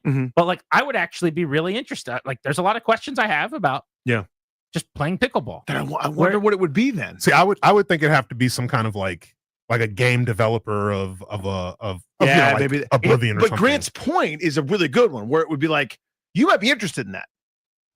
That's not a good idea for the show. See what I'm saying? Whereas like William Byron sitting right there next to me is a great idea for the show. I don't, great is probably strong. Good idea for the show.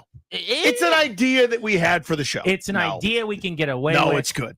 In June on the show. No, it's a good idea. In all sincerity, it's a good idea. So is the Fanatics boss. Like, that's a good idea. Like, me talking to the one of the lead developers of Bethesda games in that chair would probably not be the smartest thing to do. Now, there's a portion of our audience that would tear their pants off like they're warming up for the Chicago Bulls and go crazy. But the rest of you would be like, what are you guys doing? Is it fair to say you sleep on William Byron? 100%. That is 100% fair. JB says at the beginning of the interview, we should just acknowledge that we're not big racing or NASCAR guys, so forgive us. But you don't have to do that. You could do it. You keep acting like I know a lot about NASCAR. I don't know anything about NASCAR. You came in middle of the pandemic. You declared yourself NASCAR Paulson and started strutting around talking about the Jones boy. So yes, that's true. At my apex, I watched a lot. I mean, there was a time where I was calling into NASCAR radio on Sirius XM. That's kind of a big deal, right? But I have fallen off considerably now that other sports are on too. Like that was during the pandemic. Yeah. Number one and number two. I'm not a wealth of knowledge or something. There's so many, like I watch the races. I mean, for the most part. Well, to me, I mean, that's using some racing parlance. You're 500 laps ahead of me then in that regard. You have watched a race? Every weekend, pretty much. Dude, that's what a NASCAR fan does, which is what you are. Like, to say you're not a NASCAR fan, like if your bar is you have to know as much as Grant Paulson knows about the NFL, that's not a normal human being bar. Okay. You know what I'm saying? Yeah, all I'm saying, I have my issues with some NASCAR things, okay, that we don't need to get into. Oh. I have my issues. Whoa. That I have to workshop, so it keeps me from being all the way in. Okay. But I agree with everything you guys think, and I disagree with everything you guys think is bad. Yeah, the bad stuff we hate. We hate that. But I do find high definition, beautiful paint jobs, cars going around. Yeah, I want you to do this for William. Can I do that for him? Yes, do this. Do the thing where the cars come back. I take my headphones off. My headphones rattle a bit. I gotta hear it. Well, Danny will play us out with this, and then finally we will talk about the quarterbacks that I keep saying we're going to talk about that we never talk about.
I'm Earl Forsey. We're brought to you by thewindowman.com, the educational window company. No basketball, no hockey tonight. Stanley Cup Finals get underway Wednesday.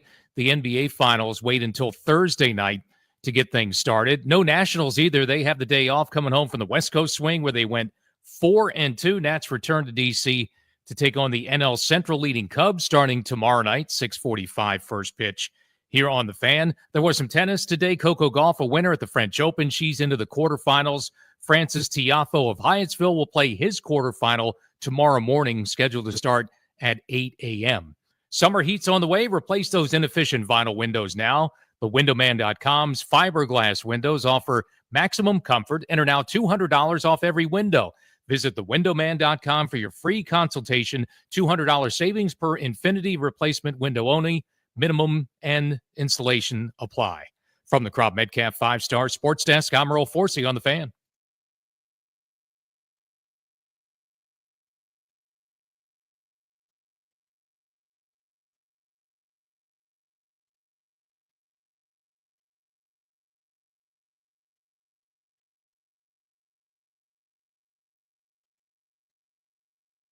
Grant and Danny taking you up to 6:30 in 1 hour overtime with Ben Standig at that time. Remember to go vote on our poll of the day presented by Metropolitan Moving and Storage, local long distance, residential, commercial, 3 decades of best-in-class service and experience. Want to know if the right player won the Eastern Conference MVP award with Pascal Siakam beating out his teammate, Tyrese Halliburton. Pacers moving on to take on the Thunder. All right, Danny, I want to go through the rookie class of quarterbacks last year.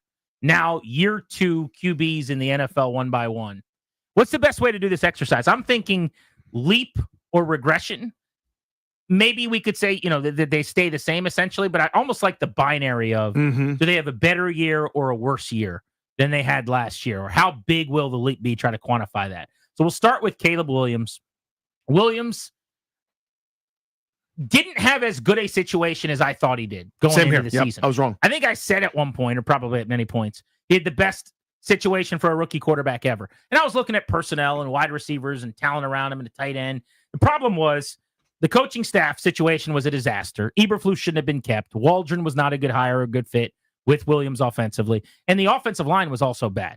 Other than that, how was the play Caleb Williams? But he also, let's not make him a victim here. He made a lot of bad decisions. He holds onto the ball way too long. Got sacked almost 70 times, almost 470 yards lost on sacks, many of those his own doing.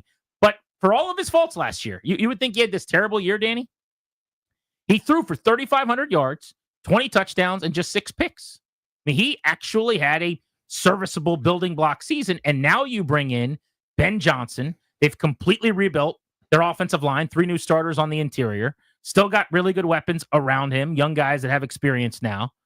It might be the best situation that any of the young quarterbacks have, or right up there with Daniels. Yeah, we think of this like it was some disaster. I know what happened. Chicago lost all the games. They fell apart after that Hail Mary. But again, this not that long ago would have been a banner rookie year. I mean that. Like, this is the kind of year you go, damn, he rushed for almost 500 yards. Threw for, the yardage scores weren't unbelievable, but threw for 3,500, 20 touchdowns, 6 picks. It's very Griffin-esque, minus some of the rushing excellence, right? Where Griffin had a whole bunch of running touchdowns. But that is a good building block rookie year campaign with everything kind of crashing down around him, as bad a coaching situation as you're going to find. Enter an offensive mastermind who, listen, I don't think long-term Ben Johnson's a great leader of men or he'll make a great head coach. That's a good offensive person. Like, that dude knows what he's about. They've improved, as you said, on the offensive line. This, to me, reeks of leap. Even though the division is a buzzsaw. It's really, really hard, but I think Williams has too much talent to be held down. So you are then buying into a much better season this year. Yes. What's that look like? Does he become the first Bears quarterback to ever throw for 4,000 yards? He does. I think he does, too. Does he throw 30 touchdowns? Yes. I think it's going to be tight. Because I think they're trailing a lot, and I think you get a couple that way. Yeah, that's kind of the path. I think it's going to be tight, but I would probably say yes as well. I think it's a 4,000-yard, 30-plus touchdown, 11 or 12 interception type season. Me too. Probably a few more picks because they're going to ask more out of him. But the big key is going to be, in my opinion, Danny, I do think he will do a much better job getting rid of the football, avoiding sacks, some of those things. 100%. But we're both in on a huge leap. All right, Jaden Daniels. Now, here's the problem. From a stock standpoint, buying or selling here, stock's really, really expensive. Yep. And it's coming off of a real heater. But can he build on that? That would mean probably finishing among the top couple of guys in the MVP vote. That would mean Washington probably replicated last year in the way of 11, 12, 13 wins. That would mean Daniels still didn't turn the ball over and maybe made more plays with his arm than he did last season. Do you see that, or is it more likely that he takes a step back? So this is going to sound awful and blasphemous to people, but I think it's a slight regression based on what people are expecting. Does that make sense? Like, to me, I think he ends up right around the same. That 36 to 3,700 yard, mid-20s touchdowns, 700 to 780 or 800 rather rushing yards with a handful of touchdowns that way. I think a couple of turnover numbers.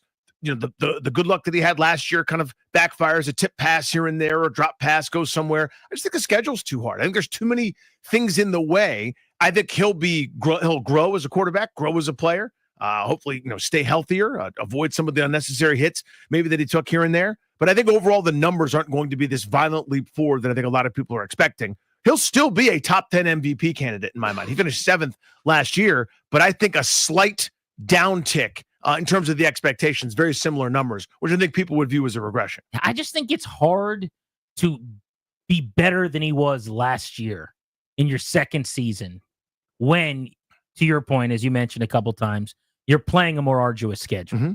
He was a Pro Bowler last year. He was 7th in MVP voting, which you referenced. He was the Offensive Rookie of the Year. He had a historical season.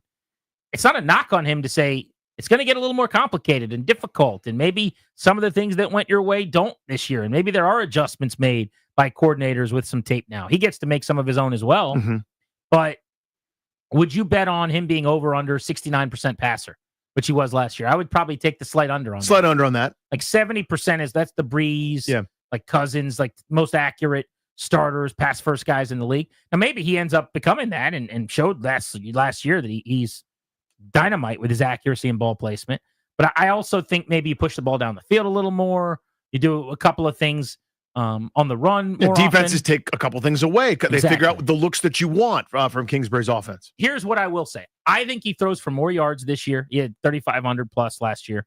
I think he throws for more touchdowns this year than his 25 last year. I also think he throws for more picks than the 9.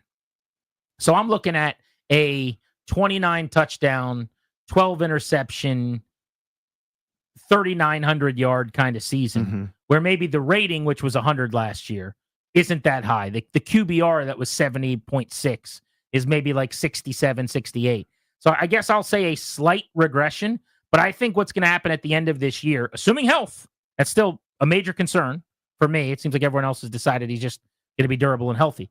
But assuming health, I think at the end of this year, we're going to say there's nothing to worry about. As soon as you can pay him, you pay him. Yeah. He's a franchise quarterback. I feel that way too. And right now, I think most people feel that way, but it's one of these. When you have 2 of those, you now write it not in pen, but Sharpie. Yeah, and also keep in mind, he didn't throw it near as often as some of the other guys at the top of this list. I expect him to throw more, not because, again, you trust him more or whatever. I trust him implicitly. Again, it's a harder schedule. I think they trail more than they did oftentimes this year. I mean, he didn't approach 30 attempts a game last season, which I think is pretty unusual in this modern day and age. So he had hit 100 less attempts than Pat Mahomes or Geno Smith or Baker Mayfield or Bo Nix. I think that number climbs a little bit. With that means more of everything. Interceptions, yards, touchdowns. Well, forget comping him just to the best QBs in the league. How about comparing him to Caleb Williams? He threw the ball 80 times fewer than Caleb Williams. 5 times a week. That's a big deal. In their rookie seasons. 80 fewer attempts. So I think you're right. That tells you a lot. All right, so we got through the top 2 picks. Let's hit on the rest of that young quarterback class that's going into their sophomore year. Do they make a leap? Do they take a step back? You're listening to The Fan.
Grant and Danny on the Fan. Caleb Williams was in the news last week at a press conference discussing why he didn't want to be a Bear. Got us to thinking about the year that he'll have with Ben Johnson as his head coach and the second-year QBs who were taken 1 year ago. So we've gotten through Williams, who we think will take a step forward this year.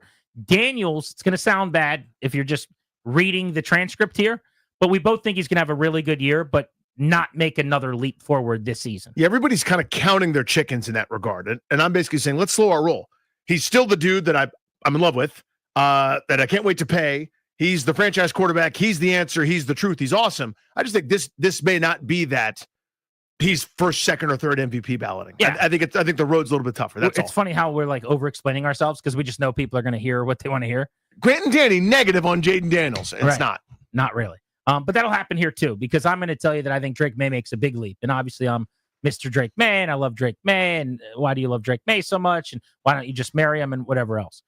I still don't think at the end of this year, he's in the MVP conversation, like Jaden Daniels, as an example, is going to be or already was.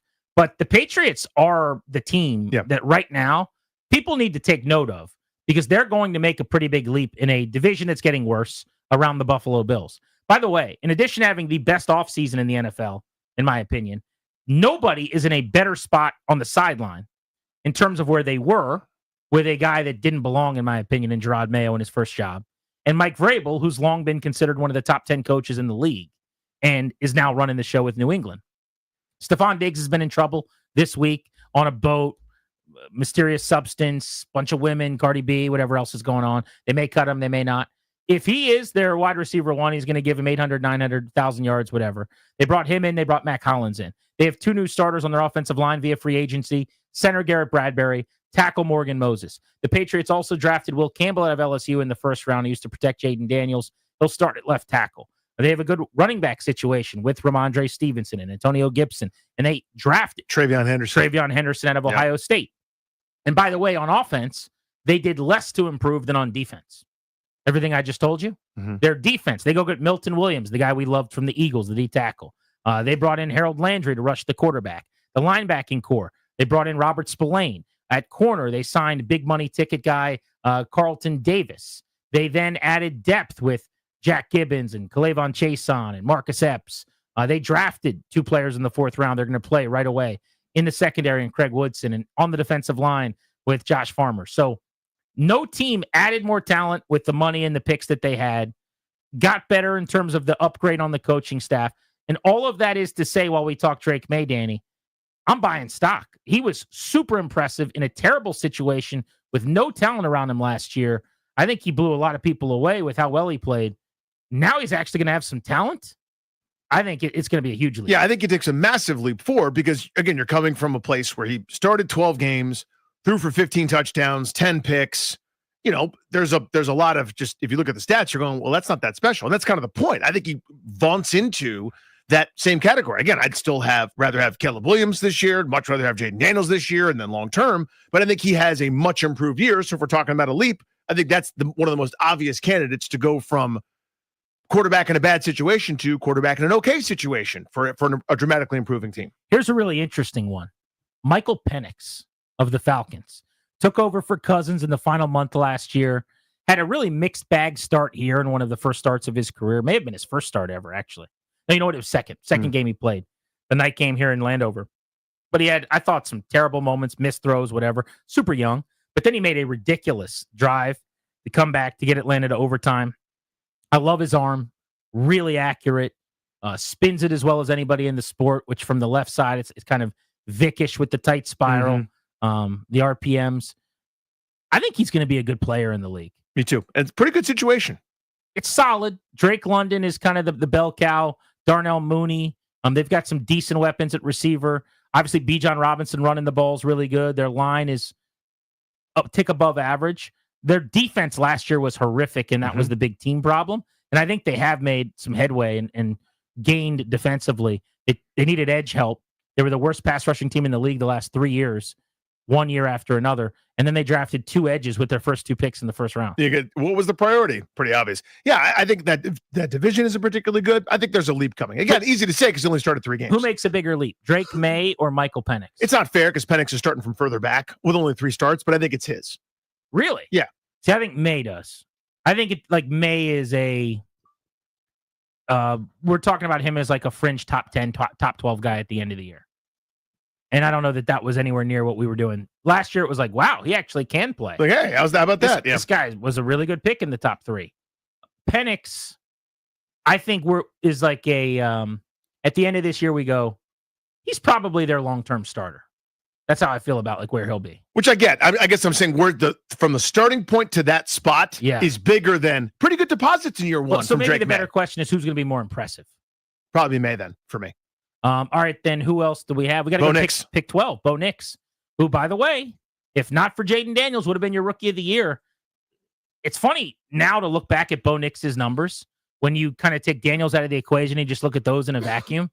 Bo Nix was sneaky awesome. He had a great year. 29 touchdowns, 12 picks, 3,800 yards as a rookie last year for a 10-win Denver team that made the playoffs. Remember the start he got off to was beyond horrendous. That's true. I mean, climbing out of Baines prison. And there was that first week where I don't think he threw a ball past the line or completed a pass past the line of scrimmage.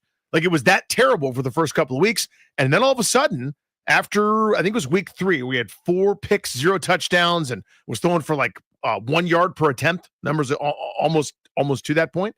Really turned it on and played pretty well. This to me is what it is. And that's not bad, by the way. I think marriage with him, his style, Sean Payton, that offense, I think this is what you're looking at forever. I think this is as close to a finished product as any of the rookies. So I don't think a leap is coming. I think this is it, and you could buckle up for this for a while. How legit was that quarterback class? And the one guy we didn't talk about was J.J. McCarthy, who we could hit on in a few, because the Vikings are making a really big gamble in handing the reins to what is a division championship caliber, Super Bowl caliber team maybe, over to McCarthy, who's never taken a snap in the NFL. But Williams, Daniels, May, Penix, Nix, we think all those guys are franchise QBs, all in the top 12 in the same draft class. Pretty wild, dude. Just amazing. Grant and Danny taking you up to 6:30 on the Fan.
Roll Forsey, we're brought to you by Coach Wooten's basketball camp, CoachWooten.com. That's 2 O's and 2 T's.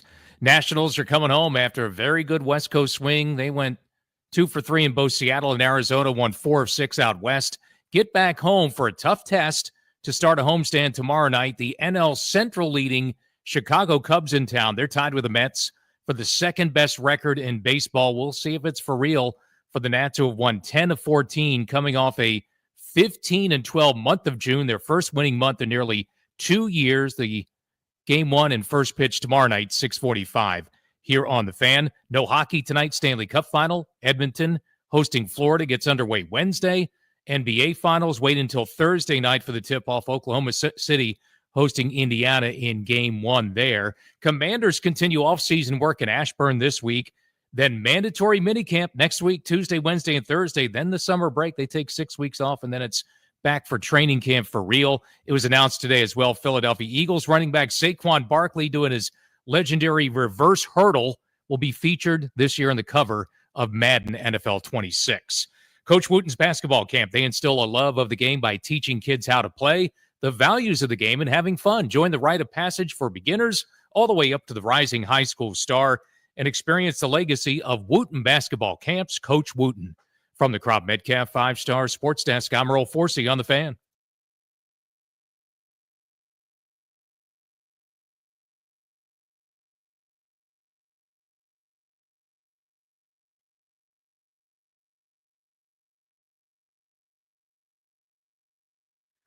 Remember, we got tickets all week long to the barbecue battle in D.C. later this month, June 21st and 22nd. We'll be giving those away at 4 p.m. every day this week, so your next chance to win is ahead of tomorrow's Beltway Blitz. We're going to have the founder of Fanatics, Michael Rubin, on the show tomorrow. We'll also have William Byron, a champion racer at the NASCAR Cup level, one of the most popular and beloved racers on the circuit, in studio with us tomorrow, which is going to be really, really cool here on Grant and Danny.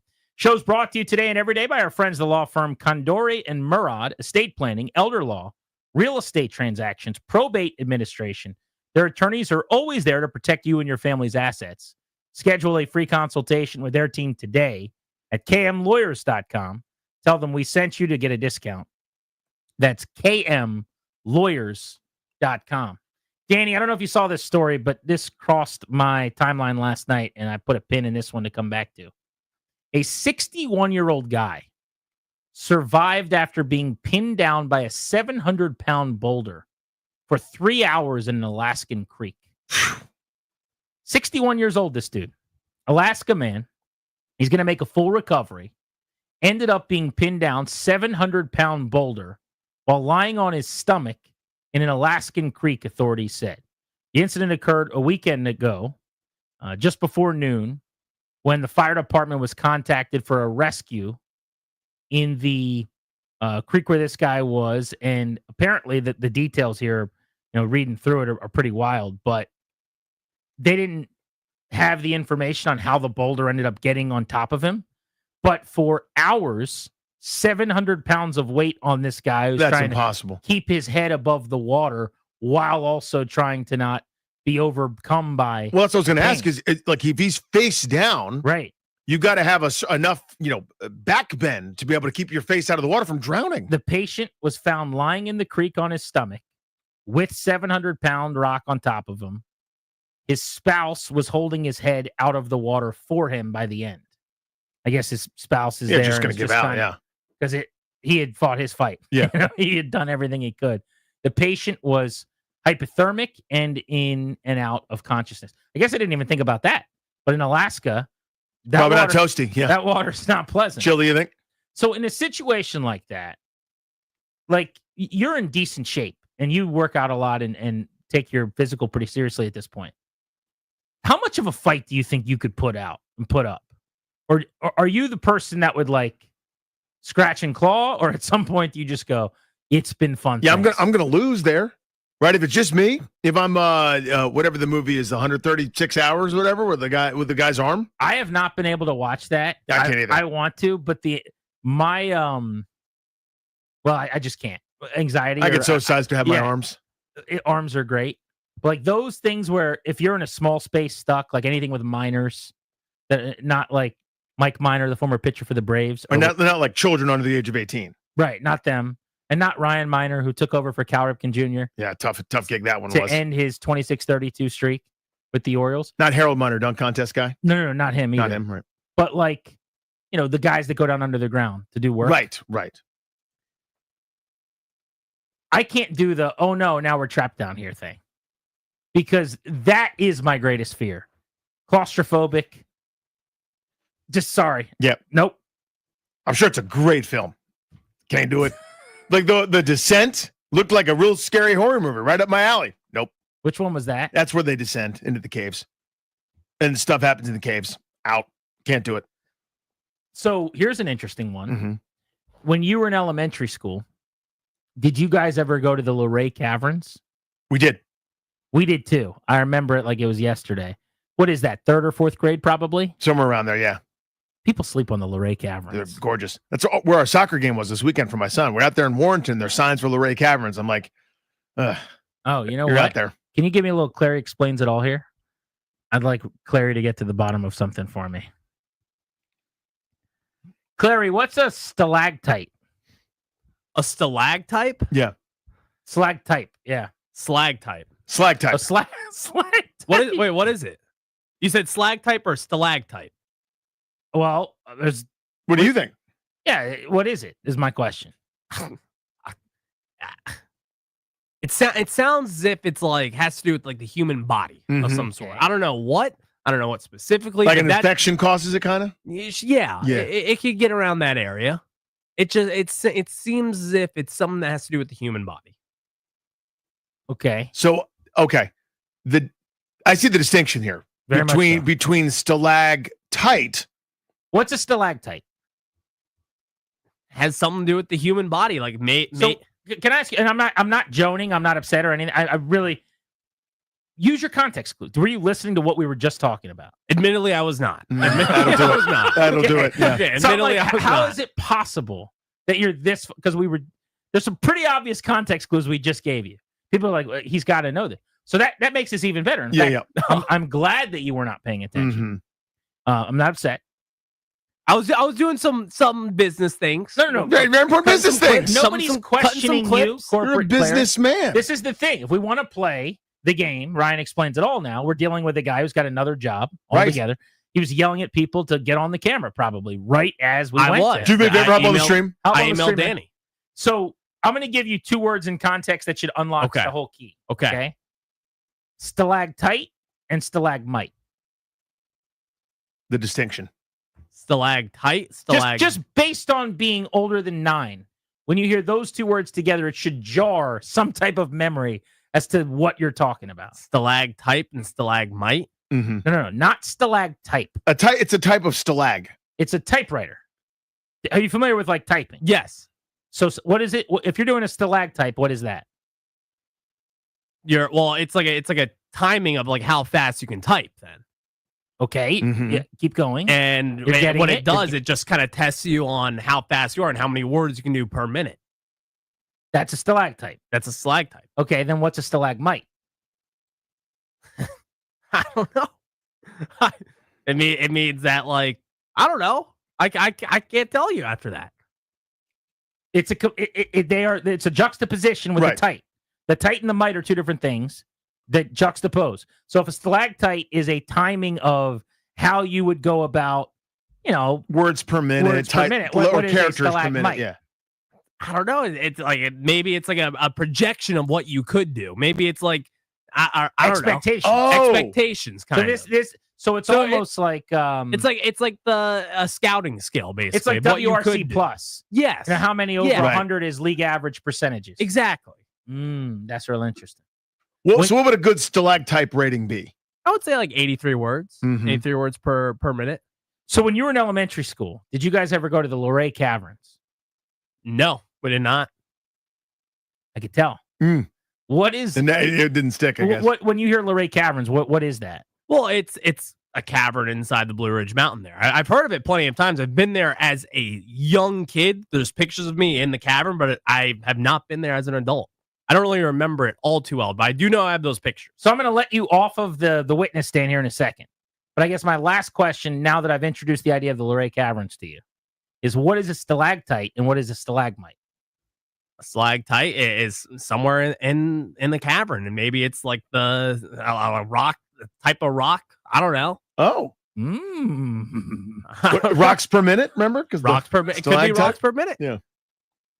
So no jarring of any information from your past. If we were to tell you that the rock growing upwards from the floor or down from the ceiling is the difference between those two things? I would have no idea. Okay. Not a rock guy. Big rock guy. Big rock guy. Who do you like, Stone Cold better? I'm sure I like Stone Cold. Triple H. Don't know who that is. Attitude Era. You don't know who Triple H is? I have watched. I've not watched a single second of wrestling in my life. Not 1 second. Did we just stumble into an amazing? That's something you should like whenever you have to tell someone like something about you that no one would believe. Yeah, like 2 truths and a lie, or that for sure, or just like if you're ever introducing yourself as like an event in a class or something, and you have to say something interesting. That's a pretty good nugget. It is. I've never been interested in it. I knew from a young age that it was scripted, and I was like, okay, that's all I need.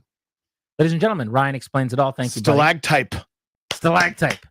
So, stalagmite, stalactite. Yeah. Luray Cavern, right? When we were in elementary school, we went.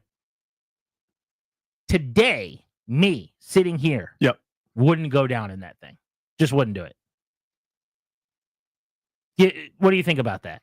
It's a little much because it's like it's been around for a while. And they're going to bring people by tomorrow too. You know what I mean? So that is how I could convince myself. Right. If I needed to go down there for 20 minutes, touch something, come back, and really go deep in there, whatever, I could probably convince myself to do it if you told me like I needed to do it for my kids. Yeah, like there's a tour that's coming right after you. Like unless I'm the lucky guy. Unless you're the last one. Yeah. Yeah. But yeah, I just wouldn't do it now. There's no benefit to me. So I don't care what's down there. I don't need to look at what's down there. I'll look at pictures if I'm curious. I'm not going underground in weird holes ever again. If you want to get me to do that in the 3rd grade, to educate wide-eyed Grant Paulson is happy. To make sure that when I'm on the radio and someone asks me about a stalagmite, it's how many rocks per minute. I could tell you that it's a geological formation that grows upwards from the floor of a cave. I'll go. But I ain't doing it right now. In 8th grade at the St. Almond School, every 8th grader takes a trip called Woodlands, and you go for the middle of nowhere, West Virginia. You do this like you rough it for a week, right? It's this bonding thing. It's really, really cool experience. One of the things that you do, though, is they take your group and you go into this like set of caves, and you have to pass under a rock where it's what you're wading in the water, and you have to go underwater and trust for 20 seconds of straight swimming that you'll emerge on the other side and be able to breathe again. And you can't see it. Nope. Everybody did it. And the whole point was to get to a place where there quite literally was no light. The way that the refraction of the light hits you in almost every other cave, you could still see a spark. The whole point was to get into this place and be at peace with total pitch blackness, right? Are you tied to anything? So that no. No. Then I'm out. I remember doing that and remember being so unbelievably afraid. That was 13-year-old Fannie Mouye. Yeah. 45-year-old Randy Douye. I ain't doing that. I couldn't do it. No chance. I couldn't do it is my point. I mean, no. I couldn't do it. Chance. I would have probably done it then. I had so much less fear then. Yeah. I was in a group with my boys, Bart Seaver and Mike Dirksen. They helped me. They encouraged me. They basically were like, listen, these two dweebs who did this already. Like these two guys that can barely, tie their shoes, swam this thing already. Like, come on, man, you can do it too. And I did it. I got through it. Now I'd have no shot. Yeah, I'm good. My question is, what is the benefit of me doing this? Why would you? If there's nothing to be gained by it. Right. What are you gaining? Why am I doing it? To say that you did? Yeah. Cool. Right. But in the case of going down in the cavern or the, wherever this hypothetical thing that we're going down in. Yeah. Maybe there's something to see there. Maybe it's interesting. What you're saying is it's a dark place underwater where there's no sunlight. That's right. So it's the scariest environment imaginable. Oh, well, Just the scariest environment imaginable. It's explosions and scary. And frankly, sir, I don't want to go. Why would we do that? Right. But why? Yeah. So eventually you go through and you have to go around a bunch of twists and turns, and they have like the headlamps on you and stuff. Twist and turns. Yeah. Once you go through this part of the But what cave, if you get lost? well, right there you weren't getting lost to go the underwater part. That was just you got to believe on the other side. So that's your breathing Yeah. oxygen So then above once water. you get to the other side, Gotcha. then you have to descend down further in the cave. And because there's enough twists and turns, light can't refract. And there is a place that is completely 100% still and pitch black. And that was the whole point of the endeavor, to say that you did. And we all did it, right? And it was like, that was pretty neat, I guess. That time for introspection. And we're just sort of sitting there in total darkness and silence. And we get to experience that. Again, 13-year-old me thought it was pretty profound. 45-year-old me is like, nope. Fairly morbid to think about all these different terrible situations here. But a 700-pound boulder on you, which is how we got here. Oh, that's too much. You're pwned. You can't do anything about it. Right. You are mentally in a good place. But you can't move that thing. No matter how hard you try, no how much will you have. Yeah, it ain't an effort No matter thing. how much you think about Right. your kids or whatever, this rock ain't moving. Now, luckily, your spouse is there and she's got a cell phone. But what if not? Yeah. Well, you're also in Alaska. It's not like they're down the street. You know what I mean? It's not like oh yeah, the local Arlington Fire Department's closer. They'll get there first. Have you ever been to Alaska? That's a nope. I'm interested in going. My dad and sister did an Alaskan cruise where you see like the whales and all the different ice formation and stuff. Said it was amazing. I would do that. Yeah, I would do that. Isn't Alaska, and this could end up being a really dumb question, I'm pretty sure Alaska's not just like always ice and cold and gross. Like it's actually beautiful and green. There's a lot of that in the right time of the year, right? Mhm. Yeah. For like an hour and a half a year. I think I would enjoy Alaska fine in the right time of the year. Yeah. But I guess now, this dude, when we're talking about hypothermia setting in, freezing, water's cold, probably icy, that's awful. 700 pounds. Yeah, pwned. And again, it's not a desire thing. It's not an effort thing. Like if nature is ready for you to go, you go. Like that's the end. Right. You know? But how do I say this? You're just sitting there and your mind is talking to you the entire time. Yep. It's not your time, man. Right. You could do this. Like, get out of this. The rock's still on. There's no getting out. There's a hang on for more in case the rescuers. I don't know how they got him out either. What'd they do? Let's go to Josh in Upper Marlboro on G&D. What's up, Josh? How are you? Hey, fellas. Just a quick thought experiment because I see how much you both detest caves and things like this. Grant, would you go to the deepest, darkest, wettest part of this cave if you were invited there to go on an exploration with the two people you love in the world more than almost as much as your wife and kids, Juan Soto and James Wood? What if in the off season they were inviting you down there for like some sort of retreat? Veil? Yeah. So it's just me, James, and Juan, just the three best friends anyone could have. Like a press pool, like a pool of like definitely 5 to 7. No, I just want to hang as boys, but just the three of us. But it's still an intimate press pool, and you're there with them for at least 2 hours. And you get to pick the press pool. There are 3 other reporters, and you get to pick them. He just said 2 hours? Yeah. So where are we going? We're putting on like these helmets with the lights on them, and we're walking into the cave? You are spelunkers. You are full-on spelunkers. You put the lights, the helmet on, the lights. But you're doing this with Juan and with James, and you are, and you guys are. This is like their off-season challenge, and it's sponsored by like Dick's Sporting Goods or something like that. Whoever sells these helmets, and you guys are going down there. Would you do it? And you're spending intimate time with him and just a handful of other people. And we're able to talk ball like while we're walking around the caves. I mean, you have to concentrate on the various crevices and ledges so you don't die. And you can't disturb the bats, right, Josh? Yeah. This is actually going to determine the answer. How spacious is it? Is it like huge hallways and rooms, or is it like? I can't guarantee. There are some that are big rooms. I mean, it's like narrow, some imagine. Yeah, some that are narrow. It's you'll go through a narrow part. No. You can't do it. Really? No. Yeah, I can't do it. It's not a choice. Like this isn't, and it's a great hypothetical, and I love it. I'm kind of doing mental backflips here trying to figure it out. But there is just an anxiety that would set in at some point as I'm just tired of being in small areas. And now I'm 15 minutes from getting back up to earth or whatever it is. Like, I don't control it anymore. Right. It's out of my control. I can't do that. Now, that's about as good a situation as there is. If you're telling me Denzel Washington and, some of my guys are going to help me down that, it's just a team of 8 and I'm picking the 7 and we're all going down there, I could give it a college try.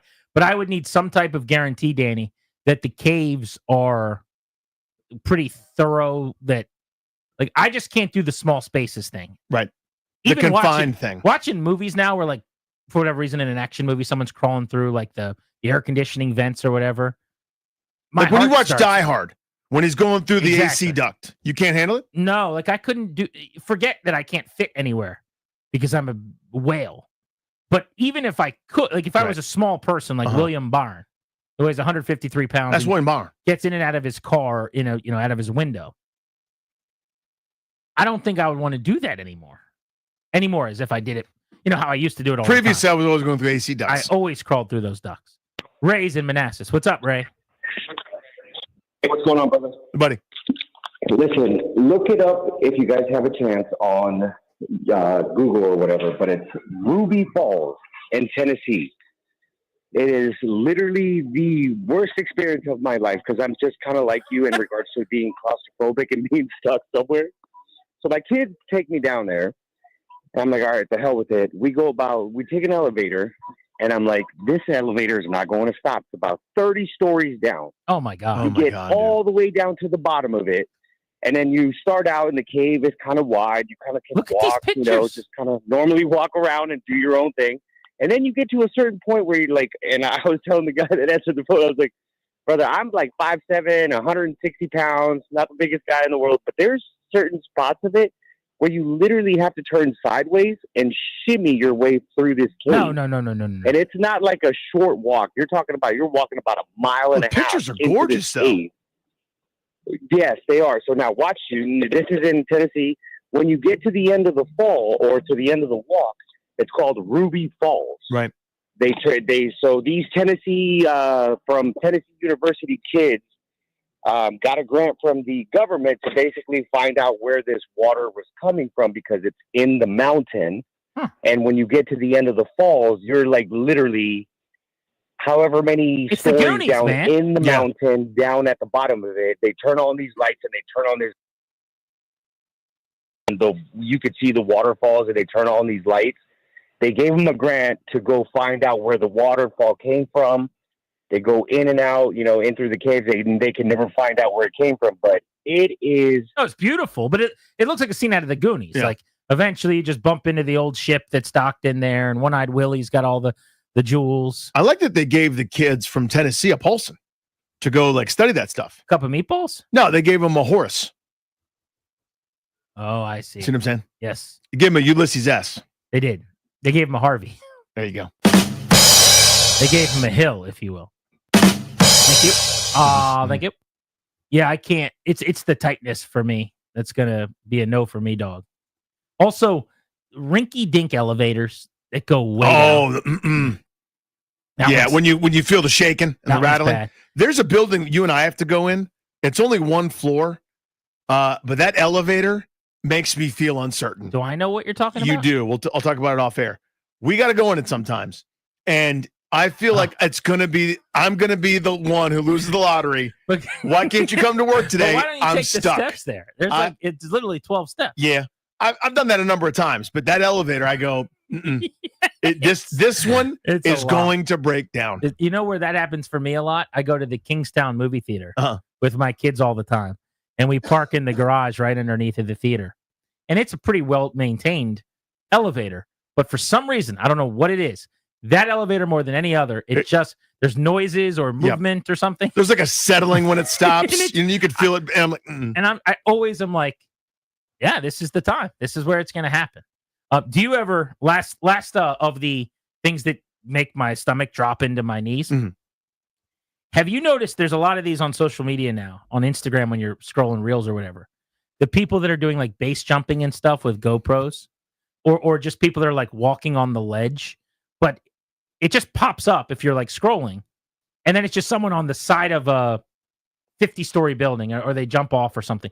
And some of them will immediately give me the take my breath away just looking at the video on Instagram. Yeah, just that. Does that ever happen to you? So I don't have those on my algorithm, thankfully, because I would never click on them. Like that's just not something that I'm interested in. So I'm glad I don't get them, but maybe I will now. You're afraid of heights a little bit. Terrified of. Yeah, heights and snakes for me. So you have no problem with the Luray Cavern, really? Yeah, no issue. Like if you went down small areas, you're okay with too? I mean, if it's like to the one I have to hunch over, if I'm in like being John Malkovich where the floor is only 4.5 feet, like that's not great, or the ceiling rather. But like for the most part, I can deal just fine. It's the heights, because like being in a confined space is not going to kill me. Things that can kill you, we should be terrified of. You could fall. Heights are high. See what I'm saying? Like no one's ever been like, he fell from 1 foot. Not a problem. He fell from hundreds of feet. Death. The cavern could kill you. You could just go in, one rock falls, and that's the end of you. Well, you could be like the guys, the what was it, the Chilean soccer team? Yeah, that's those the guys? Chilean Miners. The Miners, yeah. We remember the thing. No, wasn't there a soccer team once that got caught down there? I'm sure there's a lot of people that have been caught in a lot of things, and it's all terrible. Every single one of those situations. Yeah, I'm not saying it's good. I'm not excited about it. They're all bad. All right, let's do this. We will look ahead to tomorrow. William Byron of NASCAR fame, Cup Series, going to be on the show in studio with us. Will Danny make it awkward? That's the big question. I think you're going to be fine. I think you're going to spend your entire night researching William Byron and NASCAR, and you're going to put on a clinic. You're going to be Larry McRouillet. Also tomorrow, anyway. Michael Rubin of Fanatics at 3 o'clock. That should be very, very good. Ben Standing of The Athletic has overtime tonight. Big thanks to Darius, Ryan, Ben the Red. For Danny, I'm Grant saying so long. We're back at it at 2 o'clock tomorrow. Thank you for coming.